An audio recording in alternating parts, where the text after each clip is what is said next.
the good times roll, in case God doesn't show. And I want these words to make things right, but it's the wrongs that make the words come to life. But who does he think he is? If that's the worst you got, better put your fingers back to the key. One night and one more time. Thanks for the memories, even though they weren't so great. It tastes like you, sweeter. One night, yeah, one more time.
Hello. I'm eating dinner really late, but it's fine. I have spinach artichoke dip and chips.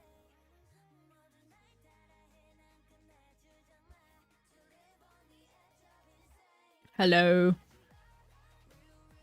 Welcome, welcome, welcome. Hello, Jen. Hello, Lynn. Hello, Ditzy. Hello, Mir. Who else is here? Who else is here? I saw someone else. Or maybe I was being Delulu, but it's okay. It's like girl dinner. Yeah, this is my girl dinner. I mean, I have real food coming, so this is just a girl appetizer, I guess. Hi, Callus.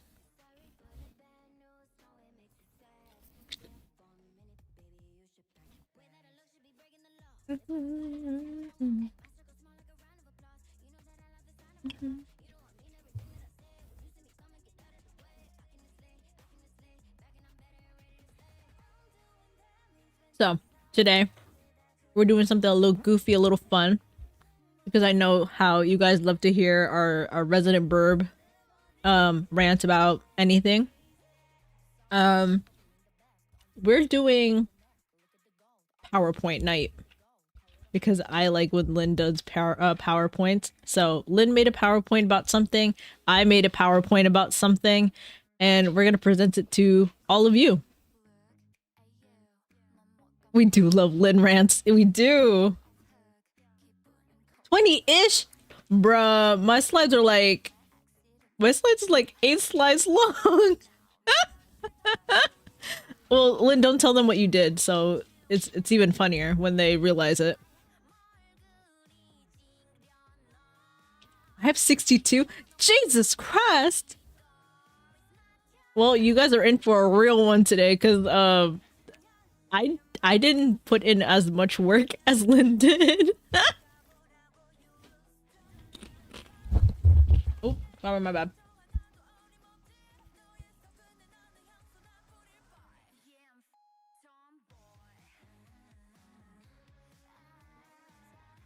Gotta fill up the stream time somehow. Yeah, honestly. Educational content for real, for real. Yeah, I didn't expect Lynn to go hard with the presentation. I really thought it was just gonna be something like silly goofy.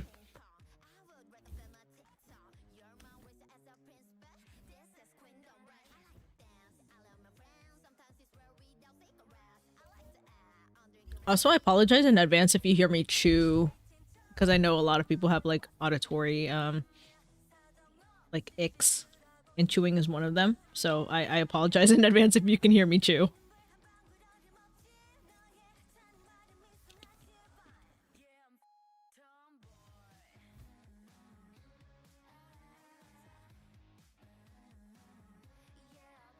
If I don't see cringy slide themes, I'm out, Angie. I mean, I don't know about Lynn, but I know mine is kind of cringe. Mine is very cringe. I'm giving the TLDR of my lore. Oh, bet.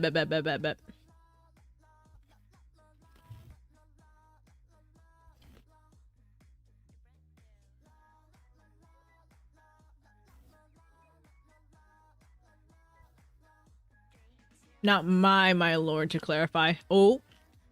Okay. I mean, to clarify, I did put work into it. Like, it's coordinated, it's color coordinated and everything. But like, I don't have like 62 slides. Like I said earlier, I have like 8. Oh shit.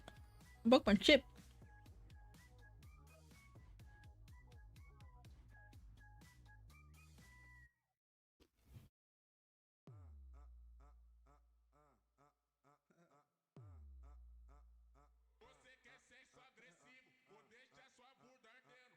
Again, I apologize in advance if you can hear me chew.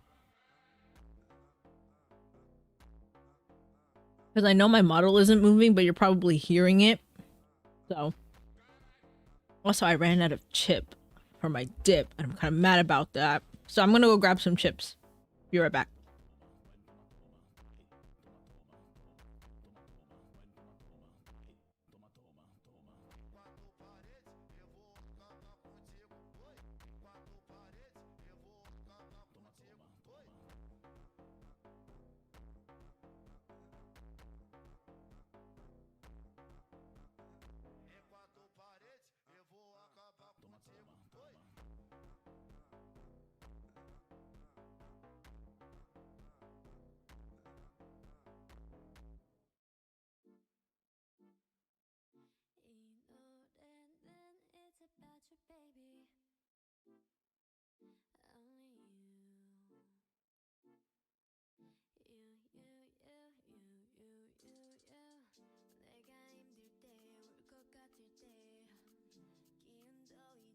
Okay, I'm back. Whew. Watch, I'm not gonna have enough chip for my dip in just like a couple of minutes. I'm gonna be so fucking pissed.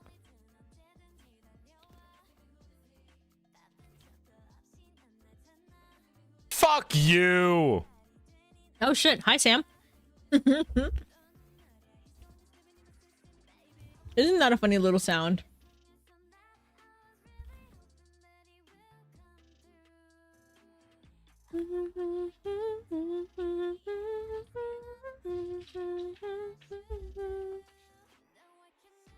I don't know if Lynn's gonna do it or I'm gonna do it, but like I'm at the ready.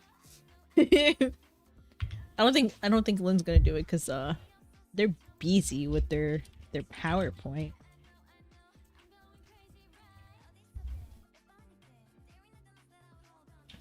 I love you, bitch. Oh my god. I ain't gonna never stop loving you, bitch. Hi Iggy.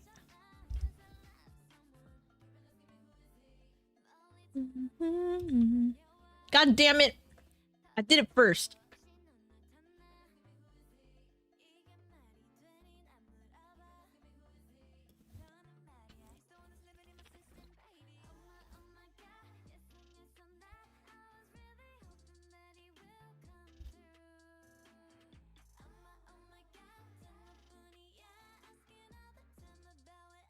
Bruh.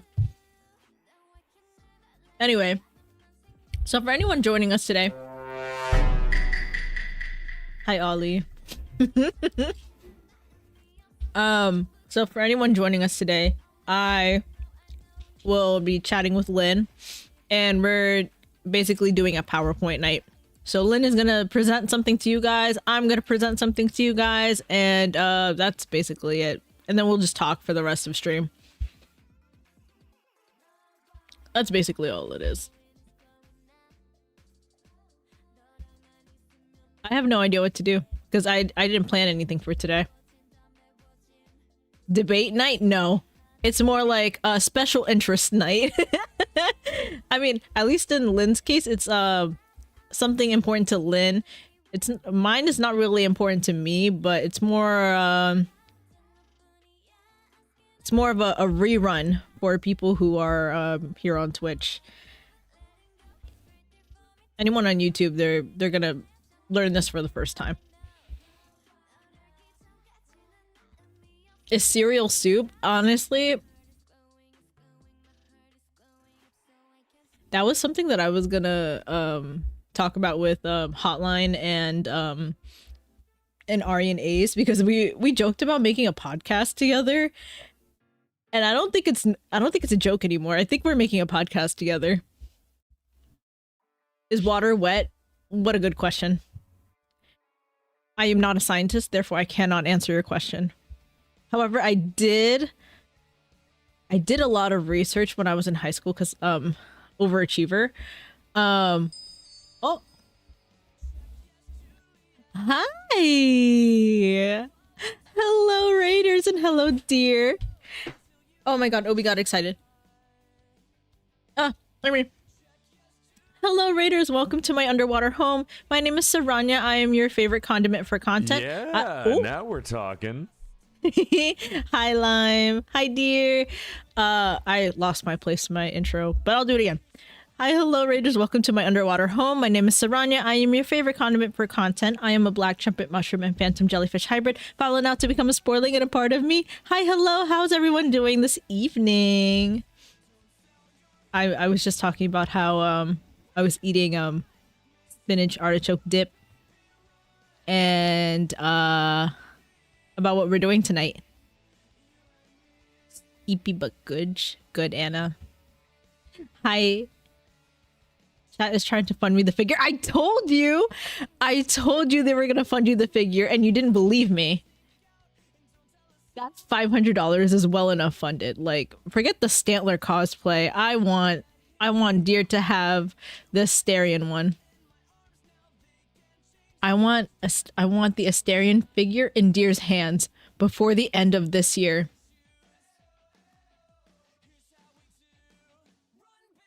I am pressuring all of you to make sure Deer gets the Asterion figure.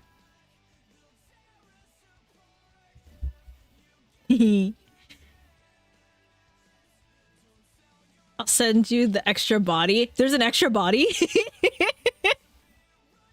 For anyone who was confused, and I'm going to clarify again for the YouTube chat, because I'm dual streaming today. My stream is 18 plus, and this is one of the few things where I'm going to warn you once and not again. But so late in the evening last night, because for some reason my YouTube studio was glitched out, so it says I streamed for like 9 hours. I didn't. But late in the evening, I DM'd Deer a tweet about the 18 plus, the R18 Asterion figure. Like, it's literally like CBT. It's he's nude. It was a very nice figure, and and it's a really pretty figure. Not gonna lie, very, very pretty. Yeah. Deer did, obviously. That is such a dumb question, Lime. Of course it's Deer who did it. Oh yeah, it raunchy, very pretty. Oh, Asterion is so pretty. Stop, guys, you're gonna make me simp. Anyway, let me move over to the other screen, so I can take a seat. I thought Deer wanted to ride it, not crush it. I mean, what's the difference? Is there a difference? Also, Lime, thank you for your resub. Big love. Yeah, there is no difference. So, you know, all the points are valid. But yeah, I hope you guys fund the figure for Deer. Deer deserves it.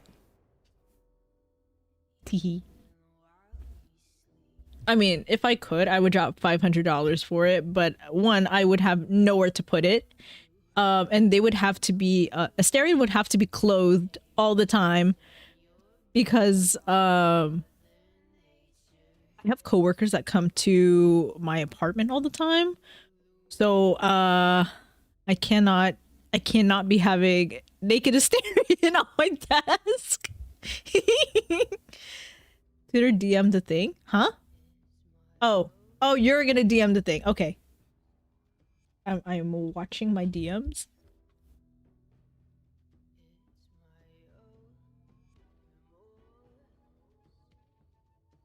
What all the parts the luxury version comes with? Oh, there's so much. Additional replaced hands and corresponding props.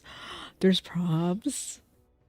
Oh, this is taking me back to when I wanted the R18 Gojo Satoru figure. And there's also an R18 Nanami one that I really, really like. But it's like $1,000 and I'm like, fuck. Naked upper and lower body. Lower body organs in two states. Hello. Soft velvet carpet. This man is sitting on a velvet carpet? Hit and Mishka. I want to look that up, but I feel like it's a trap. Are two peripheral gifts? I'm confused by that last part, but like, to scroll that man's Twitter.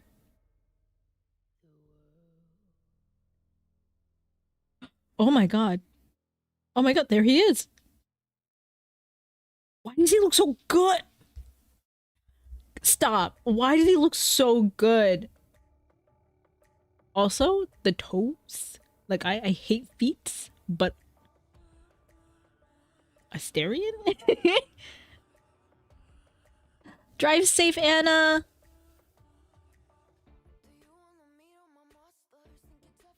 Oh my god. Wait. Oh, those are the accessories. Okay. Oh my god. Oh. Oh my god. It comes with a muzzle?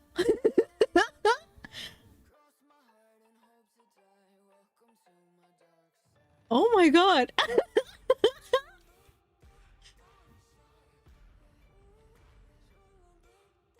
Oh, Mishka's the cat. I forgot. It's like an actual cat.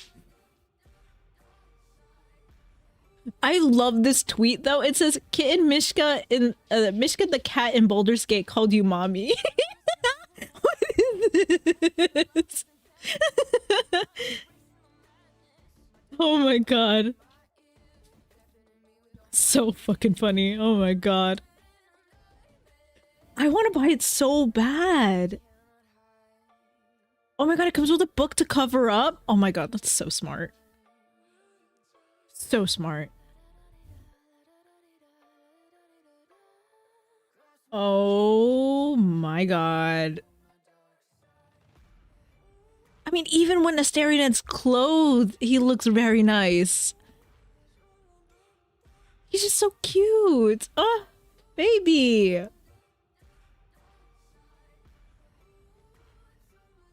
I ventured a little too far down and I saw the, the Elden Ring one. Hello? Me and my friends just being degens as fuck. Exactly. I want to preface again, it is an 18+ stream. So, you know, do that with you will. If you're under 18, you're not welcome at my stream at the current moment because, wow. This is definitely not Twitch safe. Wait. I'm looking at the other figure that they have. The tiefling by the window? He's pretty.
Anyway, so much good shit happening right now.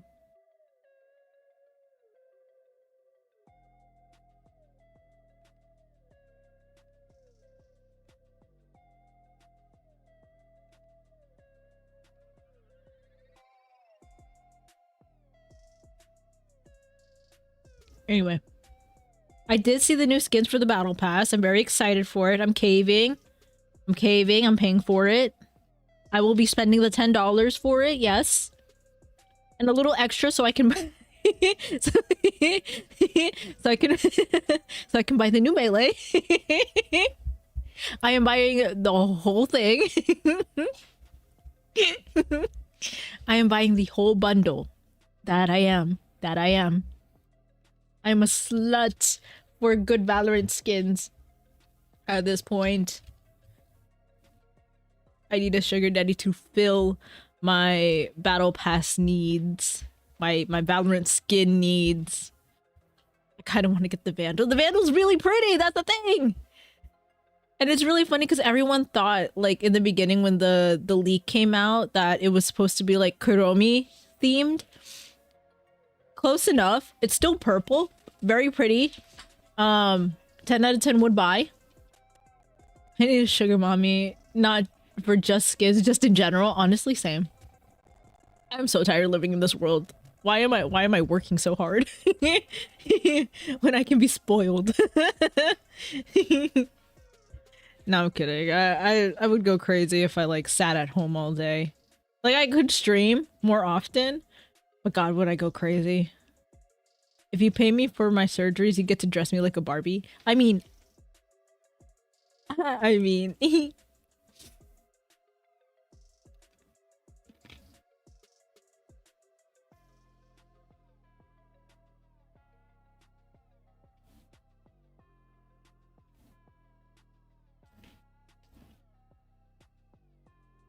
sorry, I'm still very much eating, like my snack.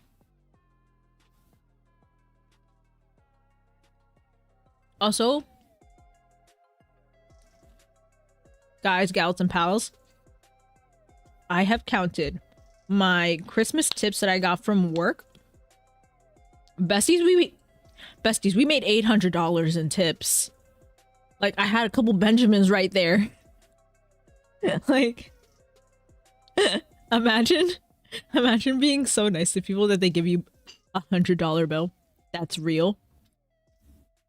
And not one of those ones that have like, you know, like Bible verses on it, which I thought was gonna happen this year.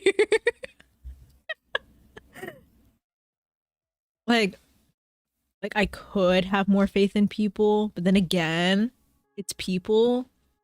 So yeah. But anyway, we made that. Bro, you almost made my 2-week paycheck in tips. I don't want to ask, but like, you can DM me how much you get paid. Because apparently I get paid more than like registered nurses. So. Okay, so I need to also order food. Okay, Lime. I'll see you in a bit. But yeah, apparently I get paid more than registered nurses. So.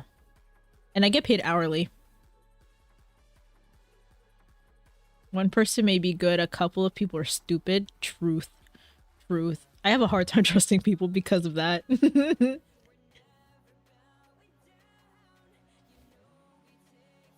But yeah. I made like $800 in tips. And that was for Christmas. And then on top of that, I had a bonus.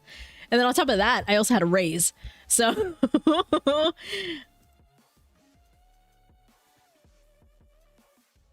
oh my god, I do get paid more than you.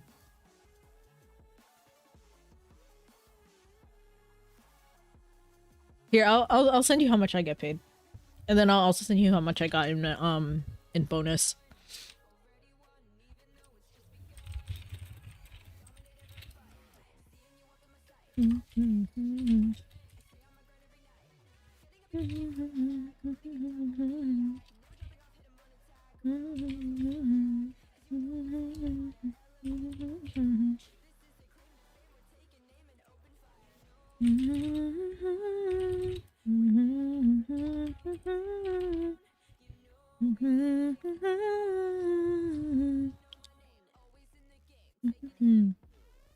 Yeah, I mean, like, because in the last year we've gone through so much change that it's been like really stressful for my body.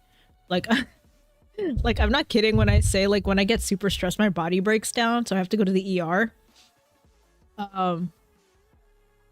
So I try not to get too stressed out. And I do more than what's in my job description. So yeah. So I deserved to get paid. And that bonus. I did so much in the last year. And this is my second year in this company. Yeah, technically in April, it is my second year in the company. Yeah. I actually lucked out on getting this job. Like, I really thought I wasn't gonna get it. I really thought I wasn't gonna get this job, and like I lowballed my original offer because they didn't want to tell me how much they were going to pay me. And it wasn't until I started on my first week on the job, they were just like, yeah, this is how much you get paid. And I was like, per hour? And they're like, yeah, like, how much did you negotiate for? I was like, I told them I wasn't gonna take less than 16, but like $16 per hour. They gave me more than that. So I lucked out. And I have good health insurance, so. Oh, yep, ad break. I'm not going to talk about anything like important, but yeah. It was a lot. Honestly, yeah, because I was just moving out on my own. And I used to work at Trader Joe's, so it wasn't paying me enough. So I was just like, fuck it. I need to, like, as much as I like my job, I have to, like, take care of myself. So I went to look for a better job, and I got it. Like, I'm hoping to get promoted in the next year so I can go salary. That's corpo life, I guess. Yeah, for anyone who didn't figure that out already, I work for a corporation. That's how I'm willing, like, that's how I am able to stand my ground when it comes to boundaries and stuff. When I started streaming, like, that was pretty obvious. Because yeah, I don't tolerate like harassment of any kind in the workplace, outside of streaming. In stream, I really don't do that. So my corporal mindset comes in handy. Hello everyone coming back from the ad break. I was just basically explaining that I work corpo, so I'm able to set boundaries because I work corpo. Like corpo VTubing, scary. However, corpo IRL job, less scary, but very stressful. Like, there's so much expectation, and I'm like, fam, I am trying my hardest. Like, I'm literally doing my best. Like, all day today, I couldn't get my main stuff done because I had to do my side, like my side tasks for work, because I do event planning. So I spent the entire day just responding and sending emails. And I hate it. Like, I used to be like, oh yeah, it would be so fun to do events because it is like, you know, I get to take a break from doing all the heavy lifting. Wrong. Psych. I'm still doing heavy lifting all while responding to emails. Like, I am multitasking. Like, while I'm doing event planning, I'm doing my main job, and then at the same time, I'm also taking care of my stream stuff. So I don't have to worry about it when I get home because I can just eat and relax. So, like, my grind never stops. And I don't, like, I envy people when they say they have nothing to do, because I'm like, damn, like, I wish I had nothing to do. Like, sometimes I even make excuses for myself so I can just, like, lay down for, like, 20 minutes. So, yeah, slay.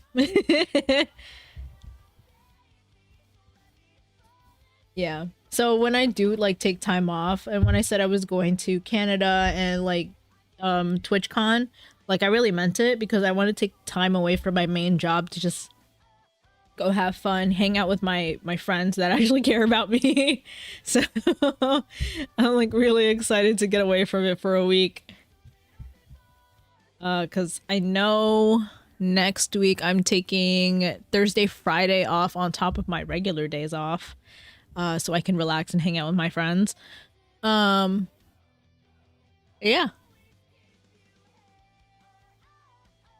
Wait, you went to TwitchCon Vegas? No, I'm planning to go this year. I wanted to go last year, but it wasn't feasible because I just came back from I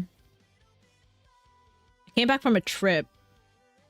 I think it was, what did I do last year? What did I do last year? Oh yeah, no.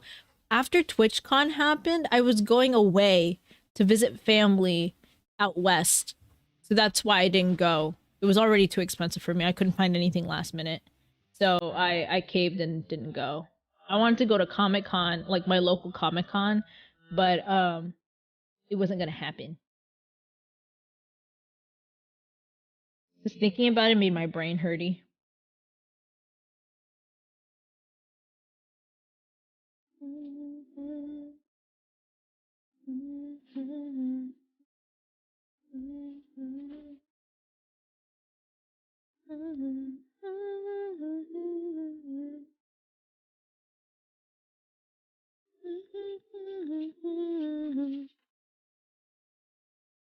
Okay, I was wondering if I should go this next one. Yeah, but, now we're talking.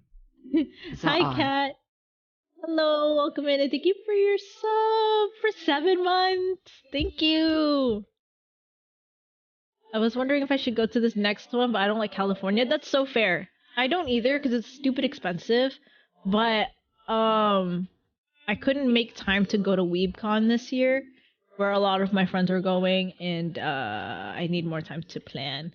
So TwitchCon would work better for me. That's why I'm going. I really want to go this year. Is it in California? I don't really know. I thought it was gonna be again in Vegas.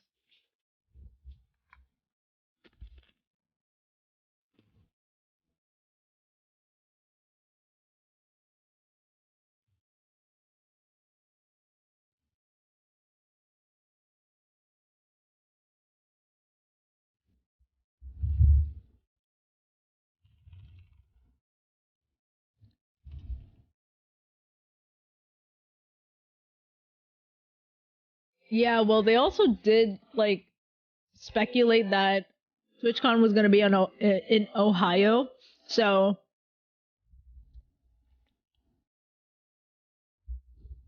yeah, it's in California. They said they are never having it in Vegas again. Last I heard, what happened at TwitchCon last year where they said fuck Vegas?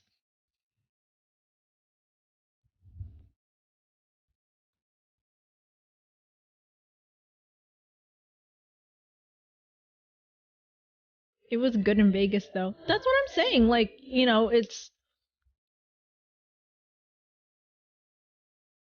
I don't know. Well,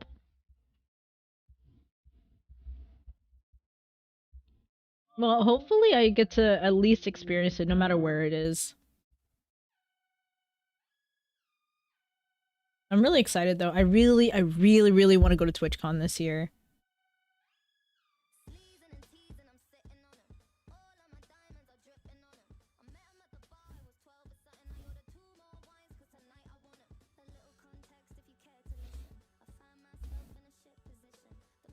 That's so fair. Vegas is kind of expensive. I mean, I believe it. Like, people keep telling me that the food scene in Vegas is so good. I mean, because clearly Vegas is very lucky to have Keith Lee. I love Keith Lee. Every place he's gone to, I try to go at least once. Except for the New York places, because the New York places are like, alright. But yeah, I really wanted it to be in Vegas because it would be really nice to experience the food scene out there, especially because I'm an adult now. But yeah, I really want to go to TwitchCon wherever it may be next in this year because I want to be able to meet my friends. And Obi, maybe. I want to meet my friends. Obi-Wan. Obi-Wan. No. Sorry, hold on. Obi's barking at the wall.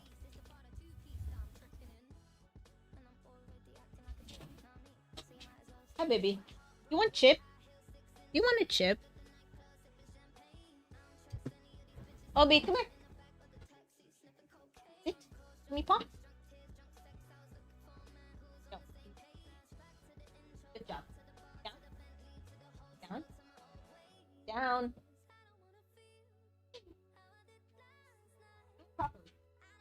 Down. So lazy.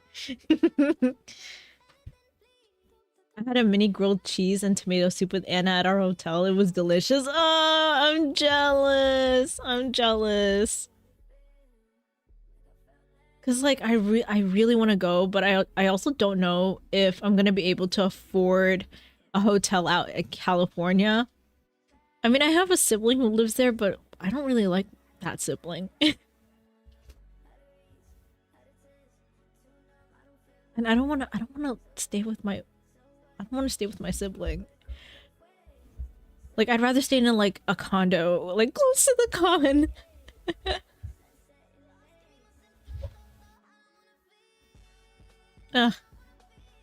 It's gonna be so rough. I cry. Because I already know when I get to Canada, I'm spending a shit ton of money. Like, I'm doing my best right now to save as much money as possible. Like, I'm actually surprised I didn't blow my entire Christmas bonus. Actually, when's the next time I'm getting paid? That's such a good question. Calendar. Okay, my passport appointment is on Tuesday. I get paid on the 12th. I'm hoping to go to TwitchCon next year. I'm down to get a room with other people near the con. That's what I did for last year's, and I'm sharing a room with a couple people for WeebCon too. I hope I'm able to, like, because my thing is, like, I have really bad trust issues. Obi, I have really bad trust issues. So like, if I haven't spoken to anyone who's going to TwitchCon and like I don't know them personally, I will have the roughest time just like, you know, like sharing a room with anyone, because I'm very like I want to be able to talk to people, but I also don't want to like freak people out, which I tend to do sometimes because I'm fucking weird. But then again, like, staying by myself is also really expensive, so we'll see what happens. Let's see, we are almost an hour in. Lynn, are you ready? I know you're in the VC right now, but like I just want to know, are you ready? I don't want to hop in and then you're not ready.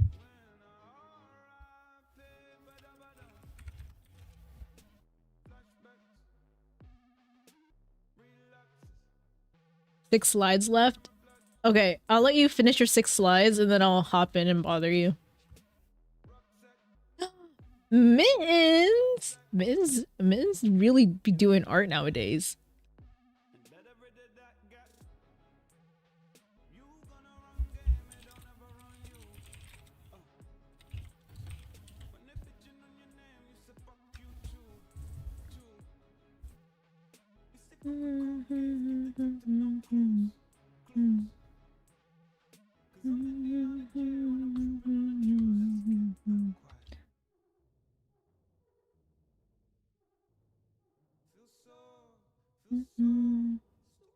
I also love Mittens art.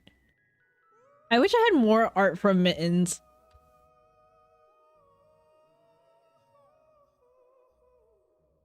Wait, did my stream alert go off? My stream did not. Oh, God. Sometimes the bot works, sometimes it doesn't.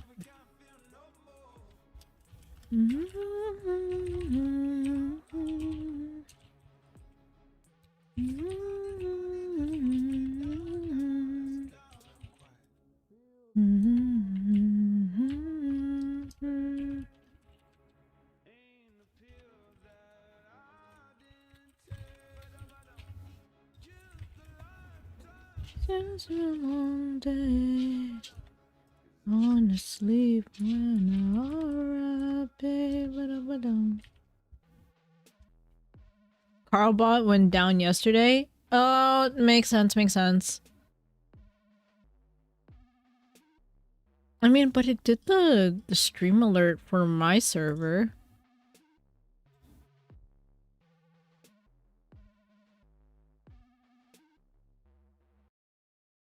I don't know. Carlbot is weird.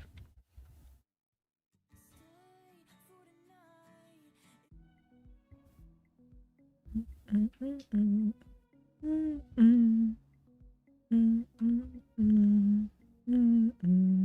gonna have such a fun time editing this later because of all the music. It took me an entire— Streamer! My own personal streamer. Where are you? I'd like some attention, please. Hello, Reyes. Welcome in. I spent an entire day editing yesterday's VOD because of all the copyrighted music. I mean, it's fine. Like, it's fine. I'd rather that my VOD takes a hot minute to upload to YouTube than, you know, get copy strike.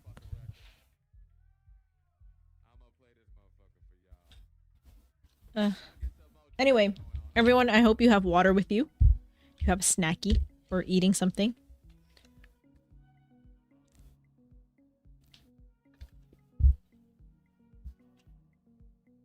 Ooh! My food! My food is here. Okay, hold on. Let me go grab that really quick. Enjoy the Drake.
Alright, homies, I got my food. Hi, Bush. For anyone who is wondering what the hell I'm eating, today on the menu, it is a New York platter. Chicken and lamb over rice. The white sauce. With cucumber and lettuce. Shit slams. I'm working hard for you guys. Is it the server again? What are you doing, Bush Chicken? Why are you working so hard?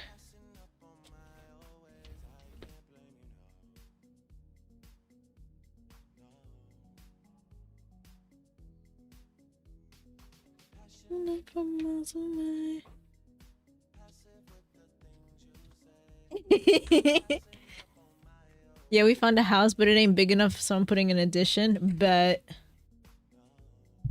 So what y'all know about this New York platter, bro? Just delicious. I'm fucking excited, bro. I haven't had halal food in a minute.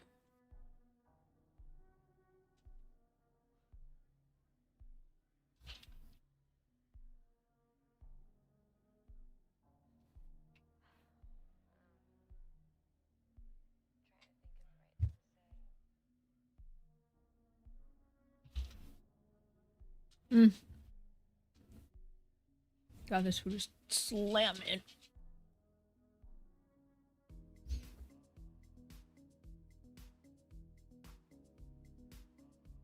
All right, Jen.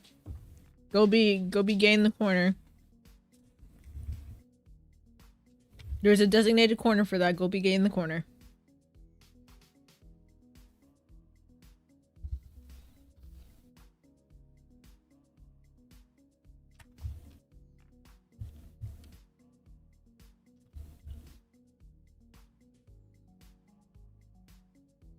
God, this food is so good. God, I'm so happy I ordered this for dinner.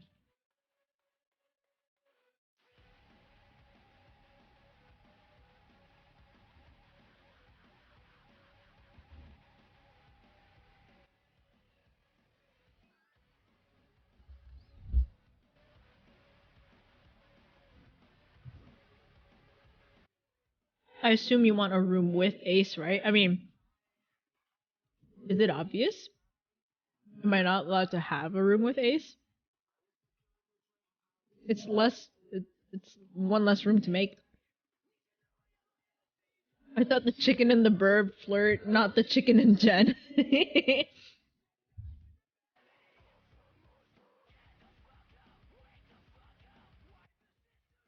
Lynn doesn't want push anymore. I'm crying.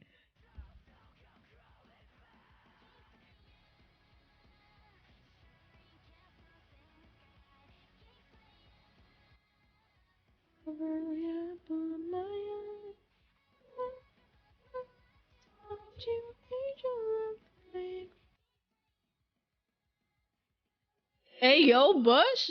What? Oh my god, Lynn, you gotta get in here. You gotta you gotta clarify some stuff. You got some talking to do.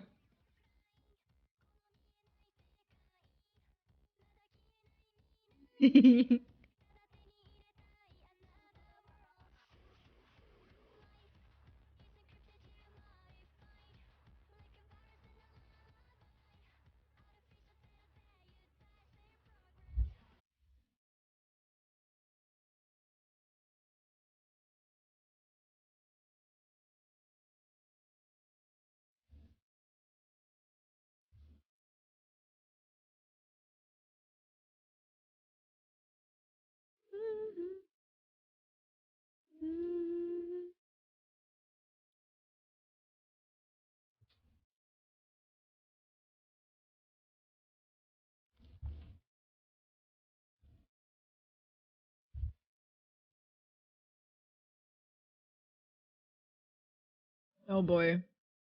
I'm witnessing a lover's quarrel in my chat. Lynn, are you ready?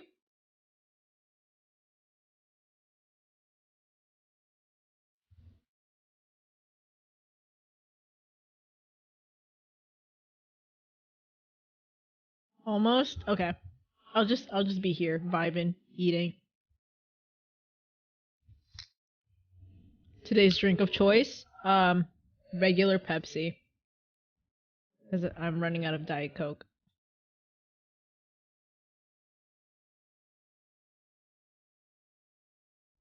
It's okay, Sam. I am too. I'm just here. I'm existing.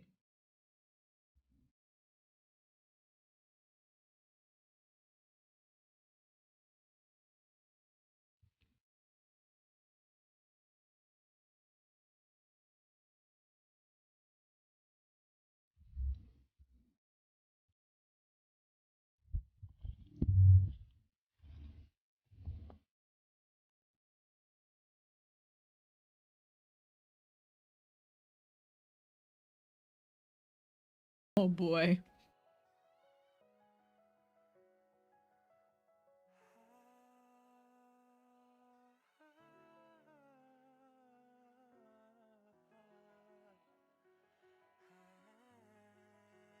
My pork.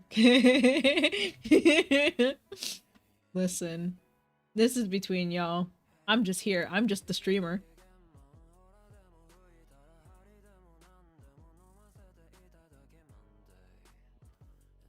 You got into it with 2 of my mods, not just 1.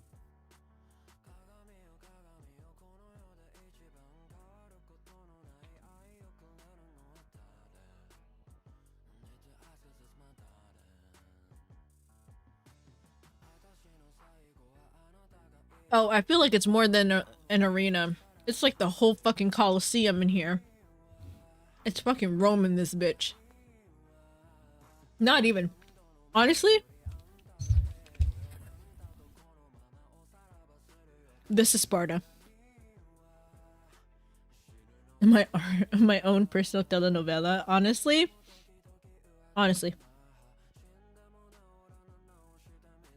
I mean like the specific, like the specific Colosseum in Rome. That one. I can't remember like what the name of it is. And then I changed it and I was like, nah, this is Sparta now.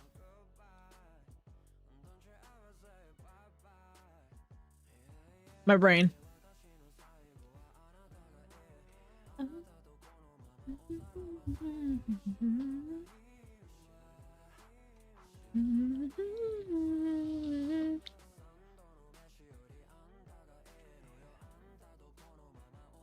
I'm like retaining half a brain cell while I eat. Whatever Sam said.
All right, chat. Let me ask you something. What do you think Lynn's PowerPoint is going to be about? I'm not going to tell you if you're right or not, but like give me a couple of guesses of what Lynn's PowerPoint might be.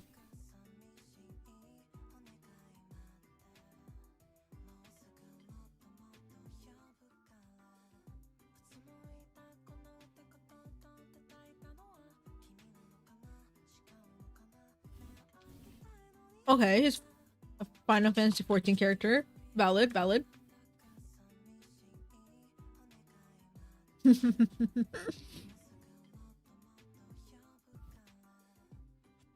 Probably something down bad. I mean,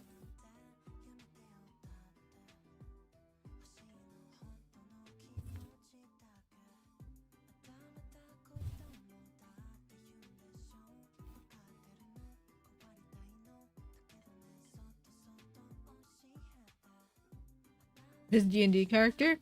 We'll see.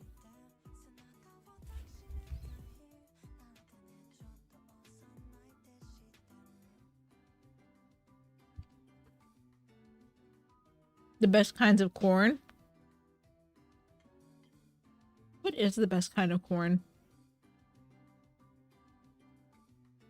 I've always liked sweet corn. I like sweet corn.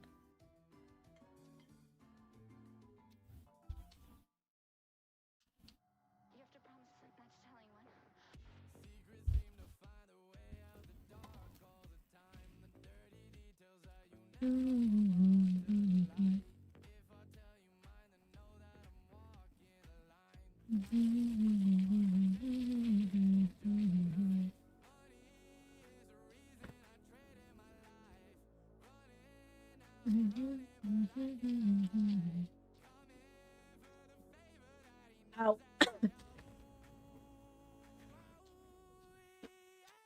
I tried not to burp out loud. So I tried to push it out through my nose, but it fucking hurt. El Dorado is the city of gold, and met the fucking devil, now I reap what I sow. El Dorado is the city of gold, and now we're looking for the money, but the strike of my soul. El Dorado is the city of gold, and I met the fucking devil. Oh my god, for part 2? I don't think Lynn wants to partake in that.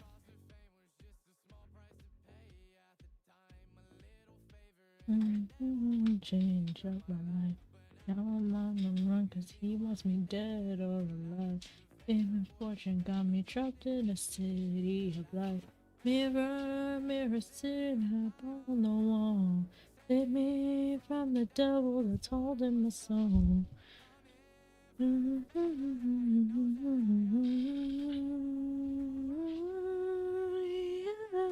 El Dorado is the city of gold, and tell you all the secrets if you don't tell us so. You finished? Bet! I'm hopping in. Be decently dressed. Oh. Hello. Yeah. Be decently dressed, you know, like I'm popping in. I don't know, you're a bird. You tell me.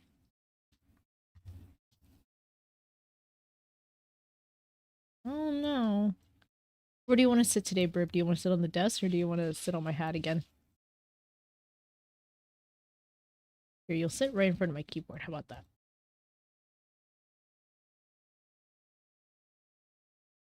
I sit in front of the keyboard, not on the keyboard. What are you, a cat? Meow for me then. No, please don't. Yeah, now we're talking. AO 5 months though. Yeah, it's been 5 months, Bush. Also, do you wanna clarify what's happening between you, Jen, and Bush and Sam?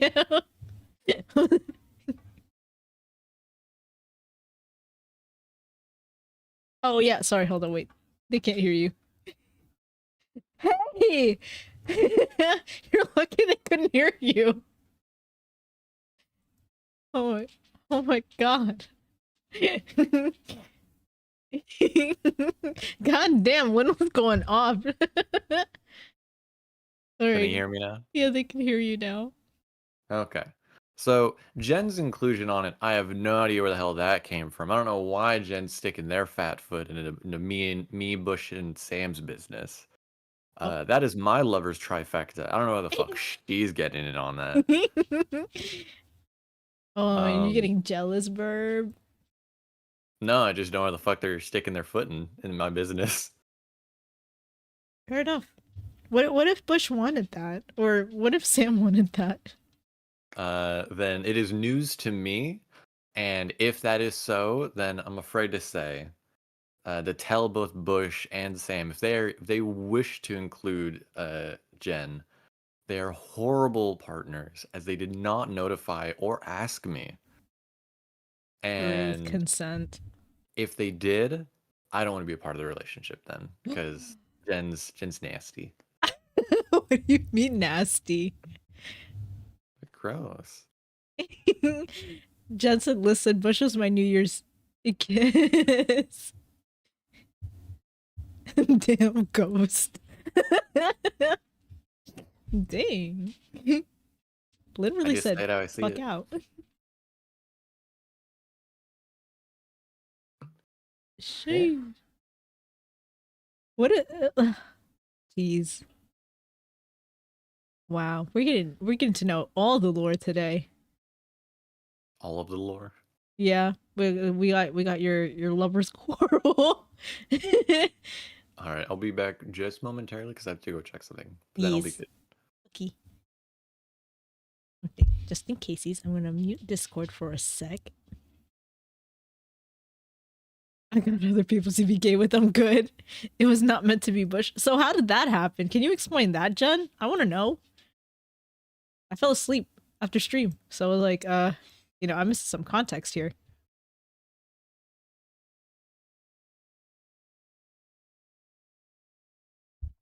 Like, explain how that happened.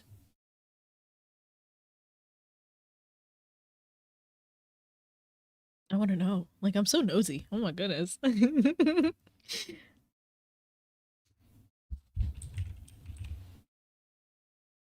Oh my god. Sorry, I burped into the mic. Because I want to burp. Oh, my bad. I thought you had said you try not to, so I was curious. I mean, I do try not to, but like, it just happens. God damn, Jen saying people are accidents. Oh my god, not the accidents. But ew, Sam, you're filthy, bro. God damn. To be fair, I mentioned like feets or grippers. Sam's the exact same way. God, you're disgusting, bro. Filthy, downright disgusting. My goodness.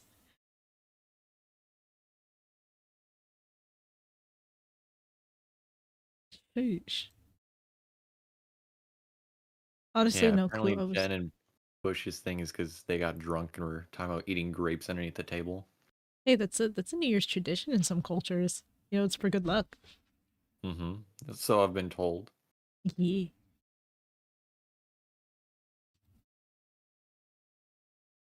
So looks at shroom. What's the So? plan for today? I mean, your PowerPoint's long, right? It is. God damn it. I didn't think you were gonna be really serious about this. The fuck? I thought it was gonna be silly goofy. You told me make a presentation, right, for today's stream, and I was like, okay, I got you. So I made a presentation to last a good chunk of the stream. Okay, fair. My instructions were not clear. That's my fault. There is goof in it. Okay. I will mention. At least there's goof in it. That's all that matters. There's also some scuff, but we won't question it. Honestly, I'm down for scuff. Actually, I didn't even check if my presentation's like working. Oh no. Oh yeah, the transitions work and everything. You have transitions. I don't got nothing like that. I have transitions and everything. It's so cute. And it's themed. I've got a cool like UI that isn't like the Google ones. Oh? Yeah, it looks all like parchment-y. Oh my god, I forgot to change like a color of text. Oh no. Yeah, no, that's heinous. Oh my god. Let's see. We'll do that, and then we'll paint. No, actually, do. Nah.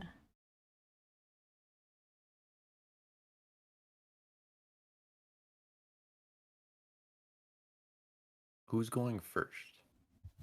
I feel like I should go first because yours is the longest. Okay. Okay, we'll move over to the other screen. Is yours about BL? No. Okay. God, I'm not a degen. I had to ask because of Ace was mentioning about, oh, what if I do another presentation about BL? And I was just curious. Okay, well that's Ace. I'm not Ace. Oh no, I'm flying. Yeah, you're definitely flying. How do you feel about sitting right there? Well, that works. Okay. I hope I'm not blocking anything important. Nah.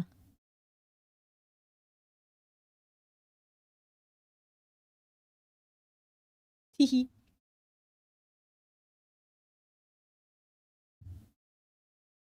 Cool. This is this is basically just an introduction to me. I have a better one for when Eclipse decides to debut, but okay. So for anyone in YouTube chat who's like, who the fuck is this person? It's me. Hello, welcome to my stream. But yeah, you're gonna get to know me today. Anyone who's been here since like the beginning, this is like refresher news for you. So, well, my name is Tsaranya. I am a phantom jellyfish and black trumpet mushroom hybrid. In short, I'm a little fun guy. I'm a fun guy. Get it? Wow. What a comedian. I know, right? For anyone who didn't know, my favorite color is blue. I have a dog. His name is Obi-Wan Kenobi. Yes, that's his government name. Lynn's covering it, but I stream 2 to 3 times a week. Mostly on Tuesday, Wednesday. That's like my definitive days. This is my favorite slide. I really like this slide. Oh no. A special kind of blue. I like all shades of blue. This is my family. You have Gowl on the left. Gowl's my older sibling. Such a dapper, proper, and yet very chaotic gentleman. 10 out of 10 would hang out with Gowl again. And then you have my design dad. That's Joel. I started calling Joel father as a joke, and I don't think it's a joke anymore. Am I cringe for calling him that? Father. Father. Give me your guidance. It's even worse when when Joel wears the drowned nun outfit. Worse. Canonical dad then. Also, tell me why it was so hard to find a PNG of just Joel. Like, it's impossible. I have no idea. Because Joel's either My like... PNG is really easy to find. Because like, Joel, he's either doing something really goofy or he has something stuck to his model. So it's like, Joel. No, we love Peepaw Joel. Yeah, I hope you guys love Peepaw Joel. Funny enough, it was really hard to like color pick everything to match their models. Gowl was the easiest because he's like varying shades of blue, but Joel is really hard to pick out. So I tried my best. You did good. Thanks. This is my favorite slide too. These are my best friends. There's Ace, my platonic partner. There's Ari, my gen mate. There's Jen, Pom Pom. There's Wish, also my platonic partner. And then there's Lynn, best verb. I didn't have another. My model just... I didn't have another PNG of you, so there's. I reused it. My model makes it sound like it's just my bird. My best verb. It was really hard to fit Jen in here too because there was only like enough room for 4, and if I put it up front, then like it was blocking your face. Because who would know that's the best verb?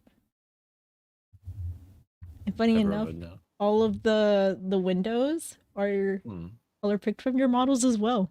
So like, teehee. It was really hard to color pick for yours because some of the shaded areas are like the same shade as same shade of gray, so it was like very hard. Even the red was hard to pick from. Yeah, or it's just like black and then it just wouldn't show up. Exactly. Ace is very easy to pick out clearly. So we also have the very similar color palette. Ari is also easy to pick out as well because Ari's pink. And Wish got that purple. This is the default, so I didn't change anything about it.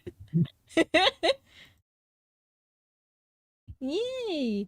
My love language is quality time. So you'll probably hear me say it a couple times on stream. I say it all the time, actually. But I love hanging out with my friends. We don't even have to say much, but when they're there, it's always fun. Or sometimes we'll be roasting each other, and it's okay. More likely Lynn at everyone else, so. Kinda true. Kinda true. It is true. I only really flame one person. So true. So true. Except when Ace gets caught in the crossfire, then RIP. Hey man, don't step out of line. That's all I gotta say. He didn't do anything. He was just an innocent bystander. He spoke up. You know what? Valid. That's so fair. So, for anyone who doesn't know, fun fact, the jelly shroom idea was well, it's not my idea. It's Joel's chat's idea. The jelly shroom design was a product of me winning the design giveaway that Joel did way back when. I think it was like May. And originally my I had like a sketch and everything of my original VTuber persona. It was supposed to be a spider girl. So yeah. My hobbies and interests. I like playing Valorant, if you didn't know that. I like researching for new games to play. I'm always trying to figure something out. I like learning new skills. More recently I've been going back to learning my languages. At one point I was learning 9 languages at once. It was really hard. It's still hard. And they're all not in the same language family. So for anyone who doesn't know, I was learning Tagalog, which is my native language. Gotta change the Valorant thing to spending on Valorant. Shut up. Full on facts. Shut up. I'm tired of this shit, bro. This is bullying. Anyway, I was learning Tagalog. I was learning Spanish. I was learning Russian, Arabic, Mandarin Chinese, Korean. I was also learning Dutch. And I was also learning Swiss German. And learning something else, but I can't remember what it was. And Polish. I'm offended. Why? Not my language. It's not real, Lynn. Let it go. I wasn't gonna say French. I was gonna say love language, but ow! That both hurt. I thought your love language was roasting. No, that's not a love language. So what is your love language, Lynn? Cuddles. Cuddles? That was so cute when you said that. That's so Nobody cute. said it doesn't exist. Well, platonic cuddles exist. Fair. Cuddles. Bush is. I don't know. I wouldn't Bush. know. Bush. You gotta come over. We can lay some eggs. Oh? Not the eggs. Stay protected, Actually, kids. I don't think either of us can. Listen, if there's a will, there's a way. Just science, Mother Nature will find a way. Funny Evolution. enough, men can give birth. They can. It's weird. It's science, but it could happen. Sign me up, doctor. I got you. Hey, yo, Mpreg? For real? Mm-hmm. You haven't heard Hotline's theory? I want to know. Actually, no, I should make Hotline explain it on a podcast episode. You gotta platonically cuddle the homies, but be careful. Don't do the premarital hand-holding.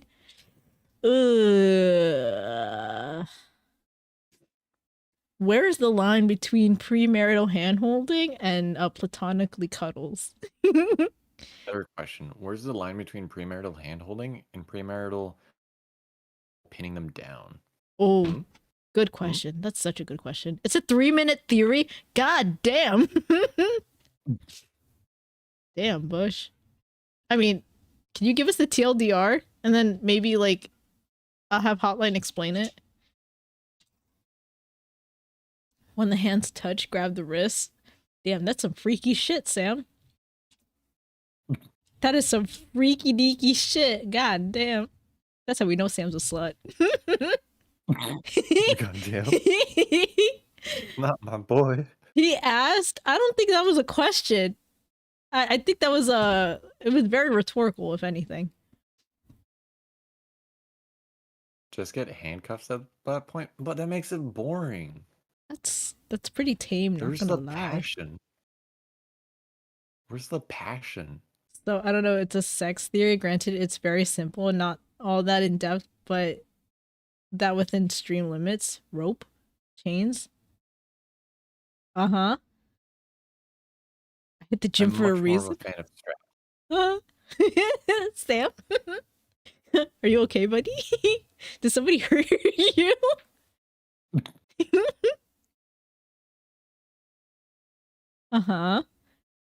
Hotline's theory, yes. Oh no. Imagine stream crashes right now. Be hilarious. Fair, Sam. Fair. It's okay. When I'm sad, I go to the gym too sometimes. And then again, I found that TikTok and it made me feel a lot better about not going to the gym.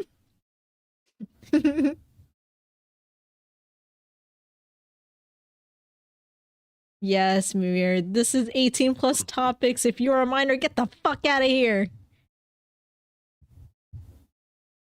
I'm not sad now, but I was. Yo, same.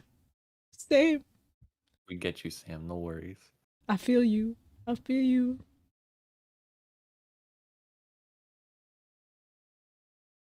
Yeah, I was sad once too. And then I got a dog. And now we're both sad together. I was sad once too. And I took an arrow to the knee. Hello? It's a quote. It's a funny quote. I used to be an adventurer like you until I took an arrow to the knee. See, I was missing that part. Okay, while Bush explains Hotline's theory, we're gonna move on to the next one. Oh, never mind. There's only 2 men left on Earth, and there is a need to repopulate. He believes, and so do I at this point. If 2 dudes go at it often enough, with enough passion, the human body will just adapt and a baby will be made. Because let's be honest, all of that has got to lead to something. Are we trying to clownfish the situation? Oh no. That's... God damn. Oh boy. Well, that's... I mean... I think Ace would love to hear this theory. Honestly. I mean, because there's a phenomenon if you're AFAB, if you're born female and you have a uterus, there's a thing where you can get so stressed out about being pregnant that you have a phantom pregnancy. I'm not going to explain how I know that. And yeah, what a horrible day to have ears and the ability to read. After enough batteries, then eventually it's gonna land itself somewhere. Hello? I hate that Bush said batter. I really do. I've rather heard other words that are more like, I don't know, attractive, not batter. Batter is like so fucking disgusting. That makes me think of like the horror movie where like the guy is like the turkey baster. And I'm just Oh, like, ew. ew. Gross. What? I'm explaining why that's a horrible word. But yeah, phantom pregnancies are scary. Like, you literally go through the motions of being pregnant and then you just don't have a baby. So, yeah. Hi, Soinko. Welcome in. What god-awful time to be here. Like, what did I stumble upon? Okay, next slide. Basically, that's where you can find me, at TsaranyaBT on Twitter, youtube.com/@TsaranyaBT on the YouTubes, which a lot of you are on. You can find me at twitch.tv/Tsaranya, which a lot of you are on, where the chat is from. And my business email, but that doesn't matter because you're not allowed to email me unless it's for business purposes anyway. But thank you, let's be friends. Let me know if I'm your favorite streamer. Haha, JK. I mean, I guess. Yeah. That's it. I'm done. I concede. You concede? Yes. All right. It's your turn. So everyone who was guessing on what my TED Talk would be about, you were wrong. Oh yeah, you gotta share your screen with me. I am. Oh, sorry, I didn't see it. My bad. I was doing it while you were talking. Okay, my bad. Jeez. I was getting prepped for you. You getting prepped? Mm-hmm. Mm-hmm. I'm always prepared. Ayo. Wink. Wink. I hate that. You can do the down arrows on our little squares and it'll vanish. Sorry, my bad. Oh, you good? All right. So we're talking about the Elder Scrolls. Primarily the races and religions. Because and even on these, this is gonna be the TLDR. Because if I went fully in depth, we're gonna be here for like 4 hours. I mean, Or more. We're only an hour and a half into stream. Fair. I can make it longer. I mean, that's up to you, buddy. This is your special interest. Fair. Yes, the furries and the scalies. Oh my god. So we're gonna start off the races. But before we get to that, we got to talk about the locale, what the basis is. And so I welcome you all to the planet of Nirn in the realm of Mundus. To be more specific, the continent of Tamriel.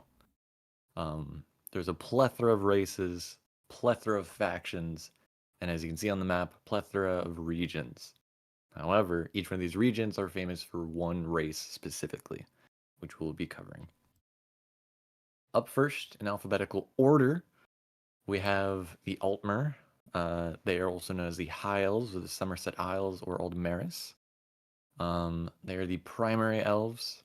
And I'll also mention, Tsaranya, if you have any questions or comments, don't be afraid to pop in or ask them. Yeah, I have a question for you. Shoot. Why are you such a fucking nerd? I'm joking. Love you, Lynn. Because you see, while you were hitting on guys and girls in high school, I was a fucking loser. Okay, both of you to assume that I was hitting on people in high school. Wow, you're cool. I mean, I'm not that cool. Anyway, continue. My bad. No worries. They also are the children of the Aliens, which are basically like the first people of Tamriel. They're like elves. Now, how breedable are them pointy ears? They're actually very, as the human elves and the humans and the elves have been able to procreate, and they are offspring from them. Oh, hold on, Lynn. I'm gonna need to close this for a second because No worries. we have a certain hellhound typing in the chat. Don't need him to accidentally dox himself. Yeah, let's not do that. Fuck. Where am I gonna put my food for nowsies? Oh my God.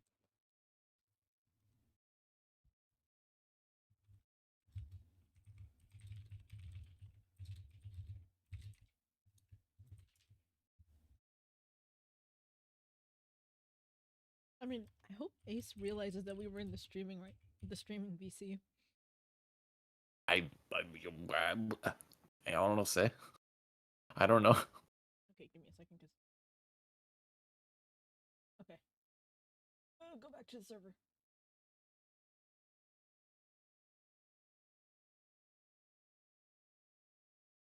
Oh, Sam. So we'll actually get to that. Why Bush does not like them on the next slide. Okay. Whenever you're ready, Lynn. Floor is yours again. Okay. Oops, my bad. So wait to the next slide, which is the about them.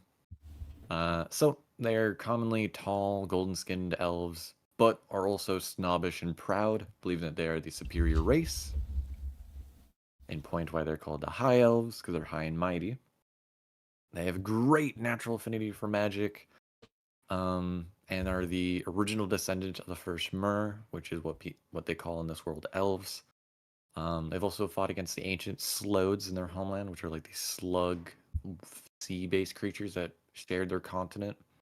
And the High Elves are basically like, no, you're pathetic, get off my continent. And so they kicked them out. They also enslaved the Needs, which are the first humans. Question, Lynn. Shoot. Are you basically telling me that they're colonizers? So it's a weird thing. Would you call colonizers if they were the first people of that continent that were humanoids? No. Because theoretically, the humans were the colonizers. The humans, as per usual. elves were there first. Okay. Valid. However, Continue. the elves enslaved them. So it's a bit awkward on that. Gotcha. Bush is very correct. They are kind of fascist. Kinda? I mean, it sounds like they are fascists. Next up, we've got another race known as the Argonians or the Saxiel. They are from the region of Blackmarsh. They are the children of the Hist, which is like this weird symbiosis relation to like trees in their region. And they are also the shadow scales of Sithis, which is one of the gods. And as we get to the next slide, yes, farm tools. The Argonians are a oviparous reptile people. They grow horns and feathers on their head, and if you don't know what oviparous means, it means they do not procreate as normal humans do, or elves. They procreate by laying eggs. Do not ask me how that process works. I do not know. Oh, so basically, like if you never mind. Never mind. Continue. They live in the swamps and have the innate ability to shrug off diseases and poisons due to their habitat. They also swim very well. The Hissborn are, of course, from the Black Marsh, and they were enslaved by the Dunmer, also known as the Dark Elves. They worship Sithis, one of the dark gods of death, and they are extremely druidic and tribal. The Dunmer enslaved them and used them primarily as crop herders and to tend to their crops and point farm tools, as Bush says. I also put the little funny note of dirty Niwa, but that is because that is what the Dunmer call them, which just means anything that is not a Dunmer. Is that a derogatory term? In this world, yes. God But damn. it literally just means outsider. That sounds a little too close to something else. I don't like that. We will go to something else then.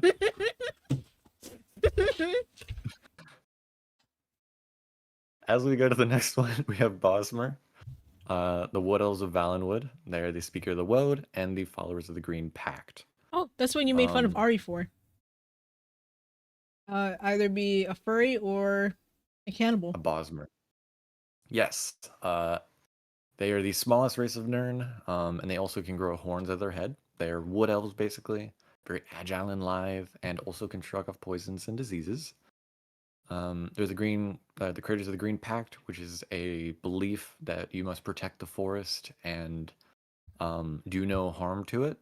However, that if you kill something within the forest or of the wilds, you must eat all of it, except, of course, the bone. Now, where this gets into cannibalism is if you kill someone in the forest, it is believed that to honor them and to honor the forest, you must also then eat them. In point, cannibalism. They worship the Daedric, or the Daedric princes, as their own gods, and also a few of their other ones, such as Yrith. We'll get to what the Daedric princes are later. What do you mean, nope, Sam? Nope, because I think the cannibalism. No to the cannibalism. We don't fuck with cannibals. Next up, we have the Bretons, or the Elnofex. They are half-elves. They are from High Rock. They are the children of the Needs and the Aldmeric. They're also the Knights of the Inner Circle. Oh my god, Ace. Hi, Ace. Hold on, let me read what Ace is saying. Hi, Sporlings. Don't worry, I'm not about to dox myself. Ooh, woo. I hope not. I don't know if I'd necessarily say Bretons are Giga Chads. They're pretty cool. The Bush is a big fan of them. Yeah, I can tell from the way that Bush is like, oh my god. They have a very haughty personality, a very honor and classic fantasy people, akin to mortal humans, with a strong affinity to magic and magicka, originating with the meeting of the Needs and the Dainari dynasty of Myr. They have a series of monarchies of kings, very chivalrous, very order-bound. Lots of knights, a lot of miladies, lots of tip fedoras. Milady. Very much so. Their nation's a little weird because it's literally just like a nation of like 12 to 14 kings and kingdoms that rally and allied to one another, but bicker amongst themselves. A little weird.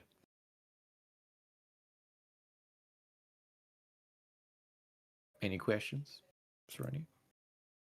Hello? None yet, other than the fact Okay. that well, fuck cannibals. Fair, fair. I'd rather be a furry. The next race we get to is the Dunmer, or the Dark Elves of Morrowind. The ill-fated elves, the followers of the Tribunal, and the home of the Great Houses. The Dark Elves are commonly represented as red glowing eyes, light grayish to light blue skin, a very spiteful race that do not like many other races. In point, begone Outlander. To explain the image that's showing here, this is the tribunal of Amalexia, Vivek, and Sothesil. In their lore, they originally worshipped 3 Daedric princes. However, one of them, known as Azura, had warned them not to mess with a artifact known as the Heart of Lorkhan and to seal it away. They had found this artifact in the remnants of the Drummer Society, which is one of their arch nemesis. And they agreed we won't touch it, and basically there's a member of their group known as the Nerevar, sorry, who basically spoke upon for them for Azura, and they all agreed and made this pact, and then they killed the Nerevar, and they did the thing Azura told them not to do. And the 3 of them became living gods. Gods in mortal flesh, which is why you see for Amalexia and half of Vivek, they have that golden skin tone. That is before they were cursed with the ashen dark skin. And this is back when they were similar to the Altmer, or the High Elves.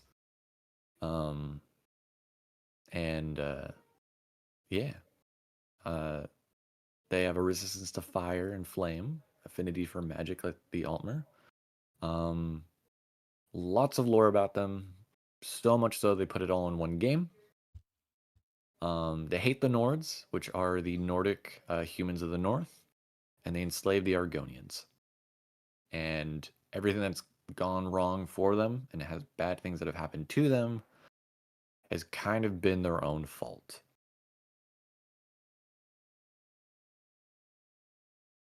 Hopefully that makes sense. So basically, TLDR, the epitome of actions have consequences. Yeah. But Currently in the lore, they're getting their ass handed to them by the Argonians, as they should. which, in point, folly. They did that to themselves. Exactly. Next, we have the Imperials. The Imperials, or the Cyrodiilics of Cyrodiil. These are the children of the Needs and the rulers of the Imperial City. They're also the caretakers of the Amulet of Kings.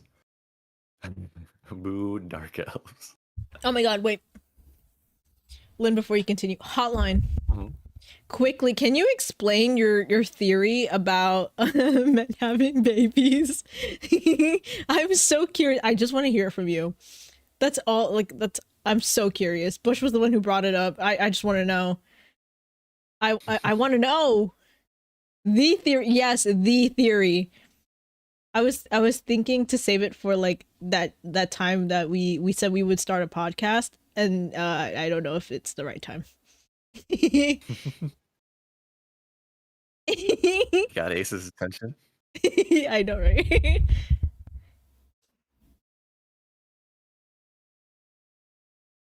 What is this about babies? It's okay. It's okay. I love how I'm waiting in anticipation. Mm-hmm.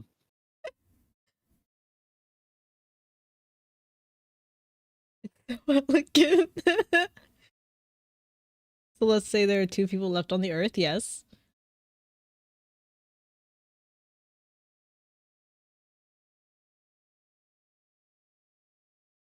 And they're both men. Mm-hmm. All right, we're with you. You believe in your heart of hearts.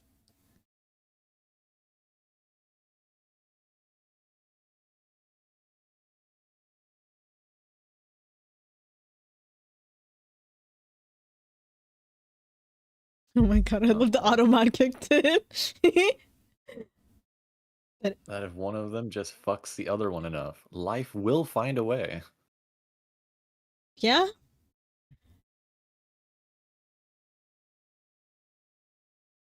It has to happen eventually. So, like I was telling Bush earlier, we're basically clown fishing the moment. The men in Bush and Hotline's eyes are the dinosaurs from Jurassic Park. Yeah, pretty much. Test tubes. You just fill each other up enough. Listen. I mean, scientifically, it's already possible for men to have babies. They just have to be implanted with a fertile egg, and then they can be pregnant. So what I'm hearing is they have to be impregnated. Yes, pretty much. Or in Oh. Bush's words, the batter has to go somewhere. Yeah. Oh, I hate that term still. The batter has to go somewhere. It's so bad. Impreg, yeah. Flap, flap, flap, flap. Get pregnant, get pregnant, get pregnant. Anyway, thank you, Hotline, for enlightening us.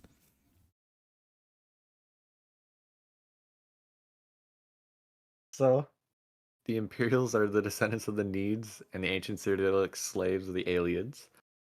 Tan skin, general shapes and sizes, with sharp facial features. It's very similar to humans, just think like fairly tanned. They have a knack for military prowess, very charismatic and charming. They were founded by the first Dragonborn, created the Imperial Empire. They live in ancient alien ruins and try to govern the continent. Their emperor generally tries to conquer the entire continent and will then rule the entire continent. However, it's not been going so well for the last few generations. Oh boy, Ace.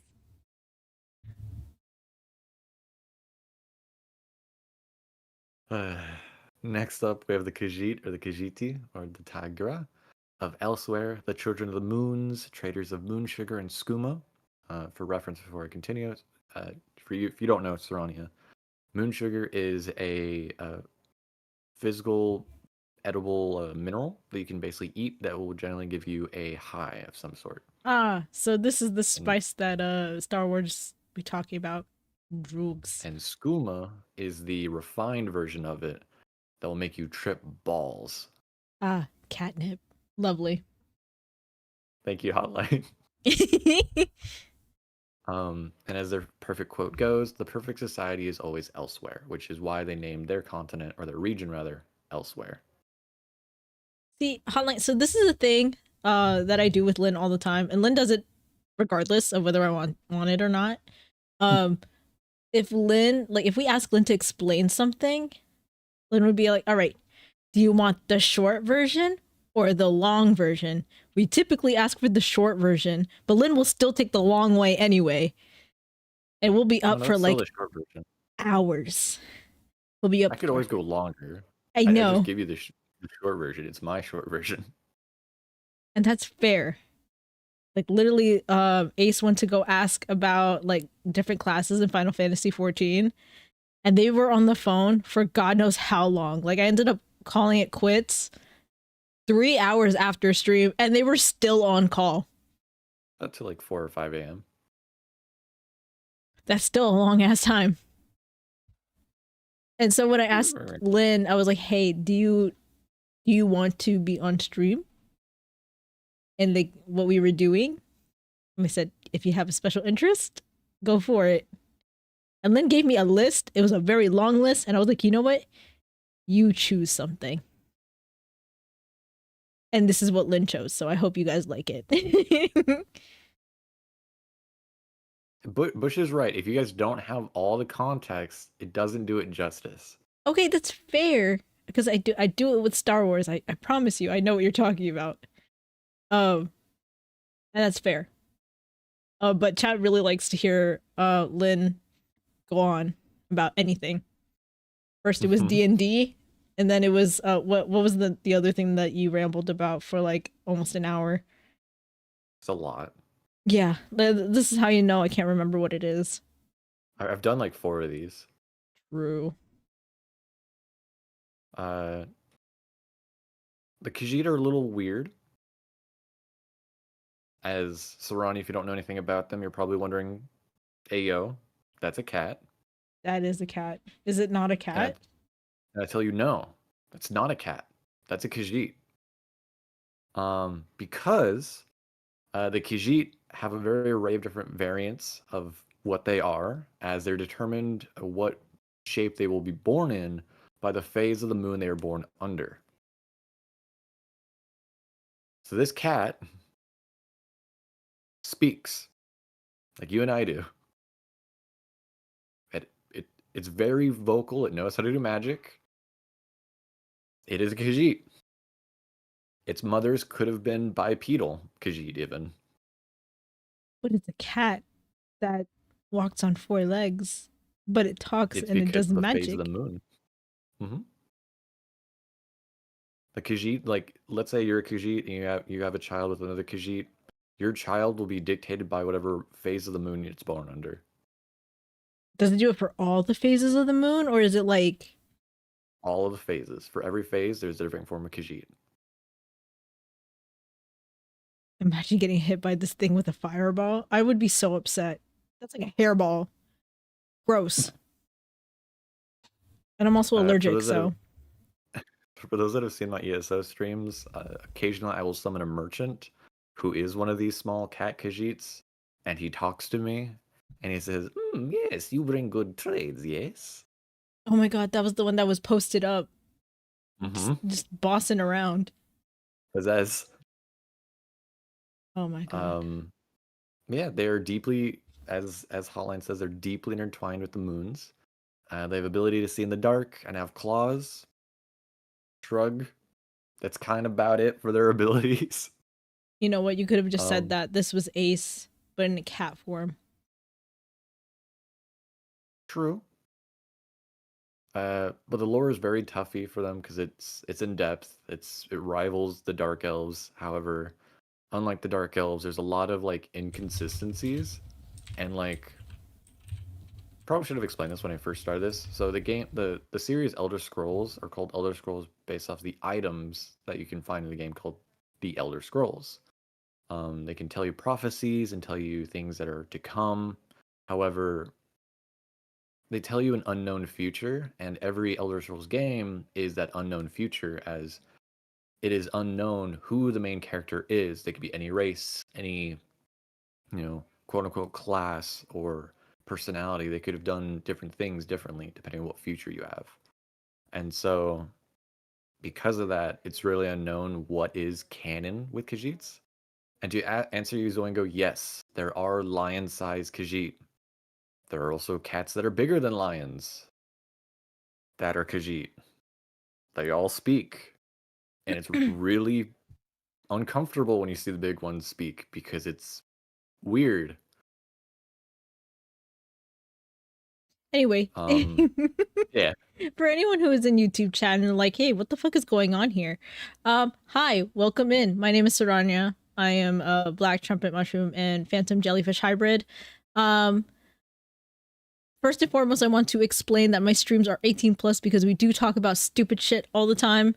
Literally not long ago, we were talking about MPreg, so like, not the stream for you if you're under 18.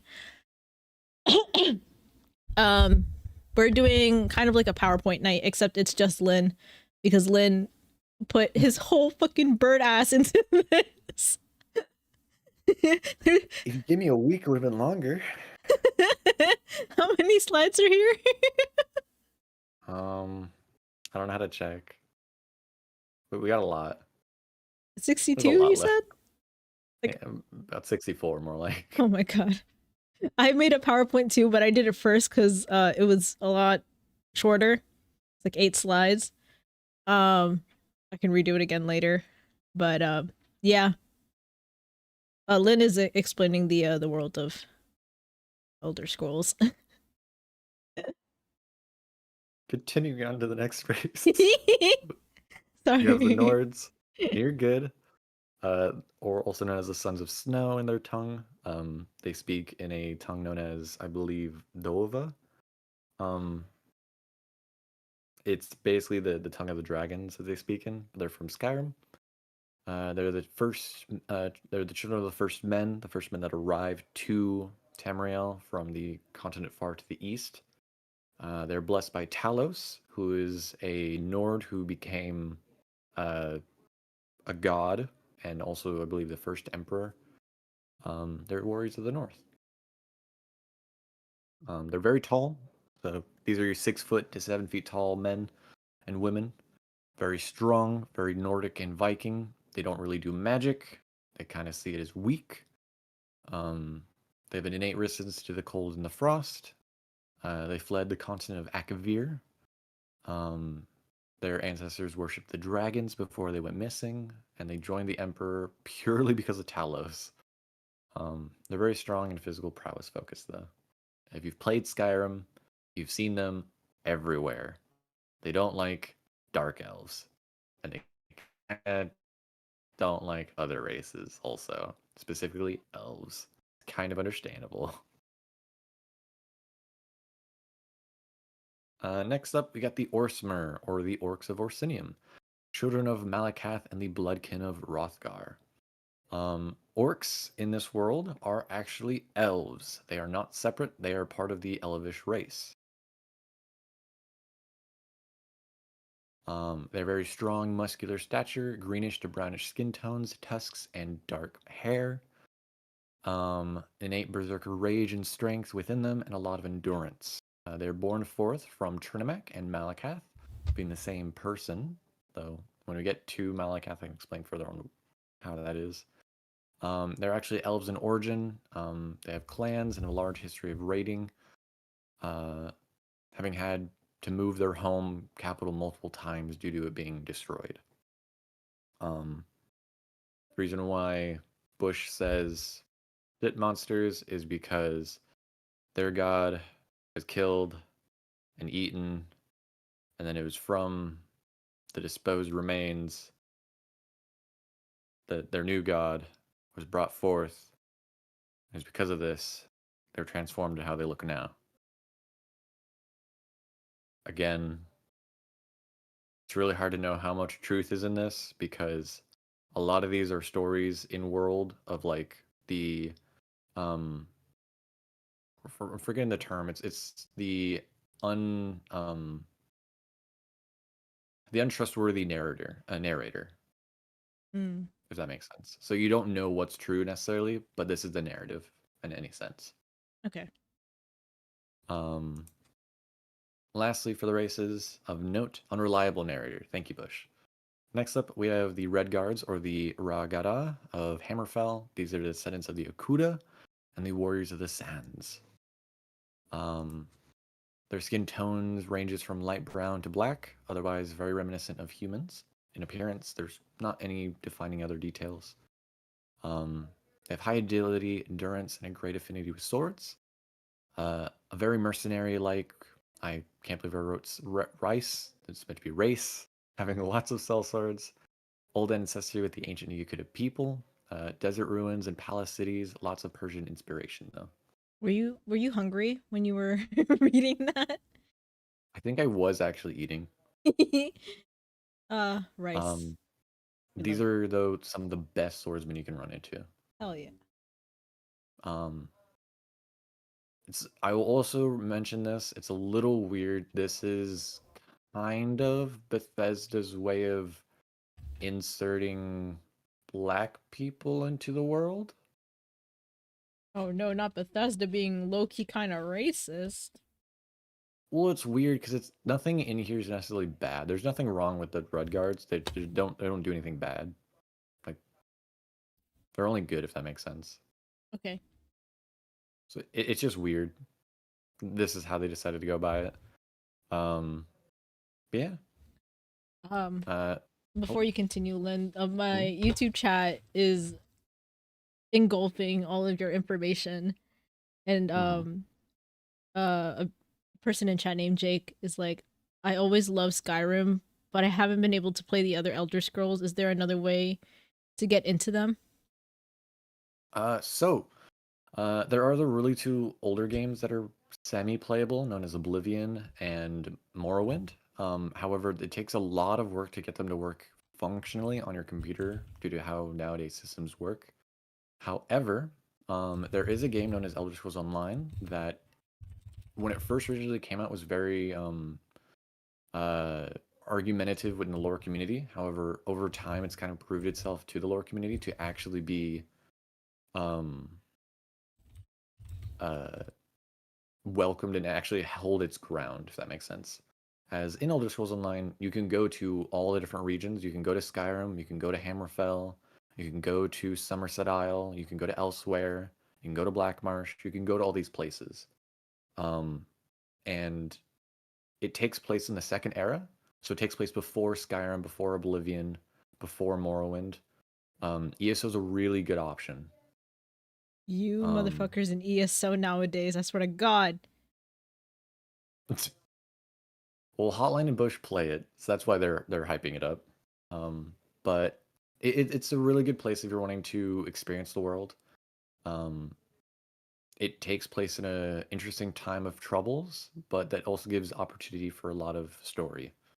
Yeah, that's the one I'd recommend if you're wanting to play it. If you can somehow find a way on your computer to play Oblivion or Morrowind, I say go for it. They're a little dated graphically, but their story is great. Or if you have a old Xbox or PlayStation, you should be able to play them on there also. Cool. Hopefully that explained it. New Bethesda games. I mean, it's just Bethesda. Skyrim is a pretty good game. I mean, I haven't really gone far in Skyrim, but it's a pretty good game. I have nothing to complain about. It's just Bethesda. Bethesda as a company I have issues with. The series I think is great. Yeah. I mean, I have an issue with EA, but like I play The Sims, so Fair enough. I do have two notable mentions of races. These races are not playable, however, they do have a lot of lore significance. First one being the Falmer. The Falmer were actually the snow elves of before they went into Blackreach. They lived where the Nords basically were from. They, however, are cursed due to them being kind of forced into the underground caverns, the subterranean caverns of the Blackreach, by their slavers, the Dwemer. They originally were very similar to the Altmer and the High Elves, with like pale white skin and like white hair. They used to be very pretty looking. However, as you can see with the image, not so much anymore. They're also now primarily blind, due to the many generations of no sunlight. mood. And on that note, we have the Dwemer. The Dwemer are also known as the dwarves, are also elves, though they fought against the snow elves and the Dunmer, and they, instead of going into really like magic and worshipping any gods, they decided to cast aside divinity and to go into mechanization and clockwork. However, mysteriously, one day, the entire race went missing, and no one knows where they've gone. Their entire grand cities and empire left empty as ghost towns. Rip. It is still a mystery where they went. In the series, there's only one game where you ever meet one Dwemer. He was the one Dwemer left behind, and even he has no idea what happened to his people. Huh. Interesting. All right. We then get to the Pantheon. Lynn's favorite part.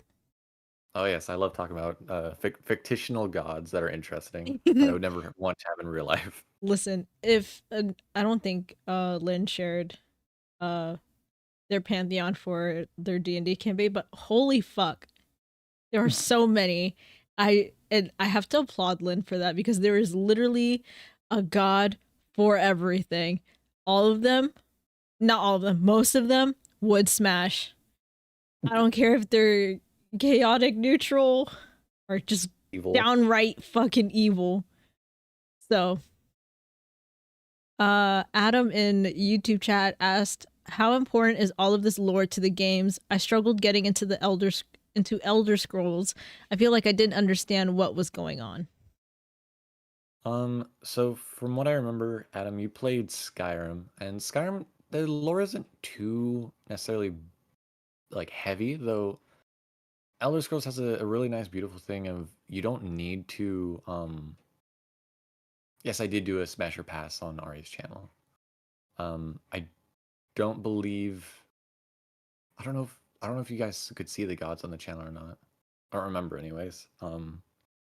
But back on the question though, Adam. For Skyrim and a lot of the Elder Scrolls games, if you don't necessarily want to go out and look out for the lore, you don't have to.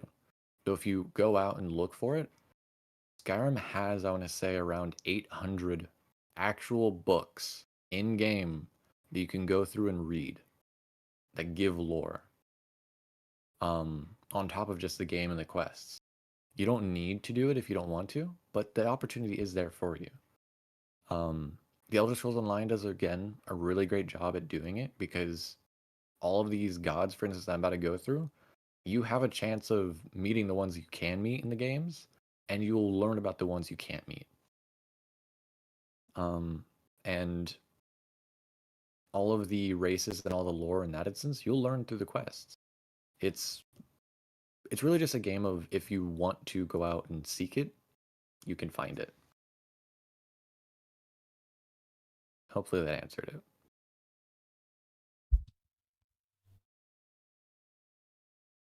Also, ad break for anyone who is not subbed on Twitch. RIP. It's ending in like 56 seconds anyway, so. I was gonna say, should I continue? Just give it a little bit. Gotcha. See, chat, are you having fun? Do you like listening to Lynn ramble? Ramble's not a nice word. Lecture is also not a nice word. Explain. Do you like when Lynn explains things? Because that sounds a lot more nicer than a lot of things. Yeah, educated's also a nice word. I really try to make it not feel like I'm fucking doing mansplaining either. Fair. Adam also said, "Thank you. I might try and give it another shot in the future." Of course, if you want to play, I say go for it. It's a pretty good franchise to get into. It's like when it comes to fantasy worlds, I'd argue it's really one of the more newcomer friendly. Well, for anyone in YouTube chat who wants to see more ESO gameplay or just explanations about anything in regards to this, you can also go to Lynn's Twitch channel and watch Lynn play ESO or Pathfinder, their upcoming D&D campaign, which I cannot speak on because it's not my place. But yeah. But you are a player in. I am a player, that's for sure. Jake also said, yes, he's got a nice voice. Funny enough, God when Lynn and Ace, one of my best friends, when Lynn, Ace, and I, when we play Final Fantasy, Lynn actually voice acts for a lot of Final Fantasy. So we're changing Final Fantasy Day because we're trying to make time for D&D. So I have no idea when we might do Final Fantasy again. We'll see though.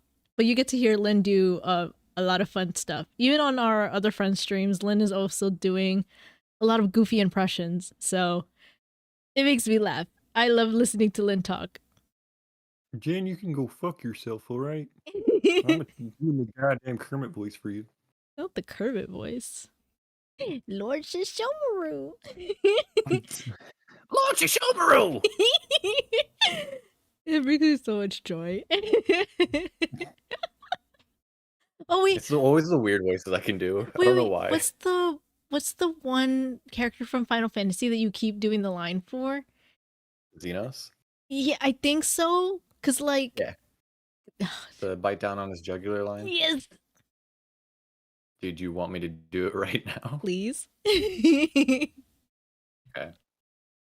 For actually Hotline and Bush, you guys actually should know this line. It fills you even now, doesn't it? The hunger to bite down on my jugular, to feel the warmth fill your mouth, and run over even more as you drink deep. Good, good. This is the beast I have longed for. Y'all. Chills, literal chills. I fucked up the line. It's fine, because nobody would know. The people who would know. Okay, but like, you know, even if they did, it's you. It's impressive. So Hotline, funny enough, that is from a dialogue, from a cutscene, from an expansion I don't believe you like. You forgot the part where they say just kiss me. That is the memed version. Also, Adam in YouTube chat said, so real, the accents are crazy. And then Jake from YouTube chat as well just said the I, the lip, and the IOG. Funny enough, Lynn is, well, I don't want to say is, but Lynn, do you consider yourself an amateur voice actor? I would say an amateur one, as I haven't had any actual, like, considerable roles. Valid. I'd say amateur. I've been in, like, 1 or 2 small indie projects that haven't been released, if that matters. Hey, that's experience, so. I mean, it's But, better yeah. than anything that I recorded in the last, like, 4 months, so. Hey, shush. Bonk. Bonk nothing. You have the talent to do it. I just gotta work on it. That's one of my new skills that I'm learning this year. Repetition is the mother knowledge. Exactly. For anyone in YouTube chat who's like confused as fuck, in August I did a donathon on Twitch where one of the goals was to create a voice pack. So I made an 8-track voice pack for people to download and to listen to. I just ask that if you go and find it, that you don't put it under an AI generator of any kind, because let's be so for real, we don't like AI in this house. So, because all my homies are artists and I respect my artists. So much so that I pay them extra for things that they didn't even ask for. I just pay them a shit ton of money. Jake, what do you mean? What are they called? What are they called? I'm not really sure what you mean by that. Like, are you asking for Lynn's pronouns? I am they, them, if it matters. I'm thoroughly confused by that statement. I'm a burb. Lynn A Doobie femboy Burb. burb if it matters. Lynn Doobie Burb. That is best burb.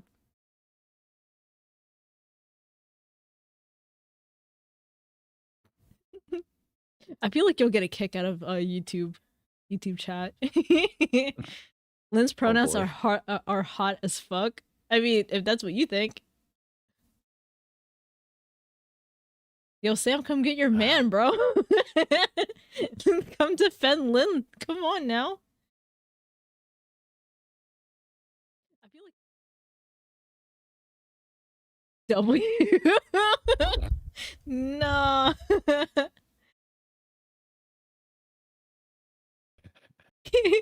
Right? I think it's so cute. I just opened it. I really love you out there. I hardly ever use Twitch. This is the first time I've seen you on YouTube. Do you stream on YouTube often? So I made it a goal in 2024 to dual stream both on Twitch and on YouTube. So if you don't feel comfortable, or, you know, at least don't feel like going on Twitch, I'm trying to get monetized on YouTube so I can carefully stream on both. But yeah, I'll be streaming here often. I stream 2 to 3 times a week.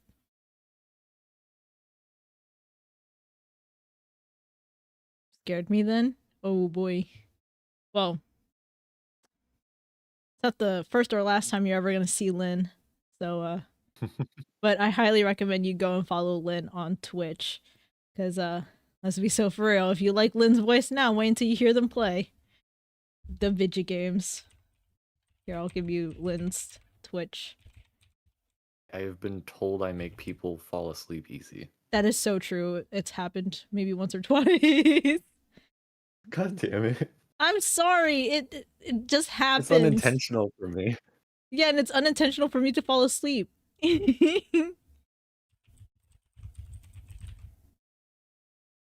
you go. I think that's it, right? Your Twitch name is Sanguine Stories, right? Your Twitter is Stories Sanguine.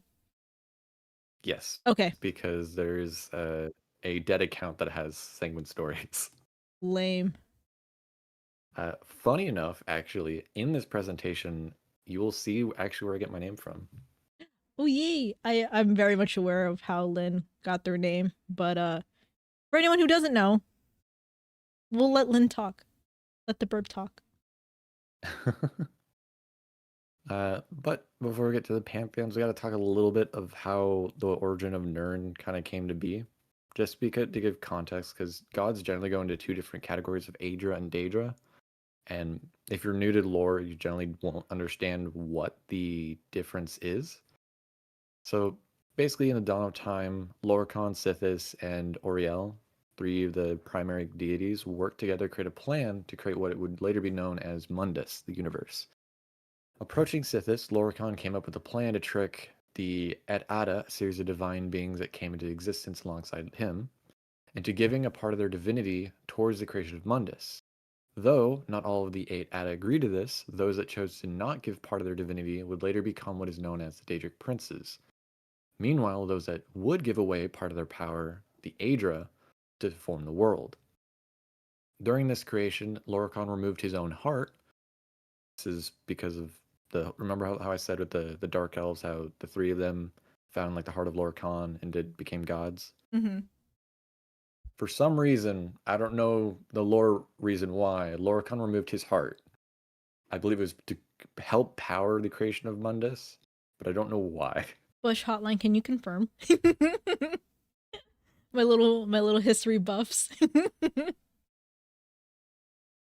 Which, by the way, if you don't know, well, you on YouTube chat you won't know, but the Bush Chicken and Hotline are our other friends. They're mostly our other friend Ari, aka Sanji_Chuan on Twitch. They're their friends, and they're just so fun to be around. Like, if you like listening to Lynn, you should listen to both Hotline and Bush just be themselves on Ari's stream. It's so funny. It's so chaotic. 10 out of 10 would listen to the 4 of them just ramble about nothing. Yeah, what Hotline's saying is I didn't know about the punishment part just because it's very like there's a lot of details for this part, and it's very like it gets again where it gets complicated of the narrator just you can't really know for certain what happened because there were no because all the lore and like stuff that's written in Elder Scrolls lore is all written accounts and written things from characters in the world. Ah, so like the And- Bible. Sorry, Yeah, let me not say and- that. no, you're good. And in that instance, no human was around, or no elf, no Mer, no Argoni, no Khajiit was around during this event, so no one knows for certain. Could you also clarify for YouTube chat like what the order is for like Elder Scrolls? Because I know some of them are attempting to get back into Elder Scrolls. Some of them have played it but are not really familiar with the franchise.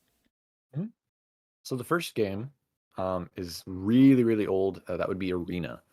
After Arena, you then have believe it would be Daggerfall.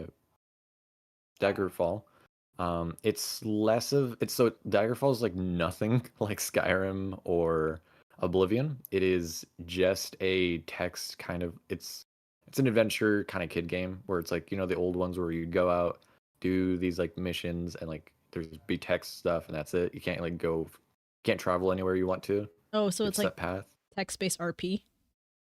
kind of, with like low polygons. Oh, we love that. I miss that. And after that one, you then have Morrowind, which is where you go to the land of the Dark Elves, and you play as the Nerevar, basically the chosen of Azura.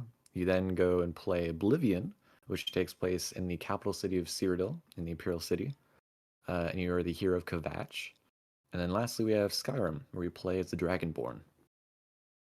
Who aren't actually And like dragons, if I remember correctly. yes, you are not actually a dragon. You are a warrior that was basically brought forth at a time of need by the god known as Akatosh, the dragon god of time. And Okay. they have imbued within you the spirit of a dragon, which is why you can do the Thum, which is the dragon shouts. Yes, I'm very familiar with that. I don't know why I know that, but that's the only thing I know. No worries. The last bits of note is that some of the 8 Ada fled before this was completed, such as Magnus. The Aedra bound themselves to this new world, however, and so they became a part of it. And so they aren't as... It ends up in a weird thing of power scaling, because... So the Daedric princes can take physical form, and it's really hard for the Aedra to do that now. I think we've only seen... I want to say 1 or 2 instances of an Aedra taking physical form, and it was a lot of effort. Like, they did a lot of circle hooping. What's that? Like, so for instance, in Oblivion, one of them happens, and like, you needed like a specific person to do a specific thing with a specific item at a specific location, and then you had the avatar. Oh, that's so complicated. Meanwhile, Daedric Princes, it's like, hey, I want to fuck around a little bit. Here I am. Okay, valid. As previously mentioned, the Aedra gave up a large portion of their essence for Mundus to be created, and so they are now weak and bestow minor boons and show signs of their existence momentarily for their followers. My own So personal clerics, streamer. priests, Where are paladins, and their you? different, I'd like some attention, gods, please. can do like healing, and they can do, you know, their magic work. But that's about really it. You don't really see that many servants of the good gods. It's really rare. Like, you know how like in most fantasy settings there's like angels of gods? You don't really see that. Okay. The closest you'd get to that is like with Akatosh and his dragons. And even then, they couldn't give a fuck about Akatosh. Okay. Cool. Then we have the Daedric princes, however, did not give away anything to Mundus and choosing to be selfish and keep it to themselves. I use selfish very caringly here because it's very mixed. Because again, some of the Aedra didn't really want to give their power away, and they were tricked. Others they did. It's a weird instance in that way. They, however, in turn struggle to appear in their true forms upon the world of Mundus, having to run circles to even do so. And so in Oblivion, one such thing happens where one of the Daedric princes, known as Marin's Dagon, is trying to appear and enter into Nirn. However, he has to do a bunch of hoops for that. So, we get to the Aedra, the 9 Divine. For those that played Skyrim, Talos is not on this list. He's not an original member. And it's really argued upon if he really even is a god. But we start off with the chief god of the Aedra, known as Akatosh, god of time and dragons. He represents a lot of things of like endurance, invincibility, everlasting legitimacy. He's also the father of dragons. A lot of the Imperials kind of see him as like what deems you to be the king of Cyrodiil. So to answer you, Kat, Talos was literally Talos was like the first emperor who I believe, if I remember correctly, was a dragonborn, and people just started worshiping him. Talos is worshipped as a deity. However, the reason why I say it's argued is just because there has been no recorded signs of his actual faith-giving power.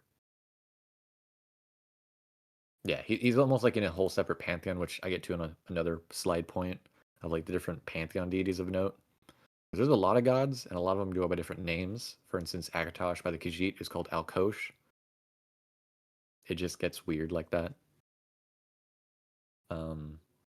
But Talos is a very specific thing where all of these were entities that were in existence before, mortal men. Talos was a mortal man who then became worshipped like a god. We then get to Arche, the god of the cycle of life and death. He holds the dominion over mortal burials and funeral rites. He also holds the rights to remove vampirism and holds great disdain towards undead. We then get to Dibella, the goddess of beauty, love, arts, and music.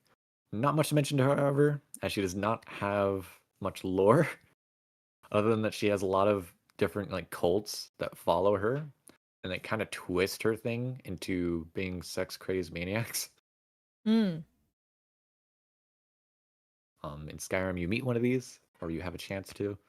It's very weird. I don't know, because she herself has nothing to do about that.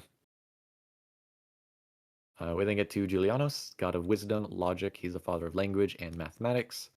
And also the Elder Scrolls that the franchise is named after are kept under his monastic orders. He basically has a bunch of monk priests that are known as the moth priests that can read them. However, reading the Elder Scrolls if you read it too much, you actually become permanently blind. Okay, like a failsafe, I guess. Yeah, just because it's each Elder Scrolls, Canes can looking at the text of an Elder Scroll, the text constantly is moving and changing, and so it's very cryptic. Okay. We then get to Kinnereth, the goddess of the air, wind, sky, and the elements. She was also the first to agree to Lorkhan's plan to invent the mortal plane, even providing a place for it in the void. We then get to Mara, goddess of the nine divine. She is commonly seen as the mother goddess and the goddess of love. She is sometimes seen as the concubine of either Akatosh or Larkhan. I use the term concubine because they don't have marriage between the gods. It's like a lover in that instance. We then get to Stendar, god of the righteous might and merciful forbearance, the inspiration of the magistrates and rulers, patron of the Imperial Legion, and an apologist of man, ? As he apparently protects humans or favors them. Unknown why. Wait, so when you say apologist of man, is it kind of like he feels bad for humans, or it's just a general pity because they're not immortal beings? Yes. Okay. It's like that, plus also being an apologist to horrific things man do also. Gross. Because the humans have done horrible things in this world. And it's very weird. Gross. Because Stendar's really only a god that is worshipped and favors the human races. You don't really see any of the other races worship him or follow him. Dang. So you can be the most vile piece of shit on in the world in Skyrim, and Stendar would be like, "It's okay, homie. I forgive you." As long as you're in his eyes righteous and showing might. Ew. Yeah. Gross. Ew. I will mention with the Adar, sorry, not Adar, the Aedra, it's very cryptic because again, you don't talk to them ever. The Daedric princes we talk to. We don't talk to the Aedra. We don't know anything about their personalities. Okay, valid.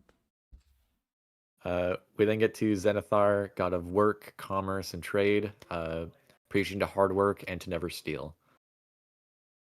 Not much else to say about this guy. He just likes money. Fair enough. I mean, who doesn't? Notable mentions. These are some that aren't necessarily Aedra, or they're Aedra adjacent, or widely disputed Aedra, being Trinamac, Sirabane, Fenaster, Irael, Talos, Azura, Lorcan, Ebenarm, and Yfrey.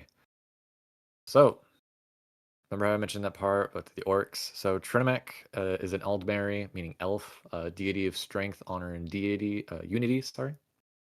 He was slain by Boethia, devoured by her, and then his remains that she discarded. It is not necessarily confirmed or denied in what instance it is mean by discarded, which is why Bush had said poop earlier. Okay. From the remains rose Malakath. Shit And monster. it's argued if Trinamac, Sirabane, and Fenaster and Arael were actually gods or not, because they're like, you know how in some real world religions how they have, or like ancient religions anyways, how they have like mortal people that they're revered as gods. Mm-hmm. It's in that instance. So the first three are mortal elves rather, who did great acts of, heroism for the elves, and they started worshiping them as gods. So kind of like a saint, I guess, if that's the right way to say it. Yeah. Ariel ends up in a weird part because it's like there's some writings where it's like, oh, they're an elf, but then there's also where it's like, oh, he's the god of time, and he was there in the beginning of existence, and so people are like, so Akatosh? Okay. It gets weird in that instance again, where it's like, you don't know, we don't know. It's just kind of like word of mouth, I guess. Yeah. Okay. And for Talos, Talos was a mortal man, a dragonborn, who became the first emperor, united the races of Tamriel under a single empire. That's about it. He's the god of governance. He's kind of low-key boring, even though a lot of people in Skyrim are like big hype, really excited about him and hyped to shit for him. He's kind of the most boring Aedra. Gross. Like literally a cab. He's literally just about government. Gross. Which the amount of hypocrisy in the people that, so in Skyrim there's a revolution between the Imperials and the Stormcloaks. The Stormcloaks want to be free of the Imperial rule, and so that they can worship Talos freely. And they do this through kind of pseudo-terrorism. Huh? And anarchy kind of things of breaking the order and rule of the government that's they have. And so I'm like, there's a little bit of hypocrisy. What a funny way to show you support governance. That's crazy. So the reason why I say pseudo-terrorism is because they're trying to free their own nation, right, from imperial rule. However, they will do this by any means necessary. For instance, welcome in, Space West. For instance, the leader of their faction literally shouted to use the Dragonborn Thum because he practiced through many years. And he killed the High King of Skyrim. Okay. By just shouting at him. Also, Hotline said nothing pseudo about killing the High King, Lynn. Well, I say pseudo because it's weird to be yeah, they committed terrorism against their own nation in an instance of in their eyes, freeing the nation. And so it gets really weird and it gets political. And so I try not to talk about it. No, that's fair. Also, I love how when Hotline said that, I can hear Hotline's voice in my head. And then when Bush says because he's a bitch, I can hear it. I can hear Hotline and Bush talking to me. That's just domestic Bush and Hotline have two different viewpoints, it feels like. I feel like Bush is yeah, I'm for the Stormcloaks. Meanwhile, Hotline's no, I'm for the Imperials. Confirm or deny it. Confirm or deny it, Hotline and Bush. No. Stormcloaks are scum. Lord, no. Apparently I got it wrong. Apparently it's the opposite. It's okay to be wrong sometimes. Okay. Oh yeah, I remember I you like- guys saying that in your Zomboid collab that being an adult is learning that what's best for Skyrim at the time was just to side with the imperial governance, I guess, if you want to call it that. Yes. I Yeah. am in 100% agreement to that. Oh, sorry. I think I cut you off. No. I was just like trying to grasp what was going on. I'm in agreement because if you side with the Stormcloaks, that shatters the stabilization of Skyrim, because they then have to reestablish a new government, which, as we also know, is very difficult. Mm-hmm. And then additionally, that weakens the imperial nation of Cyrodiil, which makes them weaker to the control of the Thalmor, which are the High Elves. Because at this point they're kind of being like held at gunpoint by the High Elves, Okay. and they kind of need the help of the Nords.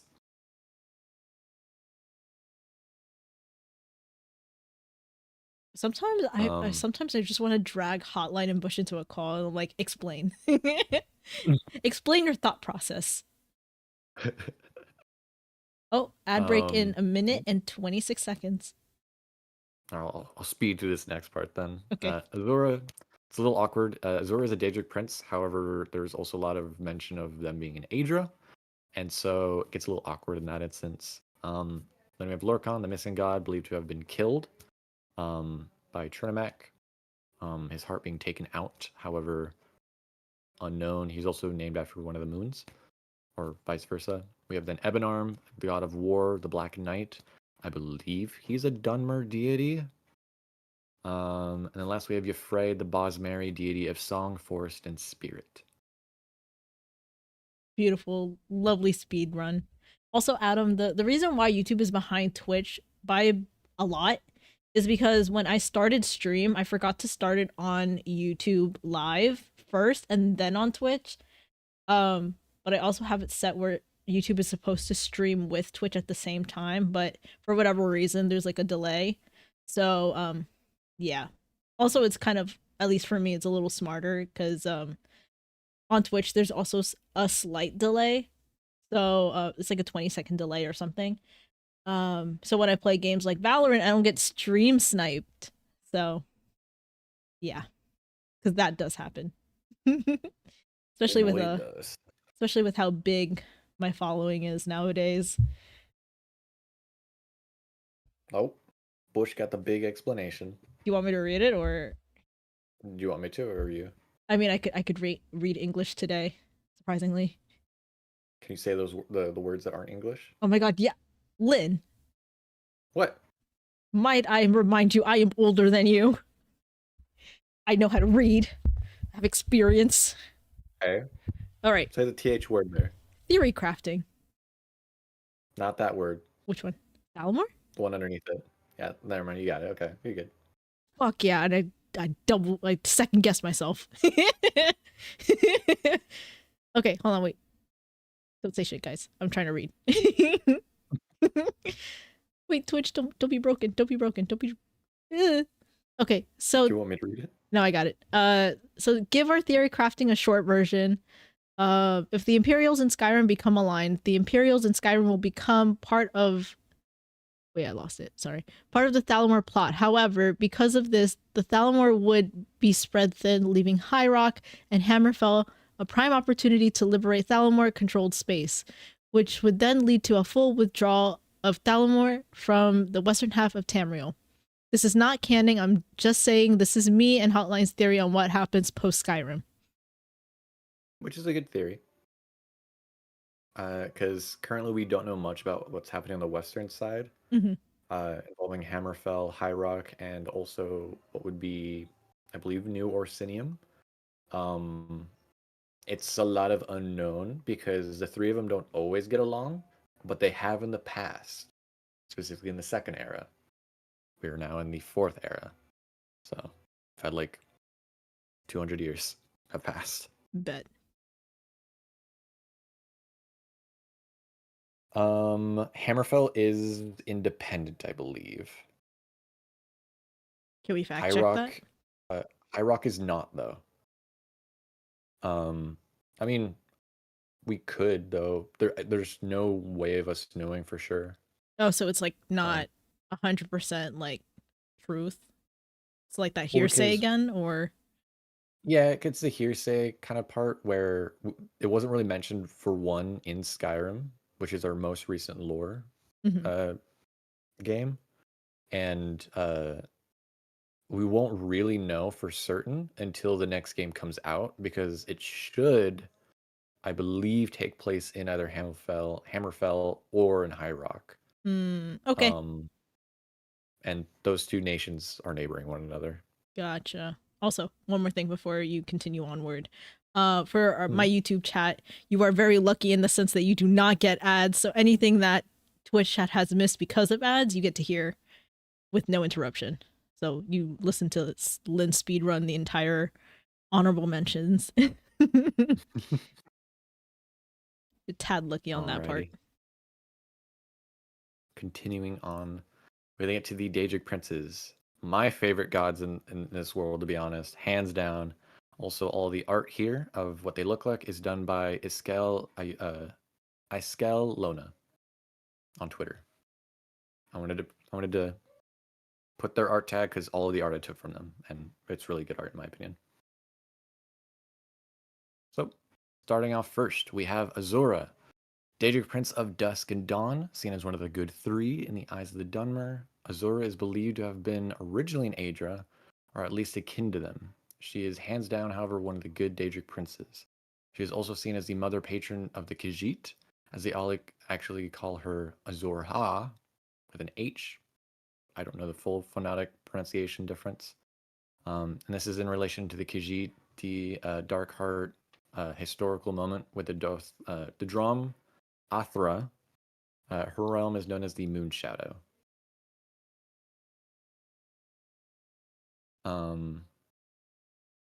She also is the reason why the Dark Elves have the dark ashen skin. Because she was like, hey, I told you guys not to fuck with Lorkhan's heart, and you decided to do it, so now you're going to look like me. Because she has dark ashen skin and red eyes usually. But this is her holy symbol also. It's meant to be her Azure star. We then get to Boethia, the one I've mentioned countless times about eating another god. They are the Daedric Prince of Plots, Conspiracy, Murder, and Revolts. They're the second member of the Dunmer's three good Daedra. Boethia is very destructive prince who pushes others to be cold and strong. Although she is dubbed the warrior queen, Boethia is also sometimes represented as a man, so it is often seen as either non-binary prince or gender fluid one. Yo, shout out to the they thems. And Bush is correct. Boethia does fuck shit up. I like them already. Moloch Ball is said to be their arch enemy. Boethia's realm is known as Boethia's Stadium. It's a little boring of a realm, but it is what it is. It's basically like a realm filled with a bunch of battle arenas that you fight in. She likes to just see people fight. I'm gonna nuke you, Automod. You and a whole Her bunch of symbol is other Jimmy. people. A viper snake wrapped around her fist. We then get to Clavicus Vile, Daedric Prince of Trickery and Bargains. Clavicus Vile finds eternity to be boring, so commonly will try to find new ways to entertain himself with mortals and meddling in other affairs. He's often always accompanied by his faithful servant and hound Barbas, the dog, a rather chaotic prince who acts on his whims carelessly, often called Child God of the Morning Star. He is the arch enemy to the Ebon Arm, and his realm is known as the Fields of Regret. He's kind of a really annoying deity. And he likes to make you do really tough decisions just to entertain himself. For instance, in Skyrim, he makes you decide on if you want to kill Barbas, his dog, who is an actual dog in game, or I think to kill an innocent person.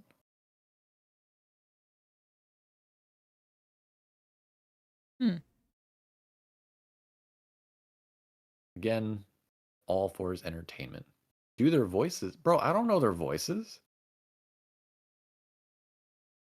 Bro, I don't remember you guys doing his voice. And I also can't do Barbas's voice.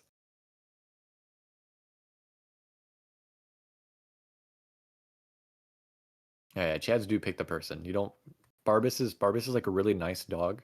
He's like really friendly. He's like, I'd like you to help me find my master. And you bring him to his master, and his master's like, all right, can you kill my dog? Huh? What the fuck? And Barbas doesn't run away. He's a faithful hound. He's like, if it must be. What the fuck? Yeah. He is also a Bostonian, like, accented dog. Bostonian. Jake from He has a Boston YouTube accent. chat just said, I was just wondering, is it only Elder Scrolls that you like, or do you like any other fantasy worlds? I love plethoras. I love Final Fantasy XIV's world. I love, well, love is a weird term. I like Game of Thrones. I think Lord of the Rings is pretty awesome. I love the plethora of D&D worlds. It's basically like you could name a fantasy world, and there's a good chance I probably know it or have read it. There's also many fantasy worlds out there, so I probably might not know one also at the same time. Bless you, nerd. Nerd affectionate. We then get to Bush's favorite Daedric Prince, Hermaeus Mora. Daedric Prince of forbidden knowledge, fate, and secrets. A rather neutral prince who won't usually interfere with the plans and actions of other Daedric siblings. With a plethora of different titles and names, Herma Mora really only cares about recording information and lore, be it of anything that has, will, or never will be. His realm is known as Apocrypha, and he knows all there is and ever will be. He is literally a floating spewel of tentacles and eyes. So, biblically accurate angel. Without the wings. Okay, valid. I just wanted a really good image in my head. Because, like, I'm seeing the art, and I'm like, that's cool. I just need to know what it would look like for me. I don't know if I could do his voice perfectly well, but it's very, it's memorable. It's Okay. something along the lines of, like, Tsaranya, thank you for helping me. Like that. Oh, see, look, if you sped that up a little bit, that's just Gowl. For anyone who doesn't know, Gowl is my VTuber sibling. Gowl has a very distinct voice. One day you'll see Gowl. I'm not sure when, because Gowl is very busy, but we will collab at one point. It's actually not so bad. I will still say that is ass in my opinion, because I don't know how to do it. You just need like 75% more go. Goo. It does sound like the voice actor slurping some goo when he's doing the voice. Gross. Ew, I hate that imagery. Continuing on, we have Hircine, Daedric Prince of the Hunt, Beasts, and Sport. He is the father of man beasts. Hircine is a progenitor of lycanthropy. Blessing, quote unquote, his followers with his gift. He is widely worshipped for many bounties he can give his followers in the wilds. His primary focus, however, is upon the thrill of the hunt. His world is actually known as the hunting grounds, where all of his followers may go to hunt forever after death. So if you worship him and he likes you, that's your afterlife you'll go to.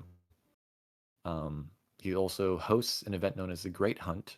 This event pits participants against one another to earn his favor, while they generally hunt one beast. And you're competing against each other, trying to hunt it down.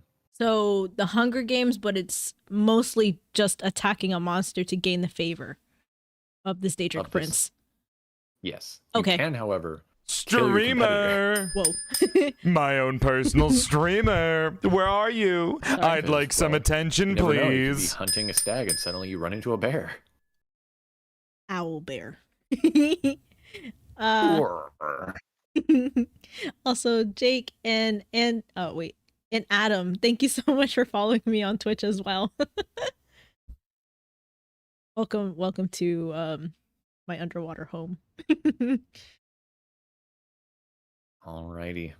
We get to a very interesting Daedric prince known as Jigalag. Okay, wait, before you go and say like and read the description, what is their alignment? Jigalag? Mm-hmm. He is lawful neutral. Okay, I would smash. Just saying. He is the Daedric Prince of Order and Law. Oh, The reason why his circumstance is interesting is because there's another Daedric Prince we'll get to and talk about called Sheogorath. And originally, Sheogorath did not exist. There was only Jigalag. However, Jigalag is very powerful. And if you've noticed so far with all the other Daedric Princes, a lot of them are very chaotic. And Jigalag hates all of them. oh, me. What a mood. I hate people. And basically he was like invading their realms and weighing lace to them, trying to bring order and law to everywhere. I like that. And so all of the Daedric princes were like, our big brother's kind of a problem. He's going to kill us all. We need to gang up on him. And so they did. And they cursed him to basically into a form known as Sheogorath.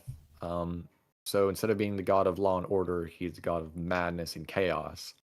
However, once per, I think, like every 40 years or some amount of years, Sheogorath transforms back into Jigalag once more.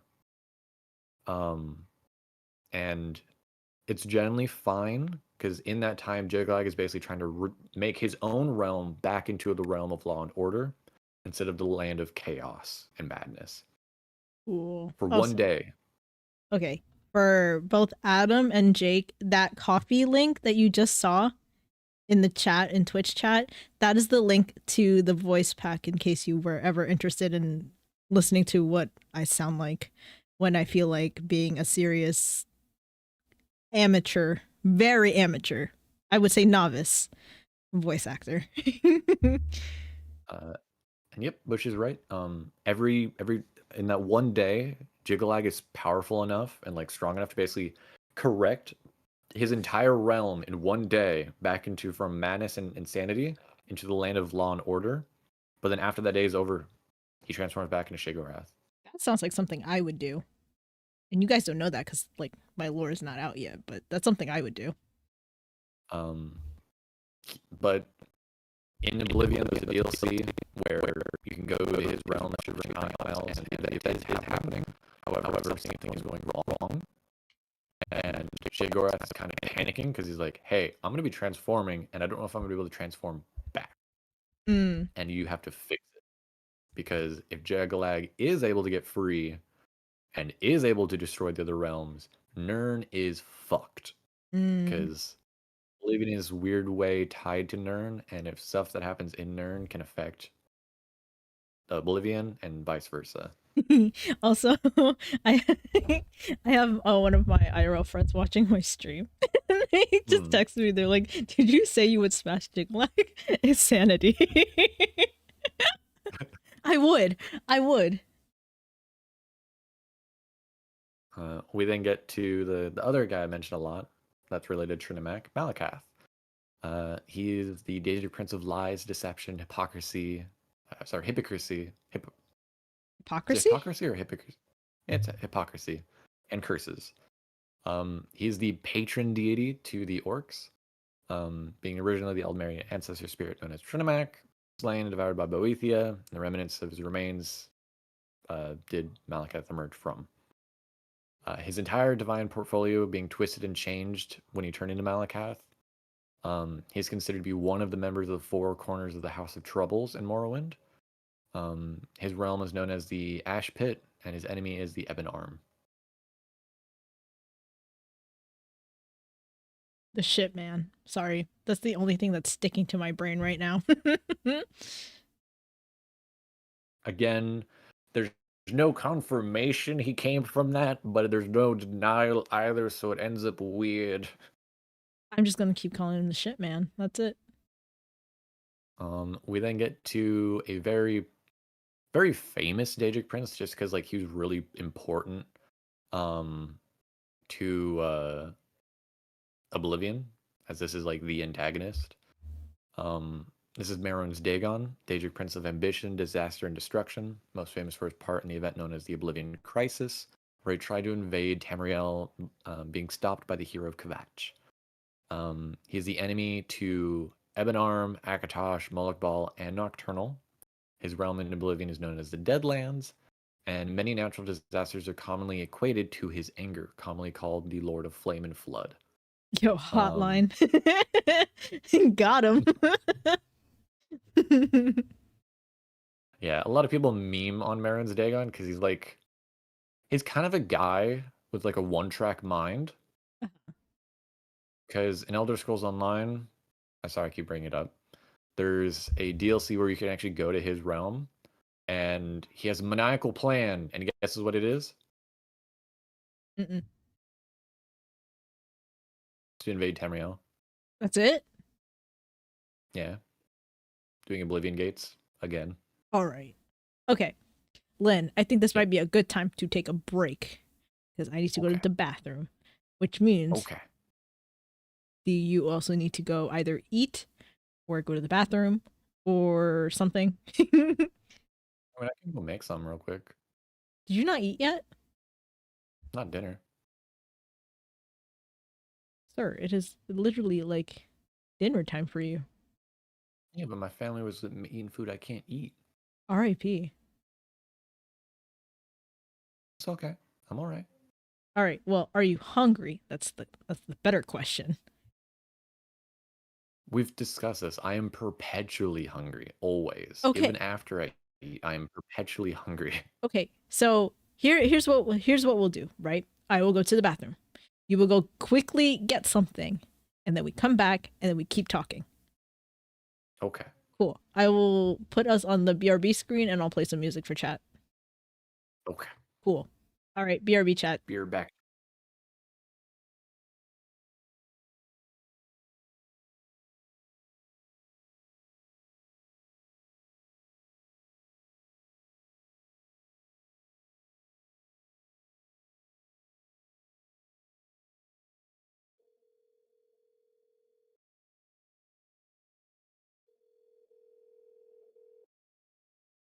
Hello, you've reached the voicemail of singer-songwriter Matty Mullins. He's currently away from the phone spending time with his supermodel wife or writing your next favourite record. Leave a message after the beep and he will return your call as soon as possible. Thank you and have a nice day. What's up, Maddie? It's Kellen. Hey, yo, dude, so I got this track I need you on, man, and, I'm really excited about it, and, I think it's gonna be sick. Kids definitely are not ready for this shit, man, so give me a call back. Let's change the world. All right, man. Peace.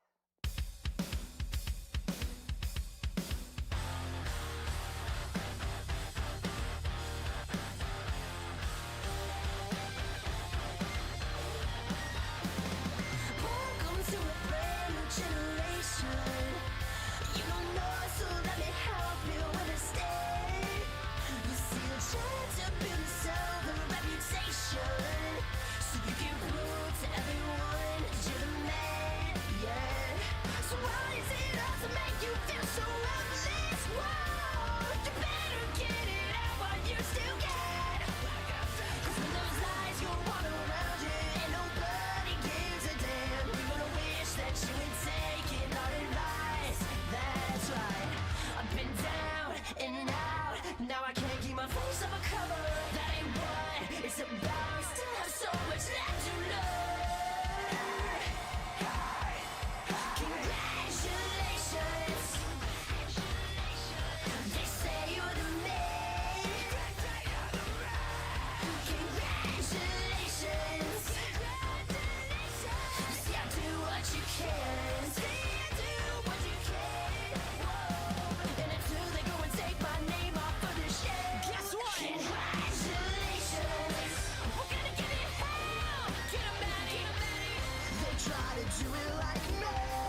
turn me down. Near my top 20 record, aren't you worried about it now? All of this lesson taught is a lesson learned. Now go and bury your head while me and cold. Congratulations, congratulations. They say you're the man. Yes, I am. Congratulations. You see, I do what you can't. And tell them go and take my name off of the shelf. Congratulations.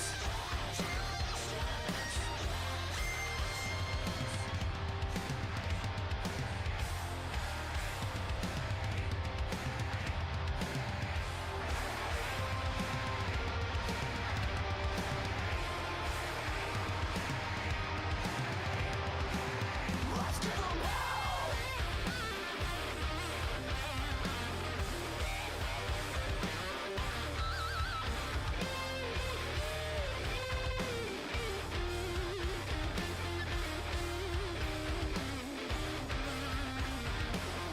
Please give us the spotlight, 'cause I have something to say. You may not like the subject, but I'll say this anyway. We're so sick of all the so-called shitty music that you play. Could you please do us a favor and stay the fuck out of our Congratulations, congratulations. They say you're the man.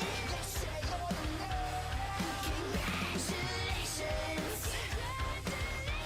You see, I do what you can't. You see, I do what you can't. And until they go and take my name off of the shelf. Whoa, please, 'cause I need to make more room for myself. Whoa.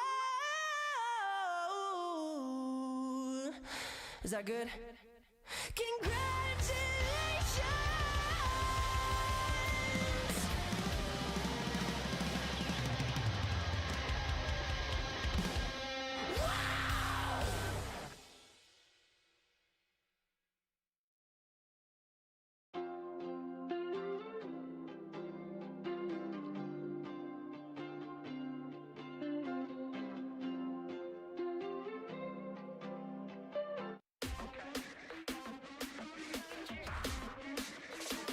Two sides to a story, but they never tell my side. Never been the kind of guy to stay inside the guidelines. I know I'm the bad guy, I don't gotta ask why. If you try step to me, it'll be the last time. I got dirt on my name, 6 feet in the ground. I got people in my past try bringing me down. Say I'm losing my mind, I don't wanna be found. Grew up in the shadow, but I know they watching me now.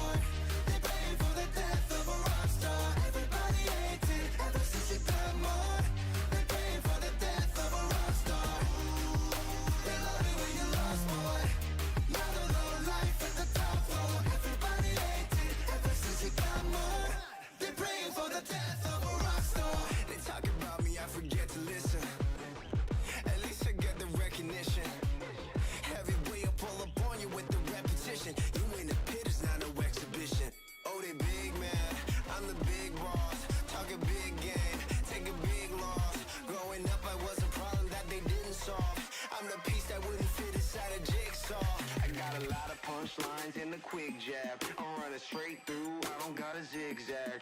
Got a heavy heart, start to live fast. From the cradle to the grave, never change, make a dig that.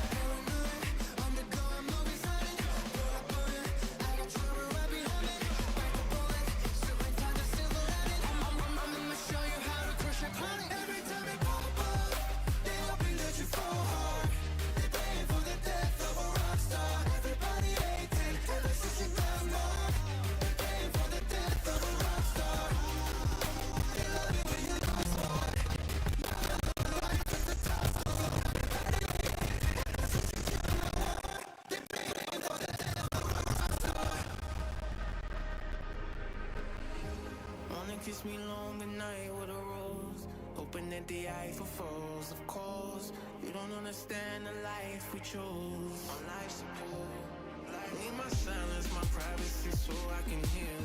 And even rock stars got feelings, what they feeling. Reality is just your piece like a drill.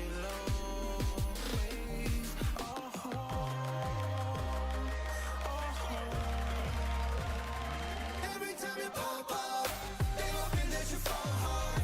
They praying for the death of a rock star. Everybody hates it ever since you got more. They praying for the death of a rock star. They love it when you lost more. Model of life at the top floor. Everybody hates it ever since you got more. They praying for the death of a rock star. Hop up, they hoping that you fall hard. They praying for the death of a rock star. Everybody hates it ever since you got more. They praying for the death of a rock star.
Alright, so chat, we're back.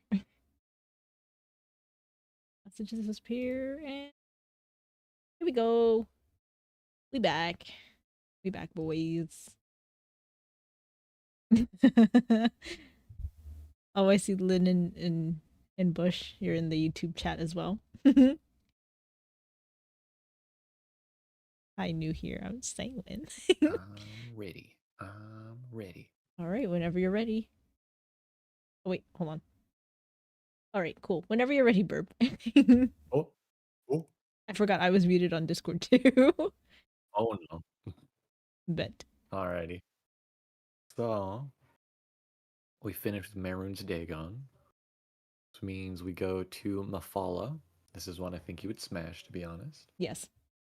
For Mafala, they are the Daedric Prince of Murder, Lies, Sex, and Secret. They are known as the Spider God. Mm-hmm. Mafala is the patron to all spiders and assassins, being also the last member of the the good three within Morrowind. Mafala has also helped to establish and create the Dunmer assassination group known as the Morag Tong. They murder in her glory. This would later give birth to the guild known as the Dark Brotherhood. Her realm is known as the Spiral Skian. Her enemies are the Ebon Arm and Pyrite. She's pretty cool. Lots of spiders. Her children are creepy. They're like driders, but kind of ugly. You meet her a couple times in some of the games and talk to her. Not much else to say about her though.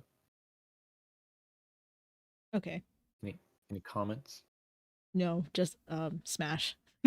Okay. We then get Meridia. This is personally my most hated Daedric Prince. I don't like them. They're the Daedric Prince of life, light, and living things. The Radiant One is quite popular among paladins and crusaders of light and quote-unquote justice. She's also referred to as the Lady of Greed due to her demanding presence to those whom are tasked by her on quests. So she's very much the type where she will choose you and call you mortal, not your name. She'll call you mortal. And she will tell you to do stuff for her. Well, not tell. She will demand you do things for her, Tsaranya. You will do this or that. Not can you. Not, oh, there's a crisis. You will do this. So, is it a good demand or is it bad? Generally, most of the stuff she wants you to do is good, but she don't need to be a bitch about it, kind of vibe. Does that make sense? Respectfully, I would still smash. So, like, Zora and Meridia are still, like, good. Mhm.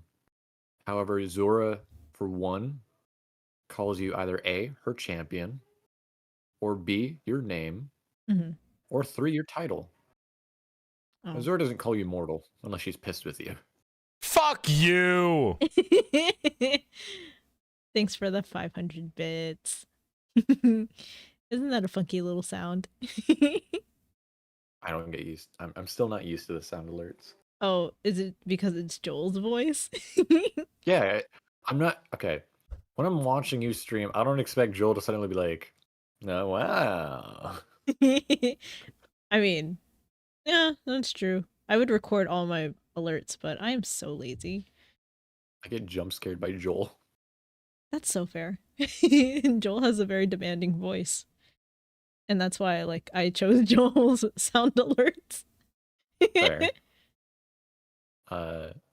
Meridia, though, her archenemies are Moloch Ball, and she also hates Nocturnal and Ebon Arm. Her realm is known as the Colored Room. It's basically this large open realm that's like just a bunch of colored lights, and like it's very bright and shiny. My crow You brain go there is like, briefly. yes. My crow brain is just like, yes, shiny lights, shiny things, give. I would listen. Next up, we have Moloch Ball, commonly agreed upon to be the most hated Daedric Prince by the community. Valid. There's one domain in his like Daedric Prince of that I don't have listed because I'll DM it to you personally, so it won't show up on chat. Okay. But it's agreed upon this is the most hated Daedric Prince. Everyone hates him. Gotcha. Oh, yeah, that's god awful. Okay. I thought you were gonna say something like he's just an all around jackass and just terrorizes people, but that one's just really bad. His name is Moloch Ball. He's a Daedric Prince of domination, strife, and enslavement. That makes sense. Firestone, as he's commonly called, is one of his most one of the most evil princes, with a long list of enemies being Ebonarm, Boethia, Meridia, Laybal, Archay, just to name a few. There's a bunch of others. His realm is known as Cold Harbor, and he's known as the father of vampires. His male genitalia also supposedly was taken by one of the living gods of the Dunmer, known as Vivek. And Vivek uses it as his spear. Iconic. So iconic. Oh, I remember we spoke about this because I remember because I was doing my building walkthroughs and you were telling me that because we were talking about how vampires are basically the story of assault, essentially. Yeah. Yeah, I Yeah. remember this.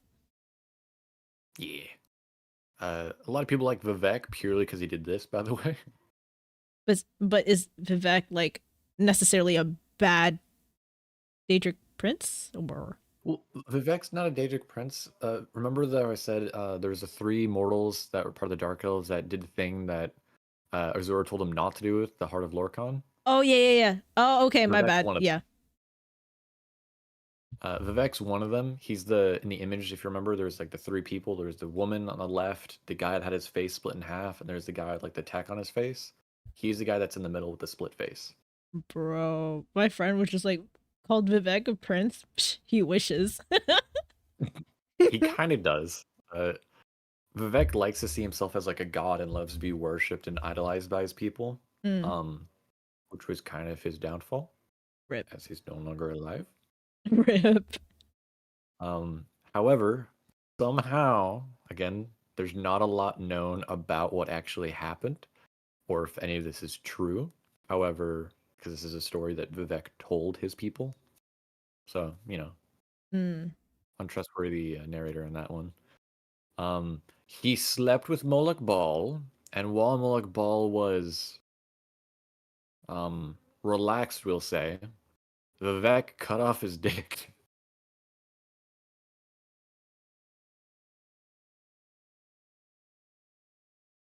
I have no words. Is it meant to be literal, or because if I remember correctly, it's meant to be like his pride, that Vivek cut off his pride during intercourse. And so it's unknown if it's meant to be metaphorical pride or literal. Oh no, when you say it like that, it's actual like his dick, bro. Like R.I.P. your dick. Hey, I'm trying to be like, just in case. You never know. Just in case what? Moloch's on his dick. I don't know. I mean, when you're known as the Daedric Prince of Domination, Strife, and Enslavement, I hope your dick gets cut off. Are you kidding me? Yeah, me and Bush were talking about maybe his name was once Moloch Cock and Balls, and now it's just Moloch Ball. Because he's got no cock. Okay. All right, next one before I start saying some crazy shit. The next one is really kind of horrid, but that's kind of what she's meant to be. She's the Daedric Prince of Hunger, Decay, and Darkness. Her name is Namira. Associated with all things repulsive, she's a horrific prince who pushes her followers to enact disgusting and vile acts to gain her favor, commonly cannibalism. It is said that it is her idea for Lorkhan to create Mundus. Again, unknown, error 404 on information on that, really. For whatever reason, she's the one that gave Lorkhan the idea to create Mundus. No one knows why. Also, is there a reason why they're considered Daedric princes, even though they either like they don't align with a gender or they are another gender? So prince doesn't mean gender. Prince just means that they are like royalty and nobility and divinity. Okay, so just like a general term for like nobility, essentially. Because there's the race that they are is called the Daedra, and you can run into Daedras that aren't princes. And so these are their princes who they see as their king, their nobility. Okay. That was just just for clarification for anyone who's probably thinking the same thing as me. It's meant to be more of like a gender neutral term. Gotcha. Because Daedric Princess of Hunger, Decay, and Darkness doesn't have the same kind of, I don't know. It downplays how horrific she is. Gotcha. But her primary enemy is RK, the god of life and death. Her realm of oblivion is known as the Scuttling Void. I can see that. But like what I mean by like all of her like things that she's associated with, like maggots, cockroaches, any form of like really disgusting vermin other than rats are hers. Gross. We then get to Nocturnal. Bush, I knew what you meant. I knew what you meant, but I was like, dang, Bush got an accent right now. Agenda. Sorry, Bush, I didn't mean to make fun of you, but I get what you mean. They're agender, yeah. We then get to Nocturnal, Daedric Prince of Night, Shadows, and Twilight. I feel like this is another smash for you. Yes. Accompanied by her jet black ravens and crows that always accompany her. Lady Luck, as she is known, is always watching from the shadows. Herbs. Patron deity to thieves, her sect of thieves, also known as the Nightingales. Her enemies are the Ebon Arm, Meridia, Maron's Dagon, and Azura. Her realm of oblivion is known as the Evergloam. And before you say anything, no, this is not where my name comes from. No, I know that. We've talked about where your name comes from. Oh yeah, okay. I believe they're coming up soon, so that's why I asked. Yeah. That honestly, that's just more clarification for anyone who doesn't know. But yeah. This bitch shows herself, and it's not a bad view if you catch my drift.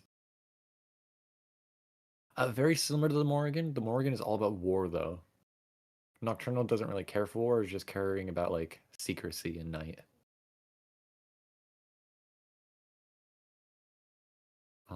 We then get to Pararite. This is the reason why I said about like rats, because Pararite, that's his domain. Pararite is the prince of pestilence, contamination, and plague. He's also not a dragon. He's a worm. Oh, so he's just nasty. Yeah. Gross. Loser dragon. Yes. He's the patron to skeevers, which are basically giant rats, and plague bearers. Parrot wishes to infect and fill Nirn with all of his vile creations. His enemies are the Ebonarm, Boethia, Vermina, Mephala, and his realm is also known as the Pits. Yeah, I mean, if you're like, yeah, if you're the Daedric Prince of Pestilence, Contamination, and Plague, I hope your domain is called the Pits. Nasty. We then get to my boy, Sanguine. Hey, that's you! This is the Daedric Prince of Revelry, Pleasure, and Debauchery. Lord of Lust is kind of a mystery, as he's neither good nor evil. He wishes to help mortals to experience life for all that it may hold. He also wishes to help push them to bigger and greater feats of pleasure. I'll say that he's a werewolf, not a dragon, because by rules, the worm has no legs or wings. So I used worm in the instance of like a great worm, because I believe on the wiki it does say dragon, but he also has zero connection to any dragons. So it's just weird in that I don't like how they say dragon, because he has no draconic influence. Rip. But Sanguine's enemies are the Ebonarm, Mara, Debella. His realm of oblivion is known as the Myriad Realms of Revelry. The reason why my name origin comes from this is because in Skyrim, you have a whole quest line involving this guy, and he basically just helps you experience all that life has to pleasure all in one night. And it's a fun mystery quest, and Sanguine as a term also means lifeblood or life, and Sanguine stories is life stories, which is what Sanguine teaches you. Before we move forward, my friend texted me again. Daedric Prince of Pestilence, and his realm is just Pittsburgh. You know what? Valid. And yes, I agree with Bush. This is a very underrated Daedric Prince, and I wish we had more of him, because he's not that very common to run into. He's also like one of the only peaceful Daedric Princes. He never like starts yet. He's just chill. We then get to the alter ego of the guy you want to fuck, Shegorath. The Digital Prince of Madness, the Skooma Cat, the Mad One, the God of Cheese. Shegorath is a fan favorite of the community due to his chaotic personality, as he is very much insane. His realm is the Shivering Isles, split between chaos and order to match his twin aspects. He holds no enemies. Okay, Bush, I wouldn't say a Jersey boy per se, but I will say New York subway rat. Quite literally. Because there's just That makes sense. there are millions of rats in New York City alone. So that is his domain. Also, Space was thank you for your Bezos bucks. Highly appreciated. Bezos bucks. Go. Yeah, this guy is really a fan favorite in the community though, Tsaranya. Like, his accent's weird and it's hard to describe because he basically goes like like his voice goes high and then goes low, then back to high and like shrill, peaked, and then goes back to low. Is there a good like place to hear it, or is it just something that you encounter in game? Whenever you meet him and talk to him. I want to hear it. Like, if we could go to YouTube and like look up like Gorath like voice lines. Okay, hold on. Let me do that real quick while I'm on YouTube. And the reason why I say the God of Cheese is because he literally screams at you about his love of cheese, and then proceeds to call himself the God of Cheese. And then just like, I think at one point he just turns another person into a bunch of wheels of cheese because he finds it entertaining.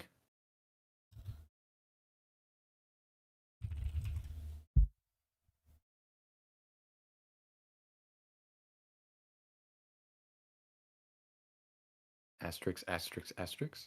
Nani? Oh, I see what you mean. I think he was sending in a link. Huh? Bush, I think, was trying to link you the a voice clip, but links can't be sent in chat. Yeah, I mean, I found one, especially the one about cheese. So Yeah. I'm listening to it right now, and I see what you mean. It's also very loud. The chaos gremlin.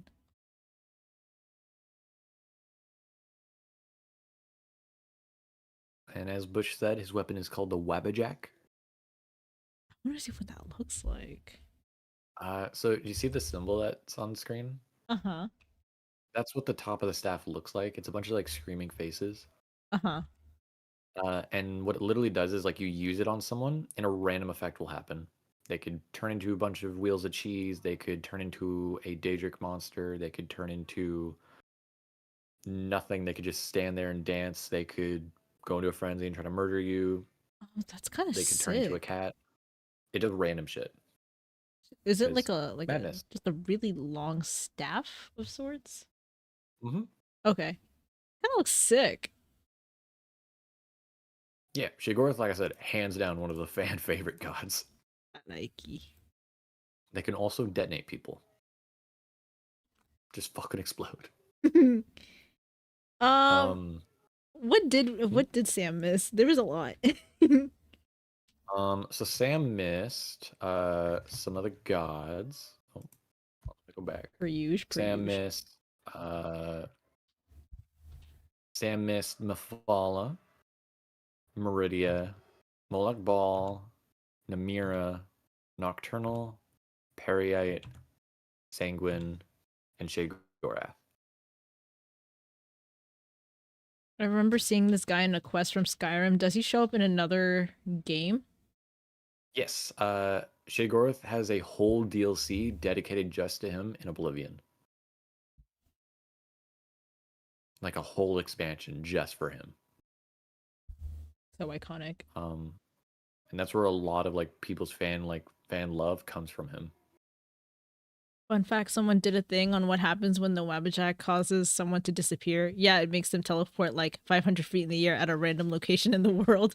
Honestly, imagine, right? You're just chilling in bed and all of a sudden you get teleported 500 feet in the air. You just fall. Iconic. So chaotic. I love it. Even in like Elder Scrolls Online, there's a whole quest line where you end up engaging with him, and he's like both stopping you from trying to get your goal, but he's also at the same time like TLDR, you're trying to like find these like arcane books, right? And he basically has hid them all throughout different worlds, and he's like he'll show up and teleport and just start talking to you while you're trying to like find them, and while you're killing creatures, he just starts talking to you. So he's kind of like He the says- neighbor's kid. Yeah, but he says like the most whack ass shit ever. I don't know. I think that's kind of funny. I like that. Like he'll just like name drop someone like from old lore. Like one of the emperors, like, oh, I was talking to this guy once. He was talking about such and such, and it's like, huh? He's interesting. I love it. It's so chaotic. It's And then so he turns chaotic. into Jiggalag. I actually have to. Is there like? Hold on. I forgot how to spell. Jiggalag. It's not JYGGAGL, I think. Okay, I got it. Or something like that. Yee. Just Expect low poly image of what he looks like. honestly, the armor is selling it for me. Like Smash. Surprising. Hold on, I'm trying to find like a good clip.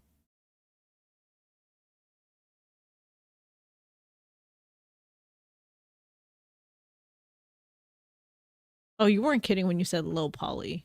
Like this is giving like unreleased episodes of Star Wars: The Clone Wars, like before the texturization and stuff. It's from Oblivion. I can see why like this wouldn't be able to run on my PC unless you have like Game Pass. As Bush says, one of his lines from the game is, "Have you ever considered what happens when you fill a griffin with 45 wheels of cheese?" Yeah, I did once. So I did. And tell you what, the Jarl was not happy.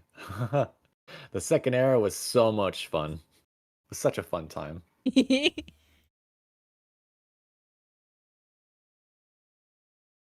Jiglag's forces are gathering in the fringe, and I hate it when people gather forces in my fringes.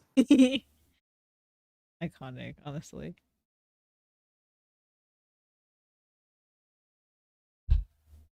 Yeah, those are like toaster graphics that I just witnessed. We then arrive at the last, I will mention, known Daedric Prince, which is Vermina, Daedric Prince of Dreams and Nightmares. The Dreamweaver, as she is known, is the demonic Daedra who wishes to twist people's morals and corrupt them within their dreams, force them to enact horrific acts of murder within their waking dreams.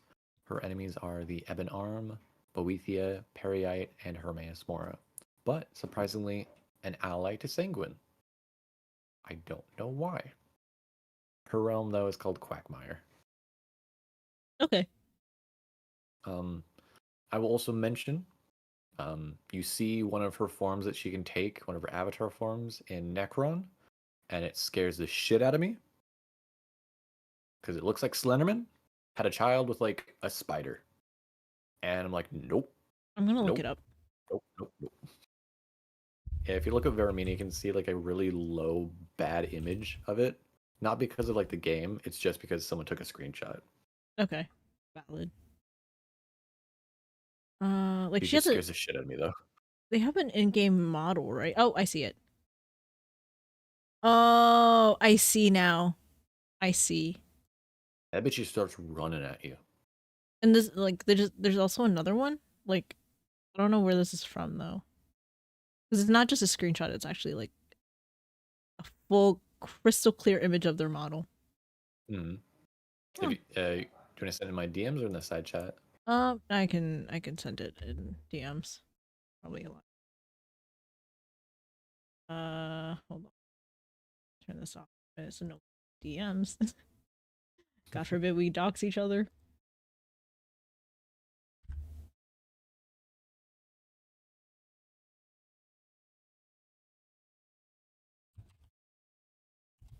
You can correct me if that's not the right one. That's one of her just like worshippers. So remember how I said like there's the Daedra and then there's the Daedric princes? Uh-huh. That's a Dreamweaver creature, not her. Okay. They I weave dreams. I It's like a do spider. see the statue, and I do see the low poly screenshot of it. Yeah. Okay. Valid. Okay, good to know. And at the note of what Bush said, there is one more that we learn about in Elder Scrolls Online. And I must preface, spoiler warning for Necron.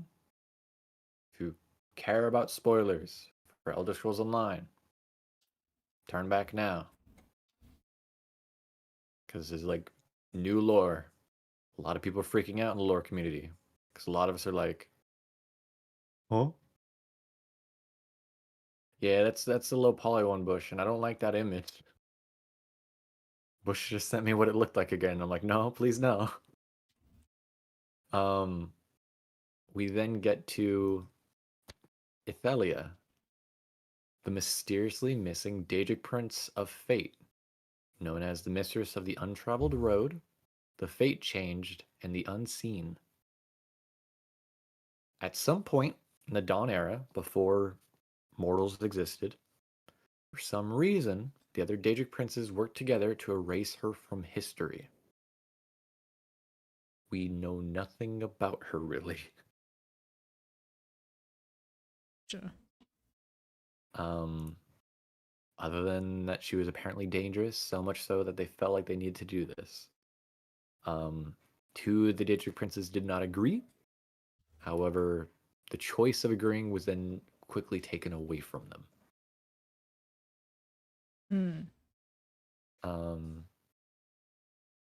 Yeah, and we literally just learned about her existence in the most recent expansion, and we're waiting for part 2 of that expansion to come out. Because Elder Scrolls Online takes place 200 years before Oblivion, so it brings in the question of why isn't she around? Sam, I will always try to pique your interest, because I always like to be in your mind. Anyways. That gay shit. Neither Aedra or Daedra, a notable mention of one more deity. And then we get to stuff that aren't deities but are weird. We get to Sithis. Oh. So, way back when I was explaining how the world came to be, I'd mentioned a name by the name of Sithis. Mm-hmm. Sithis is interesting because Sithis is basically the void that was in the universe before there was anything. Sithis is death. He's neither Aedra or Daedra. He's just void and chaos. He loves change and growth. He's the patron deity to the Dark Brotherhood who assassinate in his name. And for some reason, again, we don't know why, he worked with Lorkhan in the creation of Mundus. To what end? It's unknown. Everyone that dies by the hands of the Dark Brotherhood, their souls don't go to wherever, afterlife they would go to. They go to Sithis, back to the void. Otherwise, there's almost no information really about Sithis. He's like an ancient deity that has been there since the dawn of time. Gotcha. Only one race worships him, though. Bet. We then get to another part I mentioned way back earlier, which is the Magna Gi. A bit complicated, though. Yeah, they're sent to the Shadow Realm. So, the Magna Gi, all throughout Skyrim and in Oblivion and in Morrowind, and even Elder Scrolls, you guys will run into these stones, these standing stones with little star constellations on them. Most of the time, most people don't really have any, thought of anything really about them, but there's a lot about them, to be honest, as these are the Magna Gi. They are star signs that are up in the sky that are actual people / pseudo gods. They don't really affect Tamriel or Nirn at all much, but they exist, and they're star constellations, and there's like 13 of them, 12 that are the originals, and then they have the Invader, which is the snake constellation. The Yokuda race worshipped them. That's about it for lore wise. Most of the lore that we've gotten about this has come from Elder Scrolls Online, so there's not much lore to begin with. Gotcha. And that's it. That's all I got. Oh, that's it? Yeah. Like, that's the end of your presentation. Mm-hmm. Dang, Lynn. Oh, we have less than 2 hours to spare. Hey man, I tried. Hey, no, but you did it. Ooh. Good job. I'm very proud of you. Thank you. Oh, well, I'm glad that YouTube chat thought it was really nice too. Ugh. So yeah. This is again the quick TLDR. There's a lot more lore that I didn't mention just because one, I feel like a lot of this information on its own is very overwhelming. And if I do like the full lore bits of like, oh yeah, these are their artifact weapons. Yeah, this is like their personalities. Yeah, there's this and that. It gets too much. Whisper it into my ear, burb man. No. Oh, denial. How about this, Sam? You play Elder Scrolls Online with me and I'll whisper it in your ear. How about that? Oh? Also, Sam, explain how yesterday, like, I woke up, right, from sleep, and you were up late in the evening playing Valorant. Explain. When did you play with? Did you play with Sam yesterday? No. I was with Bush and Hotline and Ari. Even off stream? Mm-hmm. Oh shit. Yeah, when I got off call with them, we all went to sleep. Ah, okay. Because I turned on my computer because Ace called me at like 1 o'clock in the morning. Was like, "Hey, your stream is still going," and I'm like, "No, it's not." And I saw that Sam was still streaming, playing comp and Valorant. Who has brain rot now, Sam? I'm not judging, but like, who has brain rot now? I played a quick comp game. See, it always starts with one. It's always the quick comp game. It went to overtime. That's how it starts. I didn't stay for too long on Sam's stream. Damn. Surprised you didn't point them out and be like, "Hey, what the fuck are you doing awake?" It was like 1 a.m. my time. Well, 1:30 a.m. my time. So, Fair. It's like light work for you guys. It's always just one rank game. Exactly. Like double overtime and we lost. See, that's how it starts. Ooh. Yeah. I remember doing a double overtime and we still lost and I was so pissed about it. I lost so much RR after that. Looks at clock. Fuck, it's 4 a.m. No, that ended my stream, but dang, I have nothing else to talk about really, because we've done everything at this point. I mean, I can just re-show my PowerPoint, but it's not as interesting as Lynn's. Sam, what are you trying to say? Are you saying that you want to play now? SMH. Shake my head. Addiction. Let me close that really quick. Oh, Hotline, we just finished them actually. Yeah. There's not a lot to talk about them because it gets really complicated with them. I gotta stream too, you know. I mean, I guess. Lynn, how much time did you spend on this PowerPoint?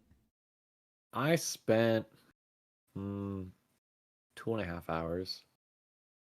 Okay. I slept for an hour and a half. Valid. And they were like, "All right, I'm live." I'm like, I still have like 24 of them to go through. But you did it. Yeah, I did like all the last Daedric Princes all in one go. Here, let me pull up my PowerPoint because mine is very simple, very small. I lied. It was 9 slides.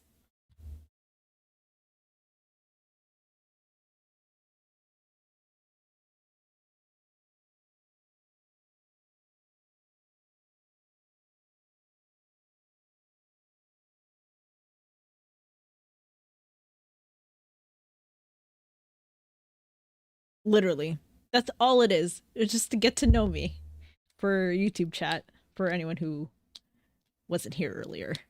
Quite literally, this is my PowerPoint. Yep, like my name is Tsaranya, phantom jellyfish, black trumpet mushroom hybrid. In short, I'm a fun guy. Get it? Because I'm a mushroom. My favorite color is blue. I stream 2 to 3 times a week. I have a dog. His name is Obi-Wan Kenobi. Yes, that is his government name. That is his full name. This is my family. We have Gowl to the left, my older sibling, dapper, proper, yet very chaotic gentleman. 10 out of 10 would hang out with Gowl again. 5-star review on Yelp. And then Joel is my design dad. I started calling Joel father as a joke, but I don't think it's a joke anymore. So I think I'm cringe for allowing it to happen. All of these, like, it took me a while to color match everything to their models. More specifically Joel's, because ironically enough, Joel is not supposed to be purple, it's supposed to be red, but this suits Joel a lot more. So a lot of these are color picked pomegranate colors, which is what Joel said he would smell like if he had a cologne of sorts. These are my best friends. This is Ace, my platonic partner, aka my best friend. Wish, who's also my platonic partner, also my best friend. Ari, who is my gen mate, because we're part of a VTuber group called Eclipse. Lynn, you all know Lynn. And Jen, who is our resident pom-pom, because Jen's hair is big. Goofy. All of the colors you see here are from their model as well. So Lynn's was the hardest to do because all of the red and the gray just looks like black. So, but I think I did well for the most part. My love language is quality time. I say this a lot on my streams, but I like to hang out with my friends because we don't even have to say anything. Just as long as we're in a call together, it's always fun. In Lynn's case, it's more like a roast session, but it really depends on the person. More specifically, one person. And then somebody gets caught in the crossfire, and we're all just like, ooh. When I'm going off, just don't speak up. That's why I don't be saying anything. It's not my place. When you see Lynn go off, you just sit back, you wait until it's done, and then you speak up. You wait until you're spoken to. You say something, I turn to you. Did I say something to you? Listen, Sam, this is what Lynn is whispering in your ear. The fun fact, the jelly shroom design was a product of me winning a design giveaway, which Joel did way back in May. I have a sketch of what my original VTuber design was supposed to be. I was supposed to be a spider girl. Because it's ironic, I am terrified of spiders.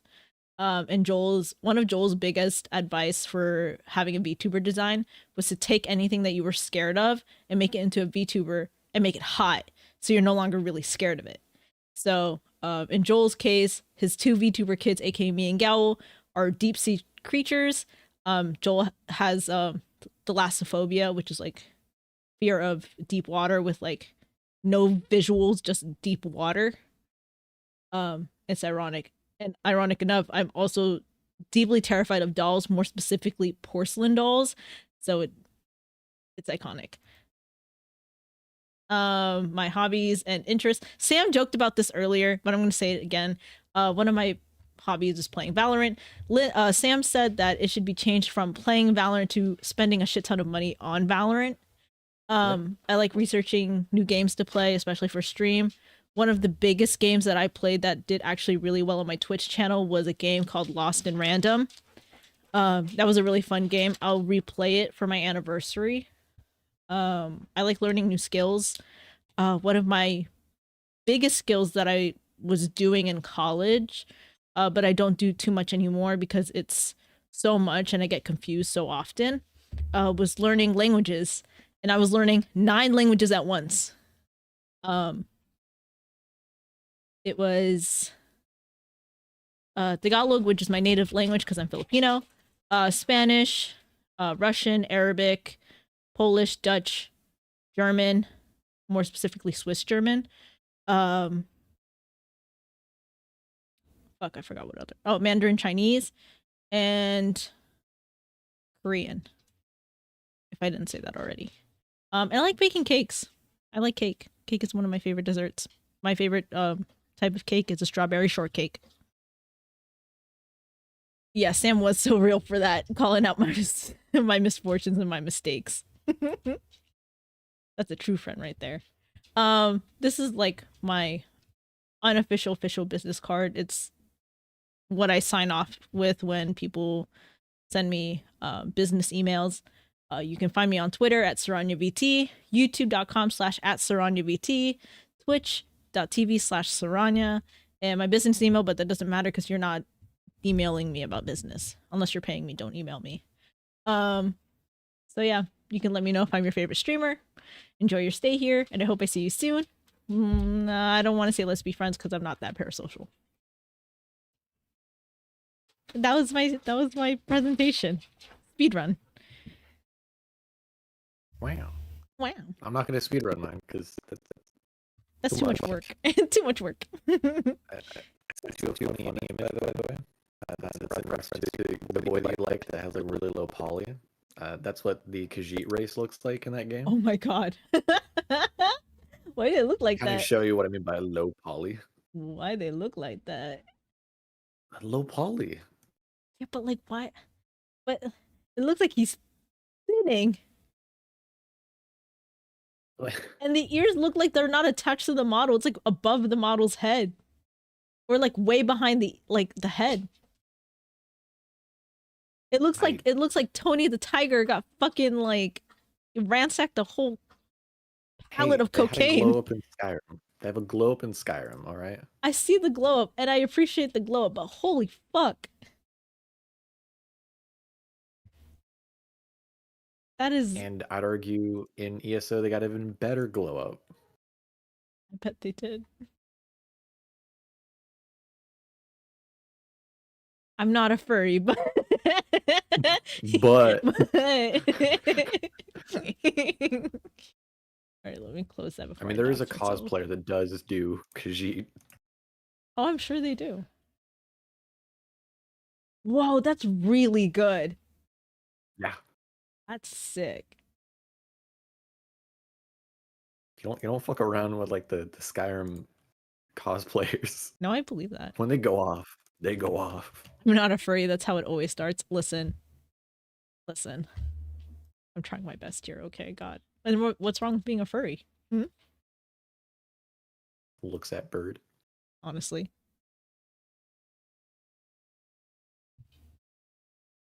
Anyway, I don't know what to do now. That's all I have. Like Well, we can either continue to talk about the things we talked about, or you can progress on Final Fantasy. God damn it. Is there another option, or are those just my options? I mean, you said you're going to take a break from playing Valorant on stream, right? Yeah. Yeah, those are basically all of our options, aren't they? Aww. Yeah, no, you're right. I am taking a break from Valorant on stream.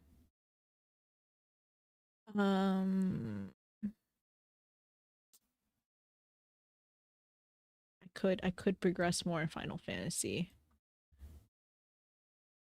Okay, let me see where I am in Final Fantasy, because I know I did a lot of the MSQs in my off time. I mean, not that it's gonna mean anything to you, but like, you can't join me, which is sad. I mean, I could try to see if I can get it to work now, right now. I don't know if it will. I hope it does. Do you want me to? I mean, if you can attempt it, just double check first before we get our hopes up.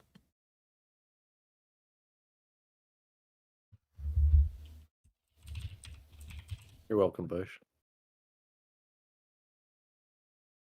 I sent them an ESO character someone made called Ezio Meowditore. Mm-hmm. It looks like Ezio Auditore from Assassin's Creed, but a cat. Like, It looks good. Too good.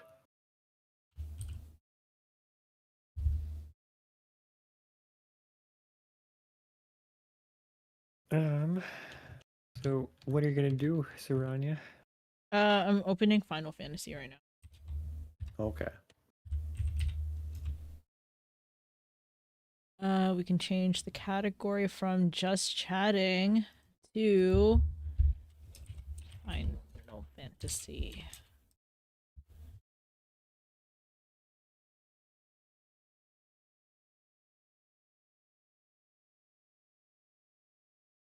Also, for anyone who is curious about what race and class I play, is that the right terminology? Correct me if I'm wrong. I have the game will load. I would be racing job. Well, in your case, it'd be class because you're not your job yet. Well, let me show you where I am because I progressed so much in my off time. Did you get your job still? Herb, why are you hiding? I don't know. I'm scared. Don't be scared. They gave me a standing ovation. There you go. And just hang out here now. I'm here. Fantasy. He is a shy burb. He do be shy burb.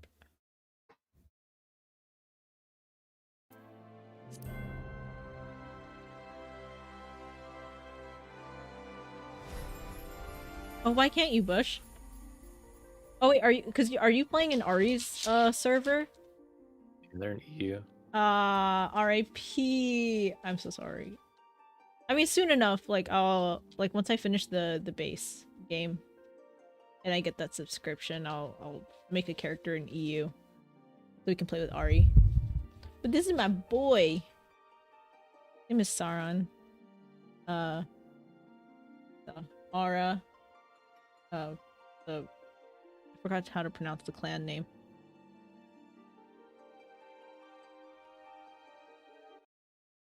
I forgot. But yeah, and then I'm a thaumaturge. Let's be me. Mad to think I have to work in 4 hours, but this is worth every moment. I'm glad. I'm glad you think this is entertaining. What game is this? I'm not sure how to pronounce your name on YouTube. Opum? So we were just doing a wait, hold on. It's not live. Hold on. We're playing Final Fantasy. Final Fantasy 14. Yes, I'm on the free trial still. I didn't progress for a really long time.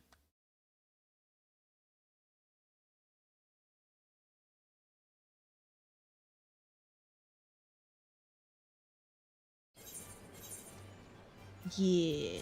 Okay. Let's see. Power of deduction, and then that's the MSQ. I don't know how to check anything. That'd be confusion. Don't spend the dough if you're not sure, you know? Yeah, I was told that because I know you guys like playing ESO, so I told Lynn once I finish like the base for Final Fantasy 14, I'll try ESO and see where we go with that. But 9 out of 10 chances I might just cave and get the subscription for Final Fantasy 14. Hello, Snap from YouTube chat. If you're wondering why I keep referring to you guys from YouTube chat, it's because I'm also streaming on Twitch. But for those who don't know who I am, my name is Tsaranya. I am your favorite condiment for content. I'm a black trumpet mushroom and phantom jellyfish hybrid, fallen out to become a sporling and a part of me. I'm just here. I'm vibing. I also don't remember what I'm supposed to be doing. Search for a maiden's corpse. Oh, I remember this because I kept fucking dying, that's why. There's a lot more game in Final Fantasy. It's a shit ton of game. Yeah. And plus with, because Ace got really excited. Because Ace is doing, like, a lot of stuff. in Final Fantasy right now. Ace and I will most likely play Final Fantasy more. I will also mention, Mhm. this is Devil's Advocate. I hate that how it seems like right now, like for the past like couple of weeks, that like not a couple of weeks, but a couple of days I've been like trying to like say no, we should play ESO because that's not been what I've been trying to do. Devil's Advocate for ESO, there is just as much, in my honest opinion, content in ESO as there is in FF14. The main story quests in ESO just isn't as like in your face, but also vice versa, you don't need to do the main story if you don't want to. Oh no, I fucked up. No. Also good news. Oh, it worked. I'm in. You're in? Yeah. I'm in, boys. Where am I? I don't know where the fuck I am at. That's so valid, so true. I'm somewhere. I'm in a queue of 26 players. I like because of VShojo. Oh, funny enough. Since you like VShojo, I'm pretty sure you're familiar with who Porcelain Maid is. I am a product of Porcelain Maid. I'm Joel's VTuber kid. I don't like saying that often because it feels like I'm trying to take clout from Joel, and that's not what I want. I want to be my own streamer. So people are like, "Oh, where's your design from?" And I'm like, "Oh yeah, Porcelain Maid made he drew me." And yeah. I'm in this chat frequently too, so you get to see me more often. I'm pretty sure a lot of you are, well, anyone who is familiar with VShojo, the recent edition Giga, Giga is one of Joel's greatest friends. Joel's chat calls him Auntie Geeg, so Auntie Geeg. Sorry, I'm just gonna skip through a lot of dialogue that isn't like voiceover. I suck at reading, so it's easier to stream. How to read? Oh wait, you mean ESO is easier to stream? I mean, I see that. I just get more joy out of Final Fantasy than, at least from what I know about ESO.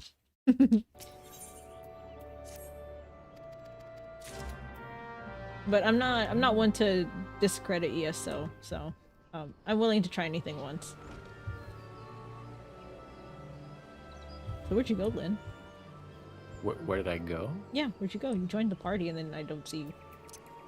I'm coming to you. Okay, I'm sorry, my bad, my bad. I had to figure out where you were. Now I'm teleporting. Oh wait, no, not that way. And I'll be flying over.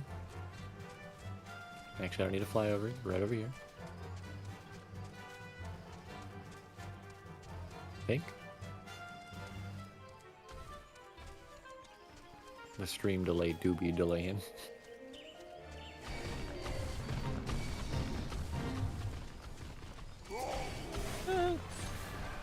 No. I know I'm running. Wait, oh shit. Ah, damn.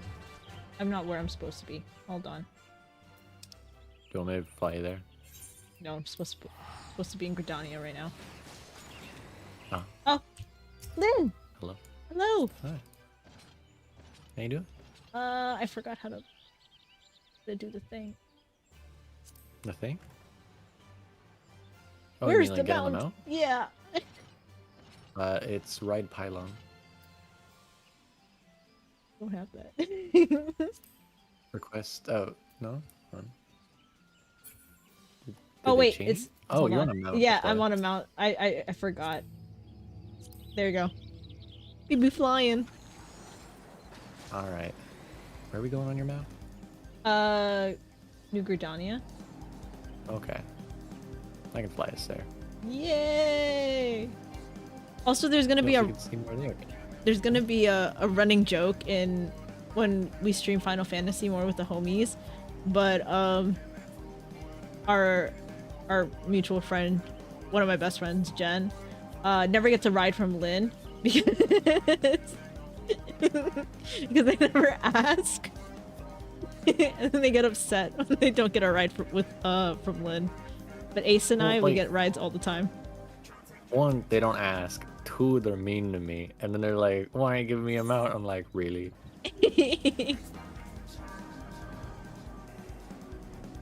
I'm nice to Lynn. It's a running joke, I swear. It's just a joke. Yeah, Sam, I got the mech. I'm not that cool. What's gonna be really funny is when we get to that point where they where we get cars and shit. Don't jump ahead of yourself. Those take a while. I know it takes a while, but I think it'd be really funny if we just, drove cars in Final Fantasy 14. So there's like only a couple cars, and one of them is like a multi-seater, so you can have like 4 people in the car. Oh yeah. But it's a limited time event one. Badge. It does come back around every once in a while though. Oh yeah. Here we are. Yay! I almost jumped off the cliff. Yay. It's a good thing you can.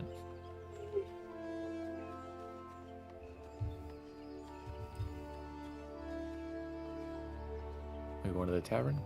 Wait, are they down there? Huh? No, they'll be in here. Oh, okay.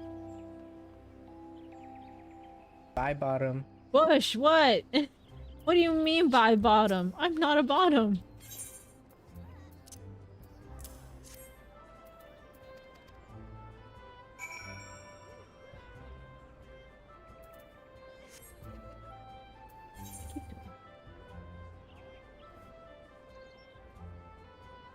Oh. Use my chocobo. Not in here, no. That's whack. We're outside. You can sprint with T. I want to sprint with E. I want my chocobo. Okay, you can fucking waddle your ass around that. I don't want to waddle my ass around. My little 8-foot. My 8-foot aura. Mm. My All dude's ass. cute. My dude's cute, alright? Mhm. Where are we going? You tell me. You're the one with the quest. I don't know where you're going. Oh, we gotta...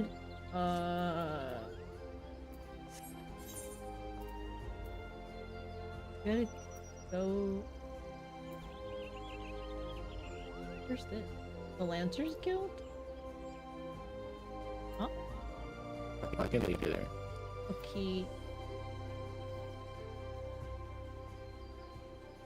Little 8-foot, yes. I know how ironic that sounds. He's just a little guy.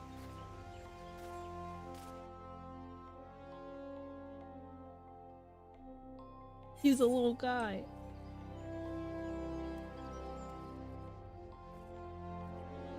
Oh.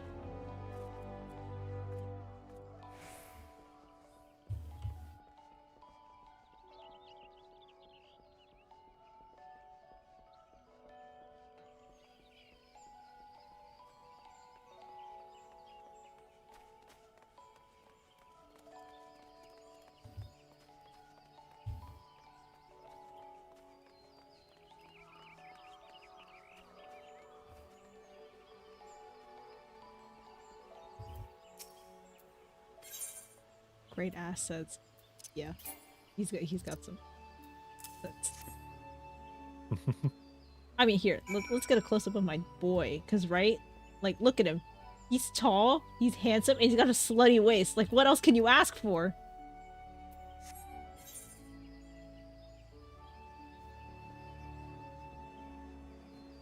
Great assets.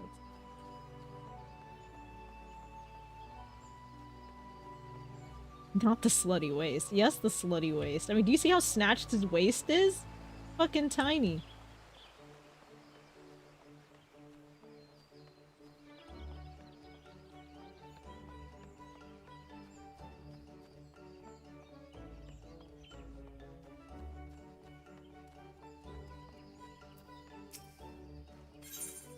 Sorry, I'm running into a friend. Oh. And they sent me a confused message, and I'm like, can I get clarification? They're like, I have to send you an A space SS then XD. And I'm like, send me a what? A what now?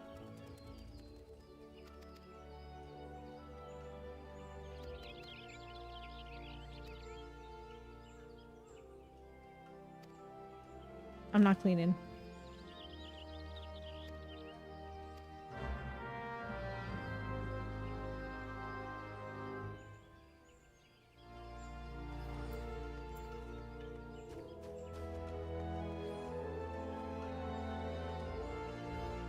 Okay. Where am I going?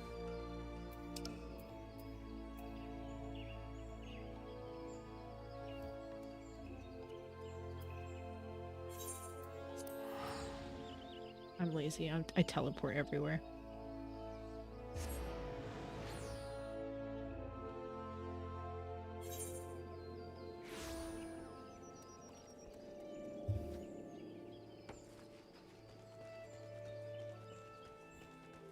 The wrong way. Where are we going? Somewhere.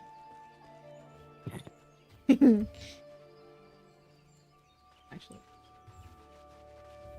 How am I supposed to drive you somewhere? Good question. I don't even know where we're going. It's not a good sign. Oh wait, real quick. Yeah. Just to test something. Hit C. I have to wait for a stream delay, sorry.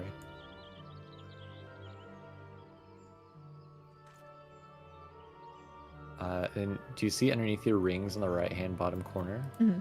Click that, and tell me if you see any gems in that storage. Yeah. Soul of the Black Mage. Yeah, drag and slot it in there. Oh! What the fuck is that? You're no longer a class, you're now a job. You're now officially a black mage. I just click transfer? So it's gonna mess up your skill bar a little bit. Fix We can that. just reorganize it. Okay. But this gives you new abilities. Because So- once you reach level 50, you'd basically be getting no more skills unless you had that crystal in. Ah. Hot. Look how short I look how short Lynn is. Yeah, I'm a bun boy. I'm a bunny.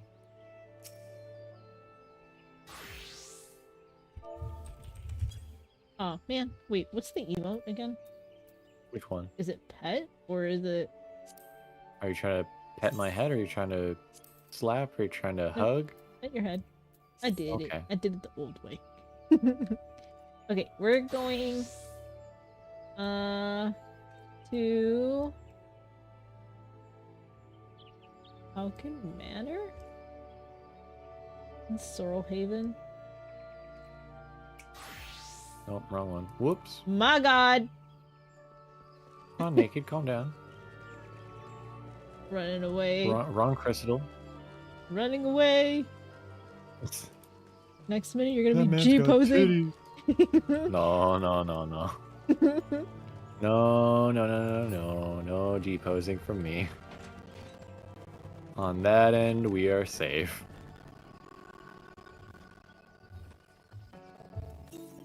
Chocobo time. My boy.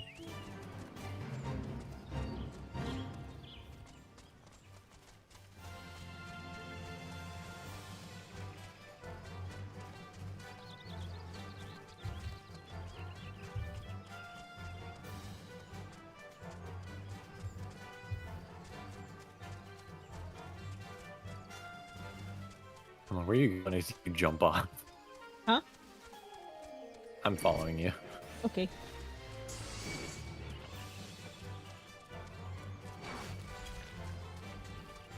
Oh, dear lord. I'm running. Move, tree.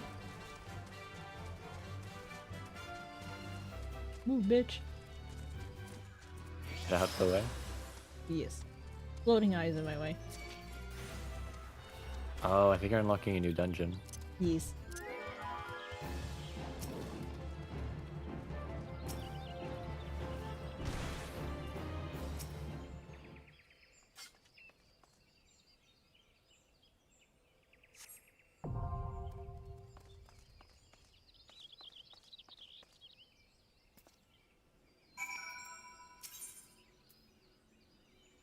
Alright, you ready to do the dungeon?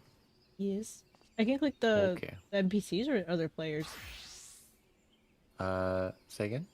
Should I? Oh no. We're gonna want to do with other players, but I can queue us for it. Oh, okay.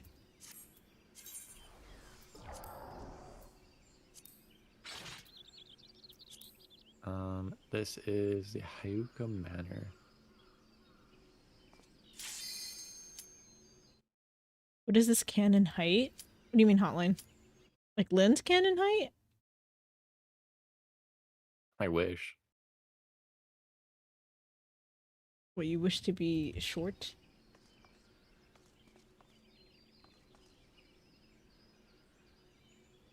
What happened? Somebody hit no. Ah, lames. Mm-hmm.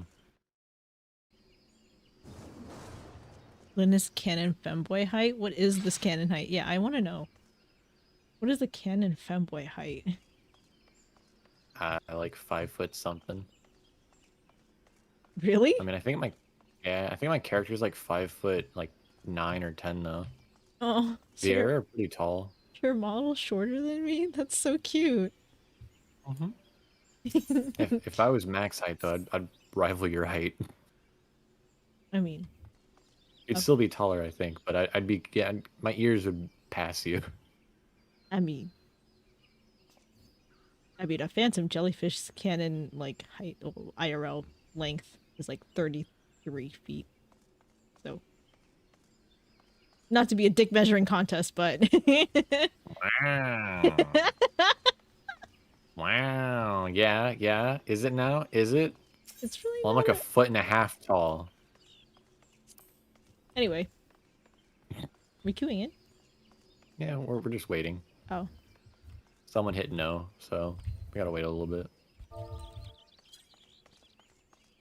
mean, I can also ask people they want to join us if you wanted.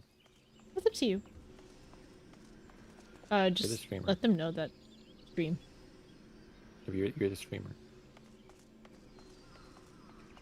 I mean, how long would it be to wait? Probably a while, right? No, it'd be instant. If we had other people, it'd be instant. Or now. Okay. If everyone hits yes on this. Yay!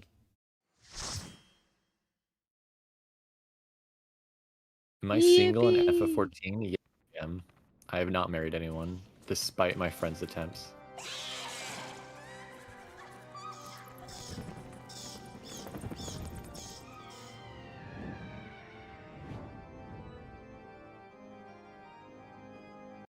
I think Lynn would prefer to be single on Final Fantasy. The marriages look cool, though. Again, like, if I'm not cool with the person I'm getting married with, I don't want to get married. True. Canon femboy height is a sentence. Yeah, I know, Jolly. Quite the sentence. Alrighty. So, on the final boss here, we will be learning a new mechanic for you. Okay. You're also going to see me do little weird polls. Don't mind it. Yeah, I'm just gonna follow you.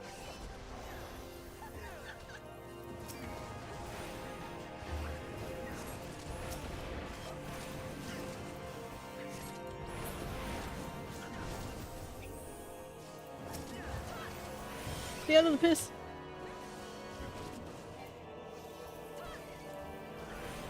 Oh, not Blizzard, not Blizzard.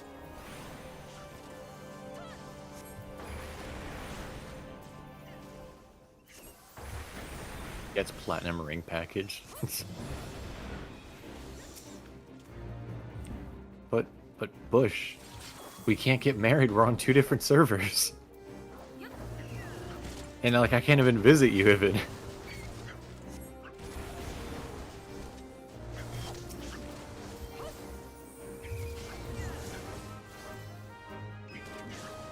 Bro, what?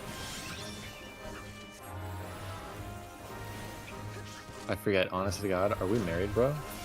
I know Ari took Little Chicken. Well, they're talking about themselves getting married in FF. Oh.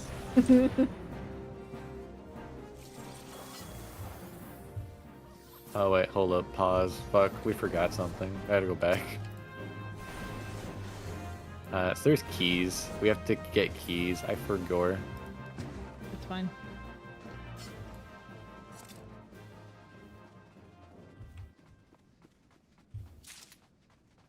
Now we're good to go.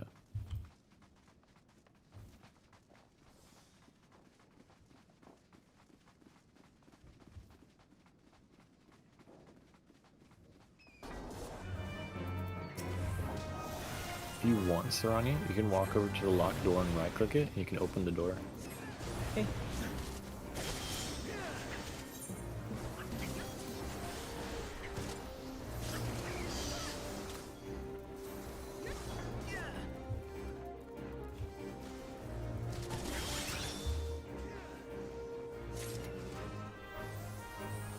I got the key. Thank you. Yeah, we gotta use those keys to open doors. And then when we get to other ones, there's gonna be different colored keys that can only open certain doors.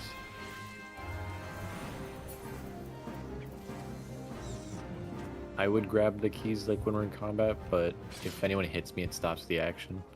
Ooh.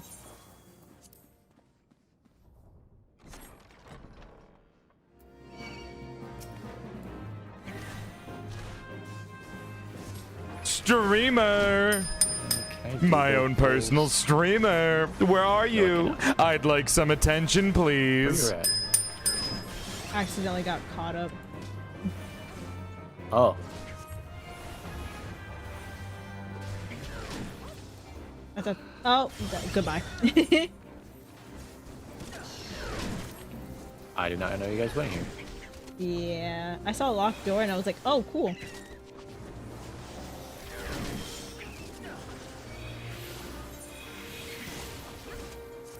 Yeah. There's a lot of, like, remember how I said, like, you don't have to do every, like, fight every creature? Yeah. How there's, like, sometimes where, like, you can just ignore stuff? This is one of those instances. Okay. Because we're at the point where healers don't heal that much, and it's very slow for them. Okay. And that's why I generally try to avoid stuff, but no worries. We still good, we still good.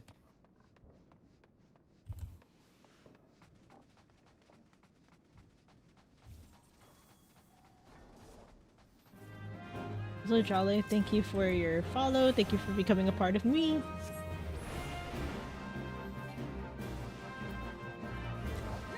So if you look ahead of me, there's the Ivy door. That's the one where we're gonna need a green key.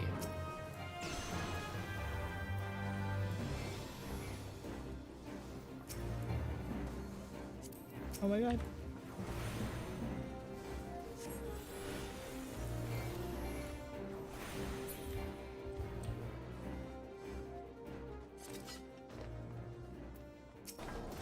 Look respectfully. Look respectfully. Now that you say that, I'm looking disrespectfully. SMH. Can't she wear, like, just her panties without getting, like, someone's attention?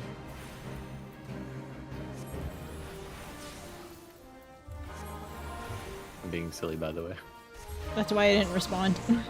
Okay. To answer you, Bush, no, I do not have a Bard, as Bard was the first class I ever played on my first character, and I found it personally very boring. I know a lot of other people like the class though, but I personally could never get into it.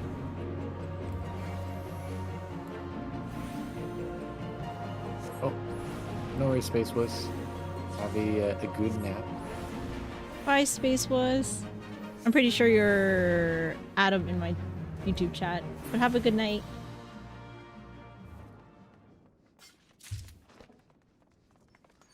Okay. So now we got the key.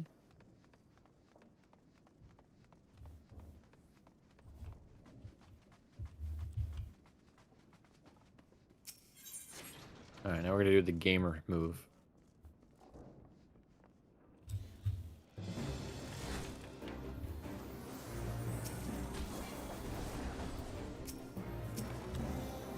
Who takes stairs?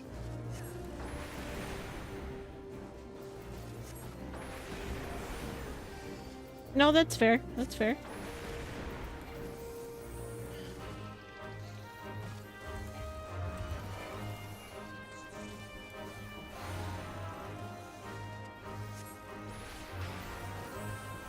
I just figured because my YouTube channel's practically dead because I suck at saving my own VODs, and I don't like editing my VODs, I was just like, oh, whatever, I'll just dual stream and then edit it from there.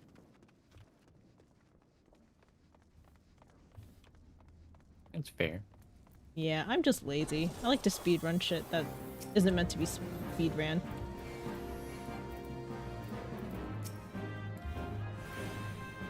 Oh boy. Oh my god, you're too far.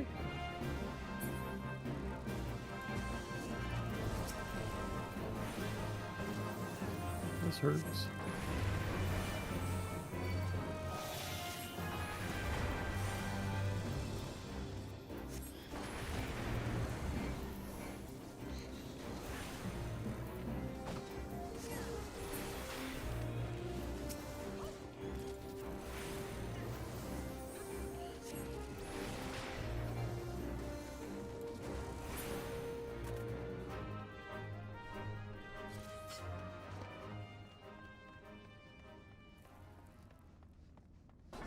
Any thoughts on the dungeon? Really quick. This is a lot of people's favorite dungeon for the base game.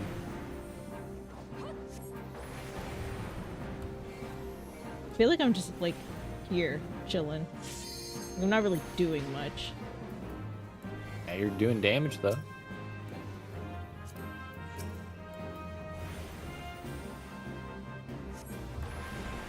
That's what matters, right? True.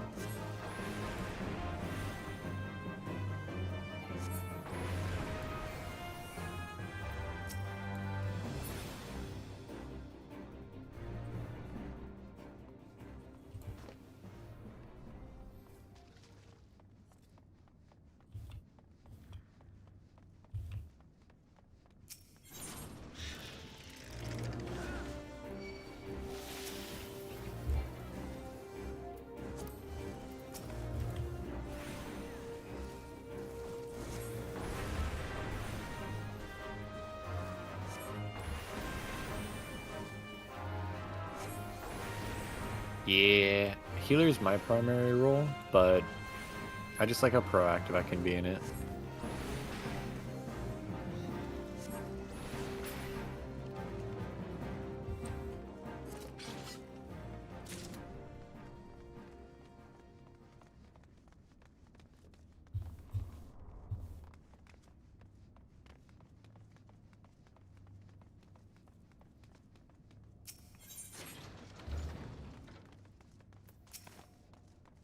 Now to a fun part of me tanking 2 bosses.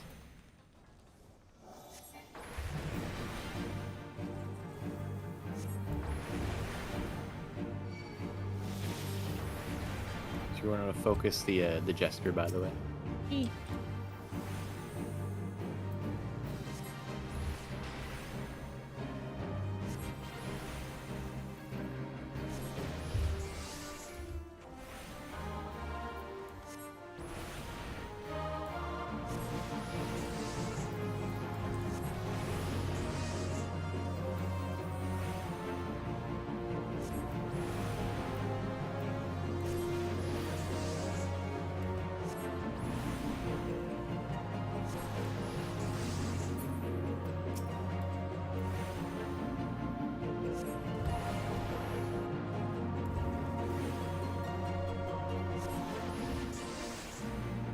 Yeah, one of my best friends plays Gunblade. Not Gunblade, Gunbreaker.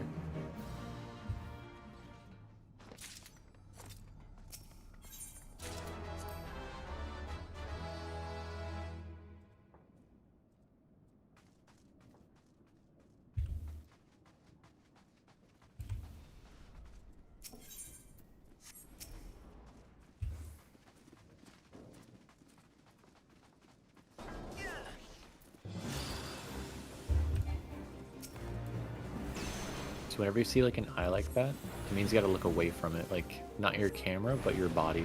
Oh, okay. It's important for this next boss that we're gonna be doing. Okay. Because otherwise you get turned to stone.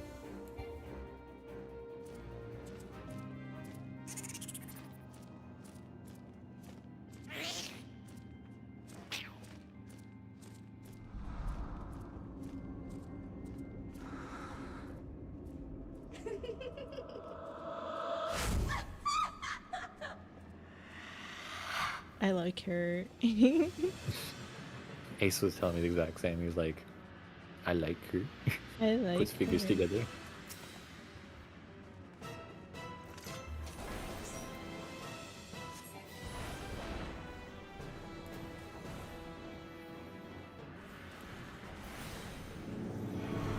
I'm like heavily distracted by her.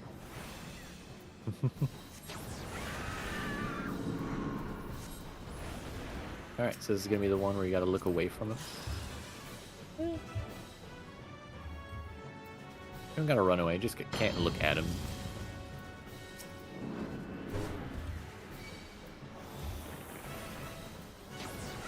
Now she's gonna summon a friend.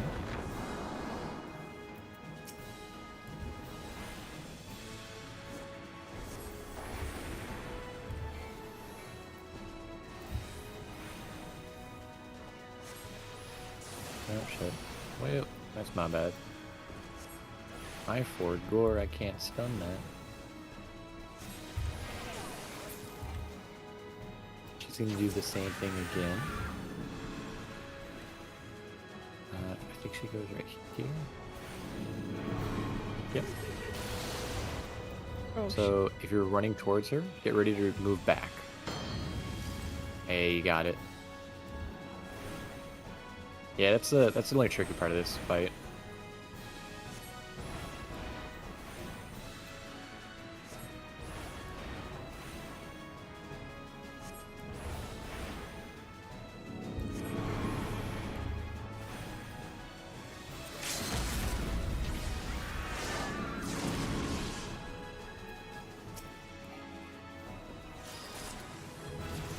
Oh.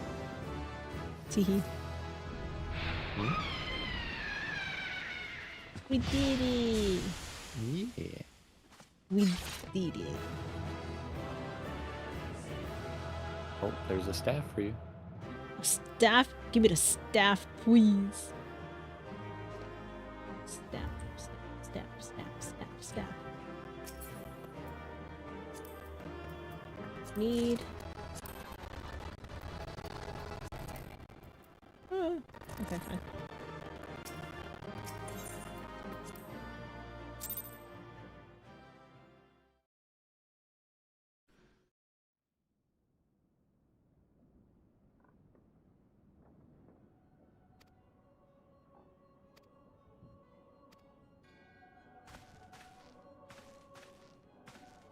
My boy is not drippy, and I'm really mad about it. I don't feel like reading all the dialogue. But it's the Asians. Kiss my ass is what they can do. Oh my god. What, you expect me to pass up on that? You don't deserve drip. How about that? Drip is forever, therefore I deserve drip. Drip is forever. Drip is forever. I really hate this half robe. Pink. Stop putting this half robe on me. It doesn't match. The other one. It'll be the, not the Acolyte one. Brand new one. Well, that's the condom. I don't like that. Here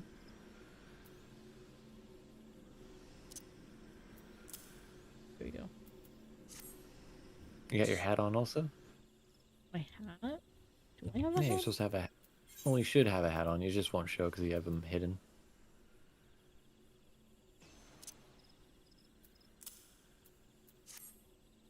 I have a hat on.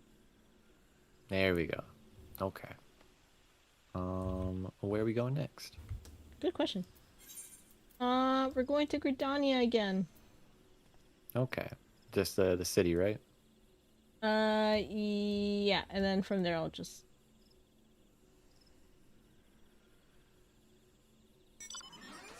You'll just... Or maybe I could just take a ride with you, you know. That's fine too. Just saying, it's cheaper. It do be cheaper. Mostly, you know, again, let's see the region. Some would say that's kind of gay. It's only gay if you make it gay. Just two homies underneath the stars. On a mount. A two-seater mount. Flying mech. Hey, as long as our hands don't touch and we're wearing socks, it's not gay. You wear socks? Generally, yeah, because my room's pretty cold. Okay, felt. Is it gay if you're looking at the same stars as a homie? Is it? Is it gay if homies kiss? Oh my god, you gotta kiss the homies. Always. Exactly. So it's not gay. Gotta kiss them goodnight too. Fat smooch. Where am I? I don't know. There I am. Are we going to the Lancers Guild? Yeah. Okay. Oh, this guy right here is wearing what Ace will be wearing later on. Edgy boy. Mm-hmm.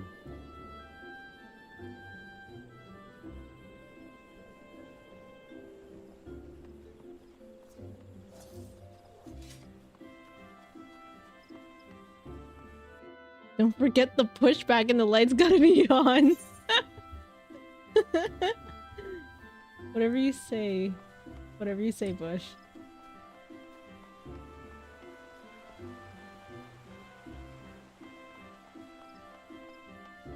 Bro, where are we going? We're going on an adventure. Oh, you can actually get an achievement mount here. What? Yeah. So achievements give you like little tokens, and you can spend them on some stuffies here. This guy right here, Jonathas, Master of the Rolls. He sells some stuff. And you're like, exchange achievement certificates. And he's like, here's what I got. I don't want any of this. If you go to others, there's the stuff he has there. He should sell 2 mounts. One of them is Behemoth. And then the other one is the Magitech Deathclaw. What is that? Oh, this chocobo armor. Yeah, the Deathclaw one is like, you remember the metal claw hand that like picks me up and carries me from the scruff? Uh-huh. That's what it looks like. Ooh. And Behemoth is a really big chunky boy. Insufficient. I'm sick.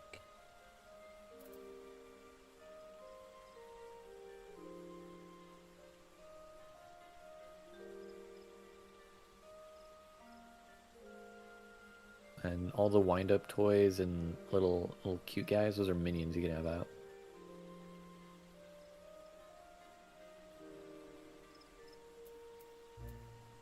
I don't want any of them. That's fair. Is it refresh? Or is that just something that is permanent? That's permanent. They sometimes like release new stuff though. Okay, fair enough.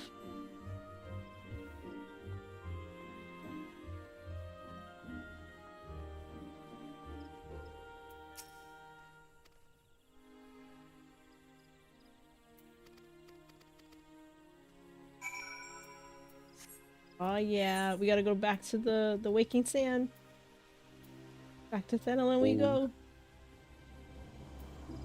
Alright, that one it's better just for you to hit return. Okay.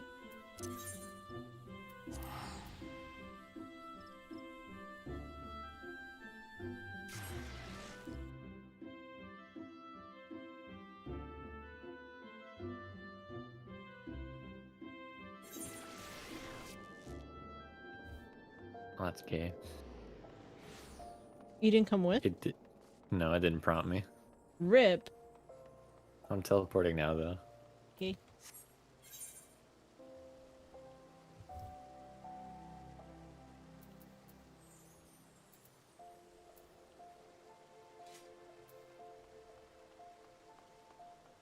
Hey, Lynn. Hello. Okay, so how do you want to do this? Do you just want me to teleport us to Horizon, or? Oh, so for that, if you go to your inventory, you should notice that there's like a little letter in your inventory, right? This one? I'll... Vesper Bay Aetherite ticket? Yep, use that.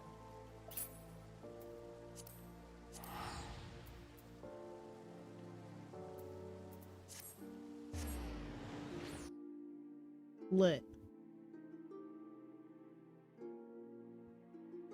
And once you know where you're going after that, I'll meet you there.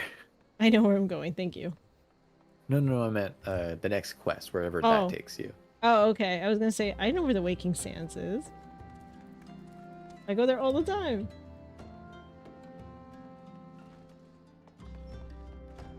Those little certificates, you get them every once in a while from the MSQ, and you can just use that to teleport there. Mm.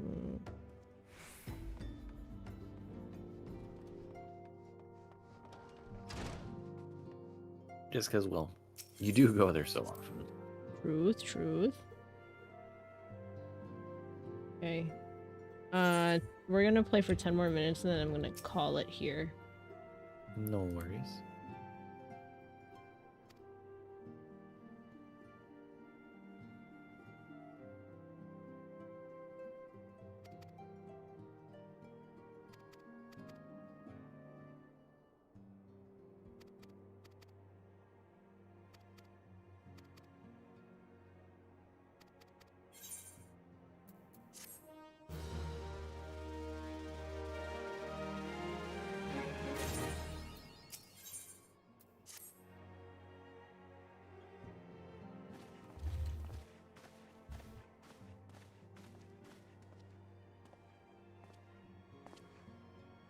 The Maelstrom requests our assistance. Concerning the kobolds they sent such copious notes on, I presume? Yes. And no. It has more to do with their findings, which portend a peril far greater than any beast tribe. What sort of peril?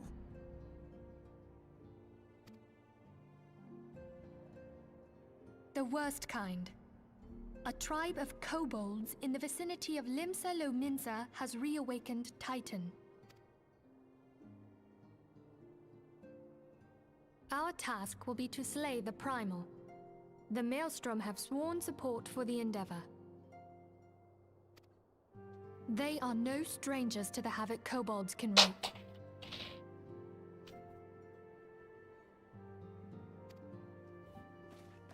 Years before the Grand Company's reformation, two primals, Leviathan and Titan, chanced to converge upon the sea wall, wreaking untold devastation. There, by the grace of the Navigator, were the mercenaries Merlvip hired able to fend them off. Yet it did not take long for the beast tribes to regroup, and they summoned their primals once more. Thankfully, their second coming was decidedly short-lived, but that is beside the point. So long as tormented souls will them to exist, the realm will never be rid of primals. The Maelstrom has kept a watchful eye upon the beast tribes, and the kobolds in particular, ever since. Which brings us to the matter at hand. Unlike Ifrit, we know scarcely anything of Titan.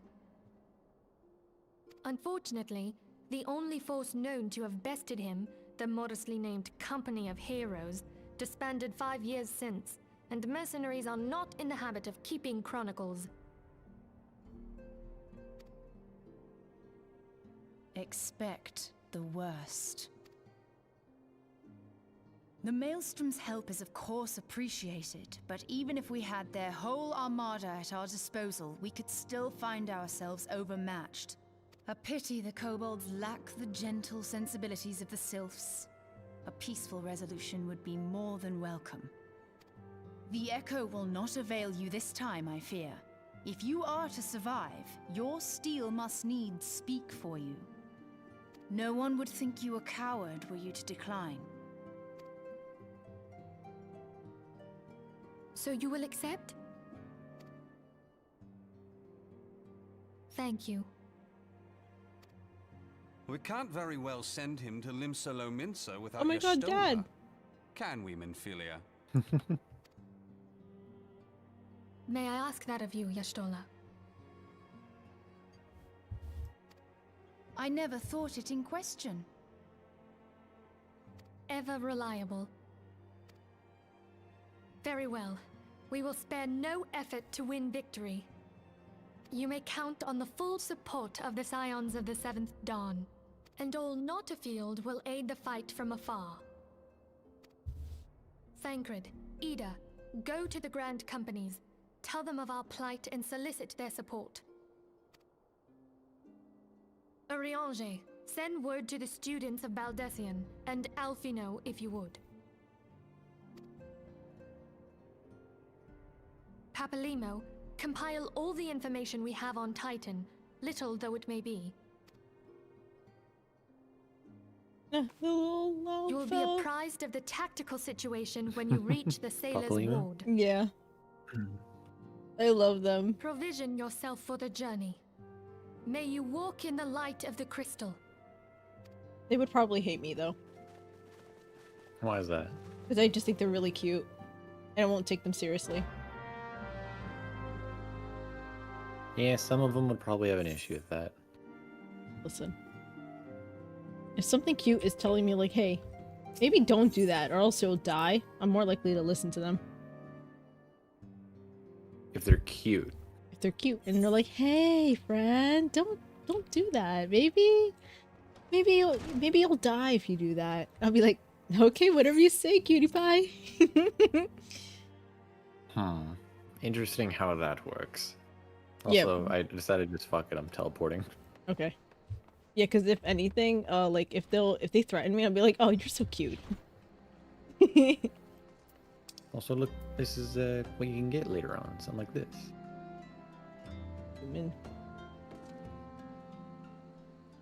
You're not wearing anything underneath that armor, are you?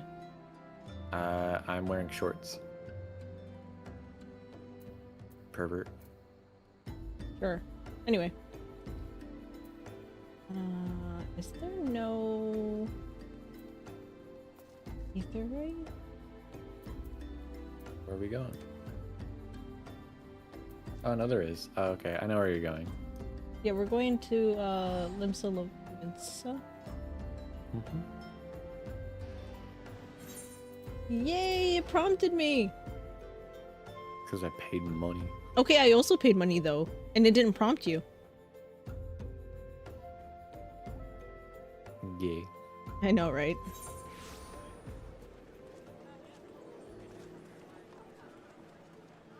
There's too many people here. For real, for real. If you want to get away from these people, we can go upstairs over here. Where's over Right. here? Oh, let me get to you then. Oh, no, stop running, stop running, stop running. I'm trying. Oh, hello. This way.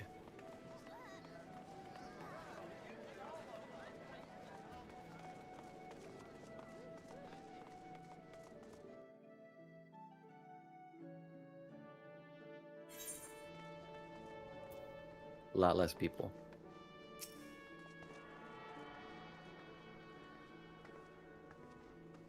I have a lot of attuning to do over here. We can do one more before we go to your quest then, because there's one to the left here, down here.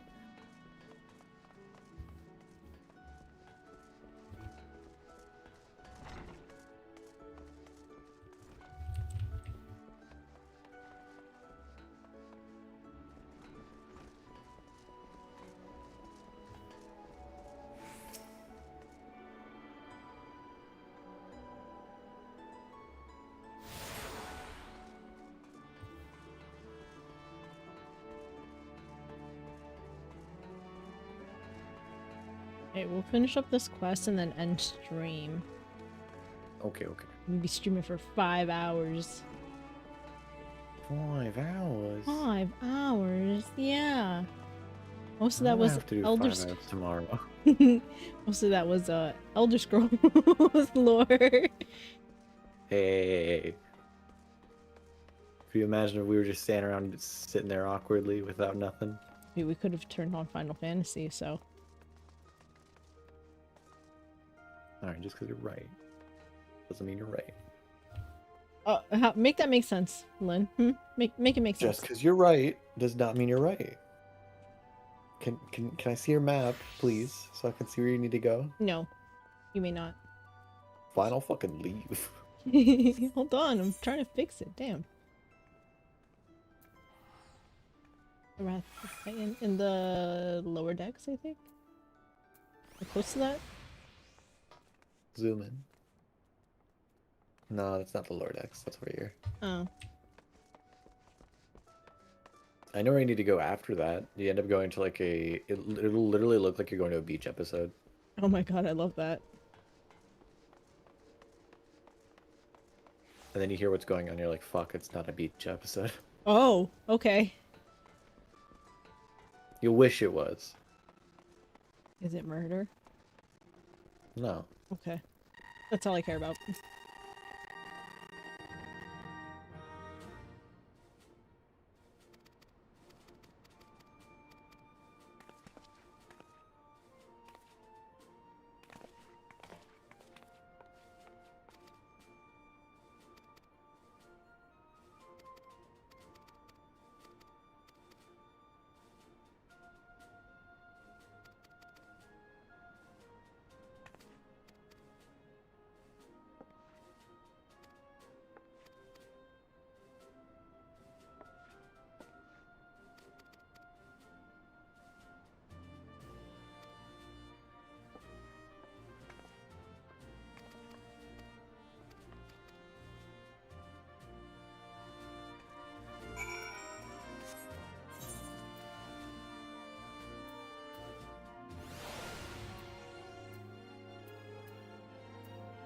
Five hours of pure joy. Alright, I think we can stop here. Okay. Alright. Let's move to other screen. Cool beans. Alright.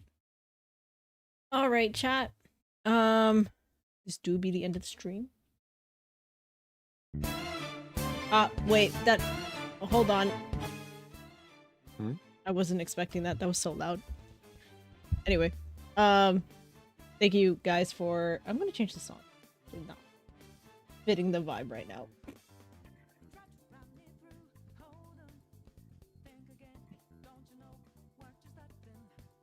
It's not fitting the vibe at all. Alright. Thank you guys for popping in today. Tomorrow, not tomorrow. Saturday, we will be on Ace's channel doing Dramatical Murder, where I get to voice everyone's favorite blue-haired bottom, so that probably means we're getting to the more sexual content. So Raunchy. I'm not ready for that. So yeah, you can catch me at Ace's YouTube channel, where we're doing Dramatical Murder of sorts. Next stream is gonna be on Monday the 8th. We're gonna be doing two things on Monday, because I have a collab with a new friend. And we're gonna be playing Power Wash Simulator for a couple hours, and then we're going to do the Try Not to Laugh challenge towards the end of the stream, because I know a lot of you guys have been spamming the channel, so you know, keep spamming the channel with things that will make me laugh. Your favorite burb is going to be in charge of spinning the wheel and judging whether I laughed or not, because I think Lynn knows at this point what my laugh sounds like. Hmm. So yeah. All the rules are in the try not to laugh challenge channel on Discord, in my Discord server. I will be releasing the next week's schedule on Saturday at like 12 p.m. EST. And yeah. Burb, do you have anything you want to promote while you're here? I will be live tomorrow at twitch.tv Sanguine Stories. Funny enough, playing Elder Scrolls Online. Yeah. See, I told you, anyone who was here for the Elder Scrolls Online lore, that's where you get a lot of Lynn's content on Twitch. Yeah, I'll be doing a lot of that. I don't know if I'll be playing with Bush or Hotline. I might. I don't know. I'll be there. I'll be there to watch. You'll be looking. I'll be lurking because I do work tomorrow. Fortunately. Oof. I know it's garbage, but it is what it is. Last we left off, I don't know if we're gonna be doing what we were doing last time, but last time we left off, Bush, Hotline, and I were all in a bed together. Huh? And Ari was watching. You're all in a bed together with the socks on and everything? My socks were off. Theirs were on. That's kind of gay. I was in my skivvies. Your skivvies? That's crazy. And Bush was just playing the fucking... I don't know what kind of instrument it was, but he was playing an instrument. Alright, Twitch, let me figure out who we're gonna raid. I know there's like a lot of homies live right now. A canoon? What's a canoon? Huh? The instrument Bush played is called a canoon. Oh. Canon.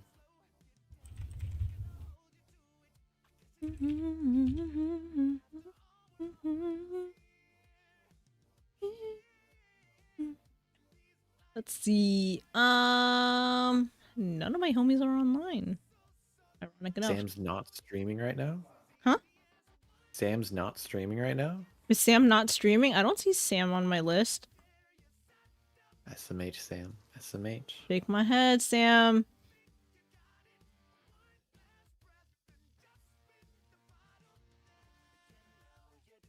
Yeah, no, Sam's not here. Shake my head. I got caught up here. LMAO. Nah, it's all good. We're just gonna go raid Roy. Another good bun Roy. boy. Oh, hey, that's what I was. We're gonna raid Roy. Alright, for anyone in YouTube chat, we're gonna be raiding Roy Chiato on Twitch. So be kind, be respectful to Roy and their chat. I will see you guys on Saturday at Ace's channel. But until then, I will see you later. Bye, guys. Lynn, do you want to say bye? Oh, boy. Bye. Be gay, can meet Krim.